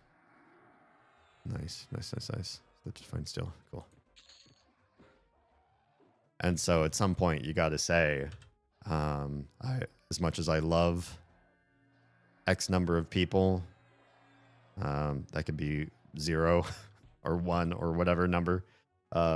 You also have to admit there's this much of me. I think the same thing with kids too. I remember hearing an interview with one of those like Octa moms or whatever, had somewhere between 6 and 10 kids. I can't remember exactly what. And they said that they wanted another kid. And part of the reasoning is, well, I still have so much love to give. It's like, no, at some point you kind of don't. As a lover and a parent and anything else that you want to do and be in other people's lives, at some point there's a limitation to what you're able to do and give to other people. Oh, the king's here and they're alone. Fuck. Let's just do a couple of superior healings and we should be fine. I want to fight the king without a bunch of other rando stupid spawns everywhere. But yeah, I have 2 kids and that feels good. Having a third might feel good. We'll see. We have things to consider if that is on our table. And 4, if I think about it, feels like it would be okay. But if I think about the amount of attention that I want to give each individual family member in my household, Oz included, she's super important in this whole thing. So you can't neglect individual time with her. One-on-one time with my kids and everything. 4, I start to feel like, do I really have enough time when I'm not earning money and I'm not sleeping and I'm not shoving food in my face to show 4 kids and a wife the right time, attention, resources, and everything to make them all feel the love that I want them to feel? Or will they feel like there's just less of me to go around than maybe they would prefer? And above 4, that 4 is where I start to, question 4 kids, that is, where I start to question, would I really be giving the time that I want to give? Above that, I can't fathom it. I can't imagine having a life where it's like 1 wife, 5 kids, that's 6 people. I work, however many hours in a given week that I do. And then I sleep and I eat and I have other things I have to take care of, the house and the lawn and stuff like that. And it's like, in the time that's not all of that, do I gather them all up together and say things to them as a crowd? Hey, family, I love you guys all together. I don't need to know about you specifically. Don't tell me how your day went. It's going to take up too much time to hear you all individually. But I'll just speak to you en masse and say, your husband and father loves you all. and I'll say it again tomorrow and the day after that. I don't know. I like to get to know people more one-on-one. That includes my own family members. If I only got time for that because there's too many of you, that's on me. I made too many of you then, possibly.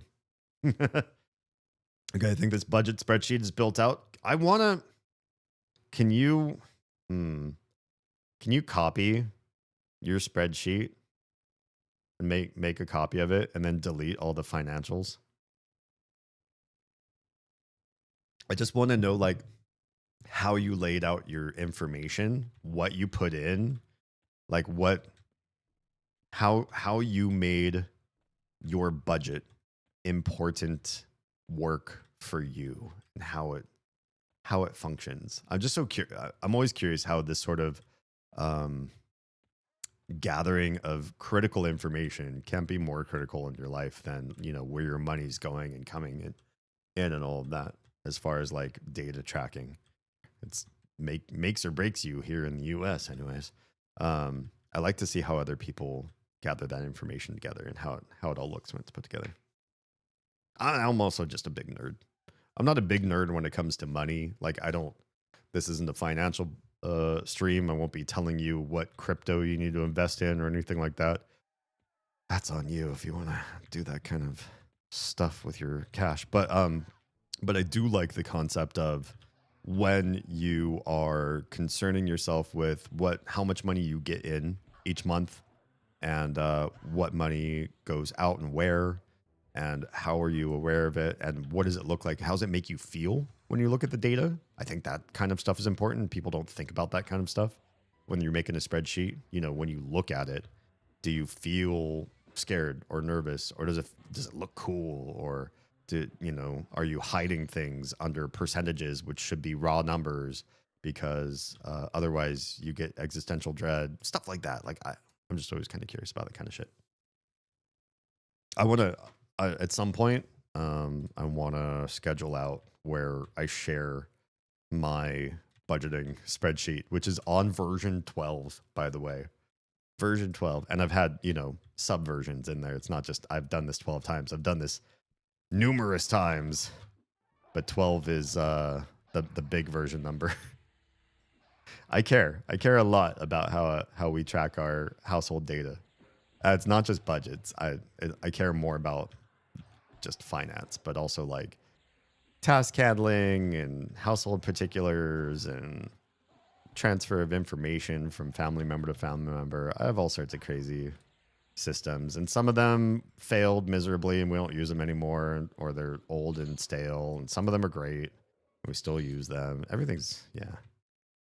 It's just a big systems guy, I guess. Well, this is kind of nice. We're just like fighting one at a time now, instead of a whole room full of you guys. Of course, this does sort of negate me having an AoE song and a damage shield, because I'm not doing intense damage per second if I'm just fighting one at a time. But it's something.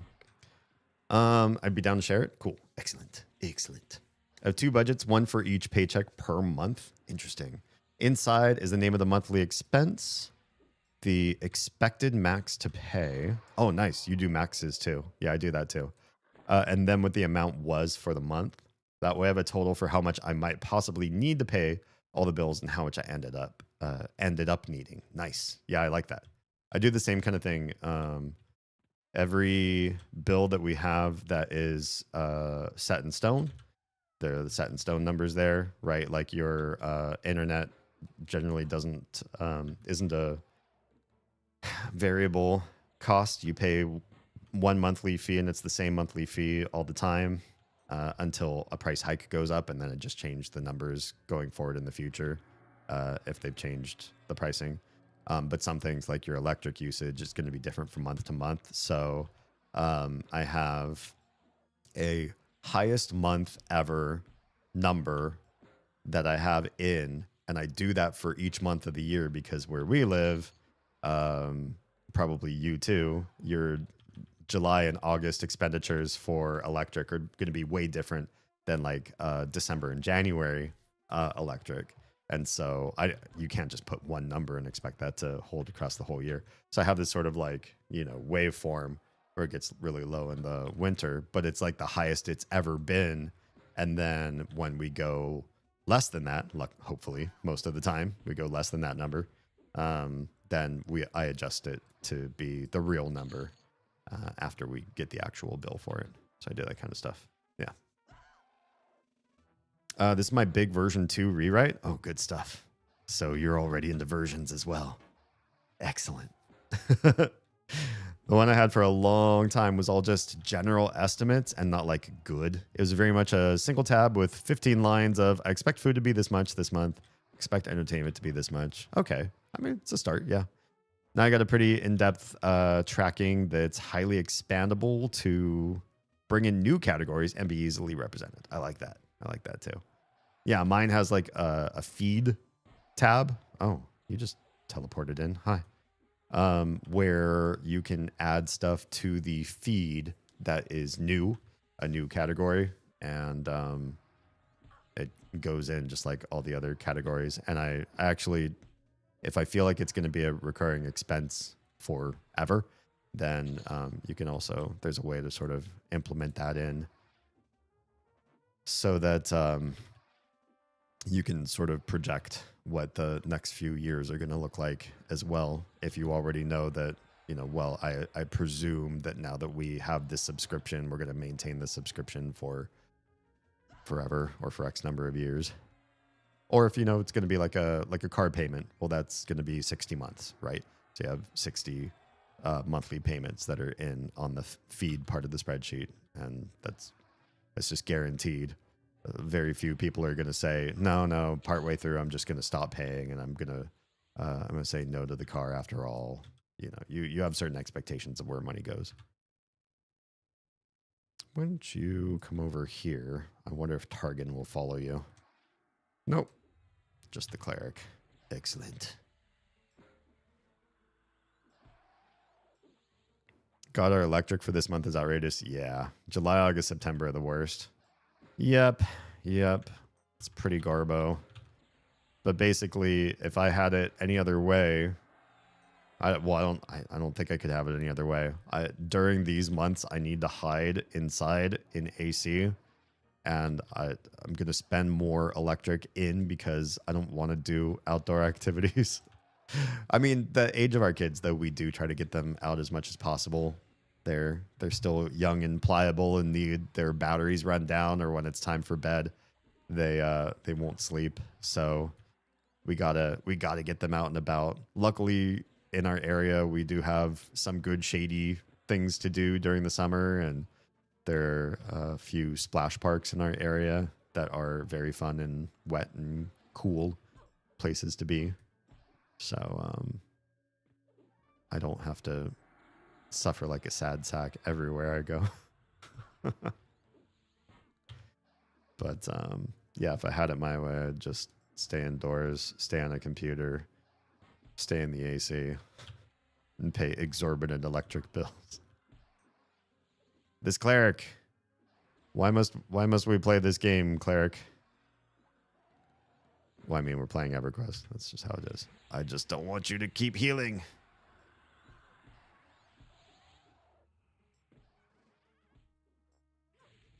So lame. This is the worst part.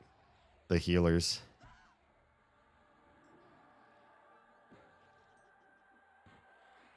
Are we fighting the king again too? I hear the sound of a Shadow Knight pet. I feel like we must be.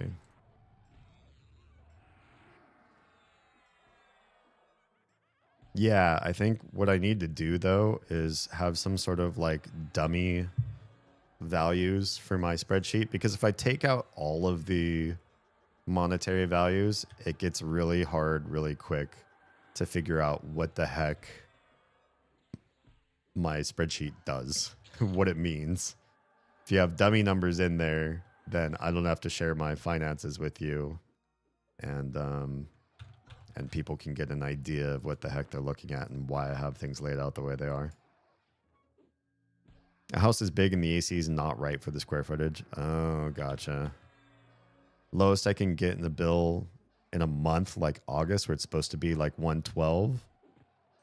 112 degrees tomorrow, Fahrenheit, for those of you that don't know freedom units. Is 848. That is brutal. That is a brutal amount, and I assume pretty much almost all of that is AC. Like your December bill is probably a quarter of that, right? That's awful. Your state sucks. I'll say it. I'll be the brave one to put it out there. I don't know how people can live in areas where they need that much AC. I already feel like the amount of AC I need here is indication that Georgia is not my final resting place. My bones will be lying in the clay soil of Georgia saying, "Why here? Take me to the frozen north. Bring me across the border and bury me like a Canadian, like your Canadian girls. Or take me back to Finland. You could set up my skeleton against the Russian border so that they'll be scared to cross over. Russia will finally get the guts to invade Finland. All right, it's time. It's time to have Soviet Finland again. And then they'll see me and never mind. We don't need that country. Fuck, Damien's over there. December, I don't even clear 100 some winters. Yeah, that sounds about right. I'm making my way, making my money, making back my... I can read, I promise. I'm making back my money in the winter. I mean, sort of. Used to have to pay a electric bill. But, something. Wait, what's going on? Why do I have a timer for 2 minutes there? Please tell me that's not Instagram finally catching up or something. I swear to God, if I open up my Instagram stream thing here and it gives me the option to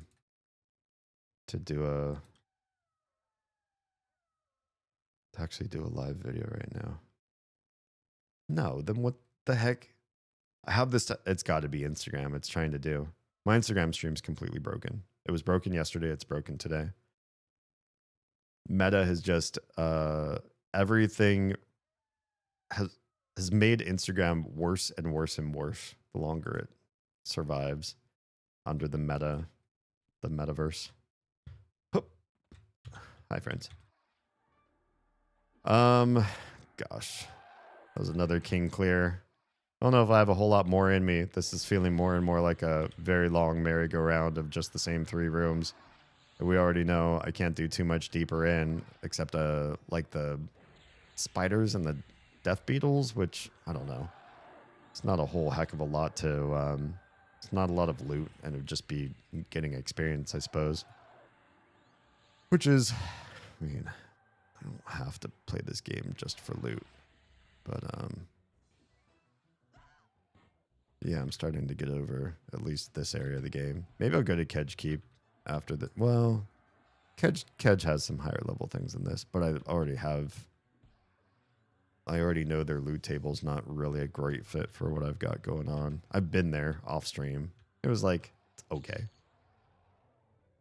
Not the worst, especially as a bard. You can just sing.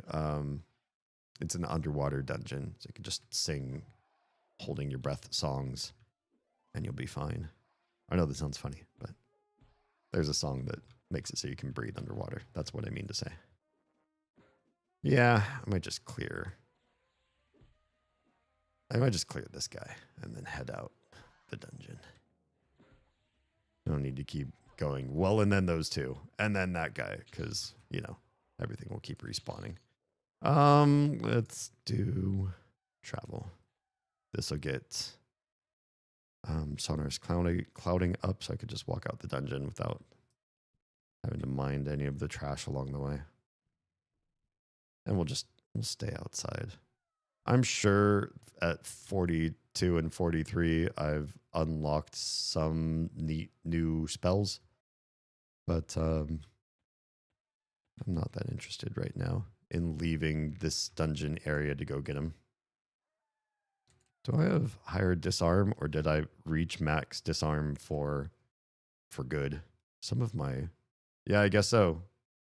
Master 120, 120, and I recently leveled twice, and I don't get a new cap in that particular ability. It's fine.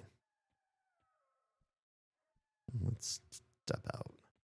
So many whiny kobolds.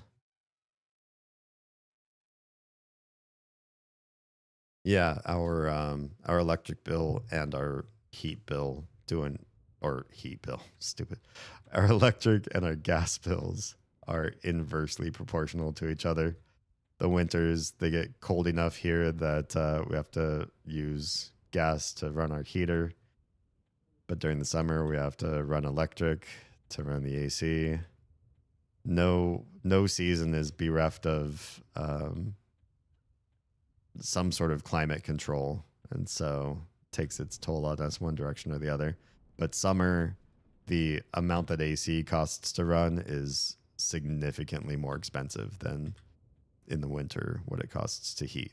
Plus, we try to keep the heat kind of low. I would rather our kids got in the habit of, putting on a sweater, wearing a robe, or just getting cozy in a big fluffy blanket and drinking hot drinks. Winter has some really fun acclimations if you don't have the whole house pumped full of hot air all the time. You could do some cute stuff to get yourself warm.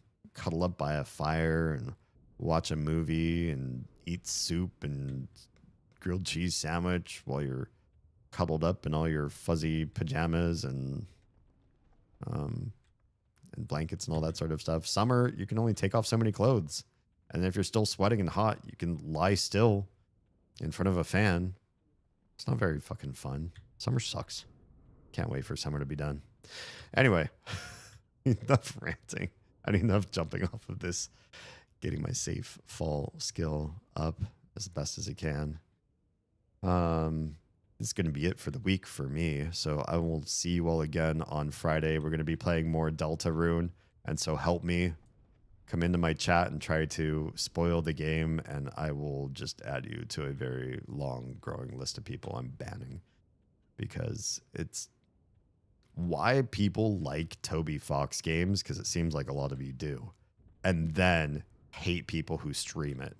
Obviously you hate because of the way that you act. It's just so rude. I will, when I finish Deltarune, I will probably make a little video encouraging 0 people on the planet to stream Toby Fox games.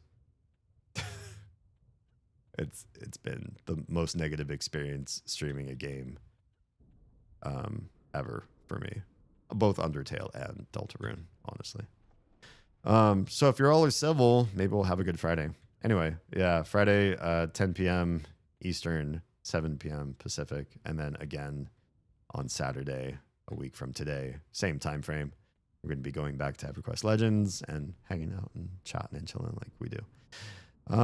In the meantime, bother me on socials, DM me, email me. If anybody do people write emails anymore? Unless you have to because of a company or something, like you have to return something and they don't have a online chat AI that you can talk to, so you have to actually formally write an email, and then you use a AI to write the email in the first place because you get nervous writing emails. Anyway, the cyber stalk me is my point, because the more stuff you engage with, and I know some of you are doing immense heavy lifting in that regard, and I thank you. When I see certain apps that I open up and I look in the activity feed and I see your name, you know who I'm talking to, 10 times in a row, oh hell yeah, okay, cool, we can pay the bills this month. No, just kidding. We're doing okay. But all of that helps the algorithm, helps new people find us and build our tribe of people more like us, which can't be bad, right? We're great. We're the best people I know. So do that thing. Help us succeed at being content creators, even though everybody and their mom is a content creator these days. We're better because I'm academy trained for it, kind of. I'm bad at interacting with social media stuff. You did great today in one particular medium, which isn't so much social as it is just DMs, but that's fine. If you're bad at doing that kind of stuff, just like find my stuff and hit the repost button. It's amazing how much the willingness to share somebody else's content with other people pushes them up the algorithm. I don't know why that is, but that's a thing that people love. And it just puts your reputation out on the line that the things that I say are things that you would actually condone.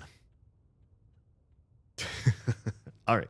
For everybody who's not watching on Twitch, your stream is ending right now. If you are safe, fed, and loved, make sure someone out there is too, please. We'll see you in less than a week. Bother me in the meantime. And thanks for being here.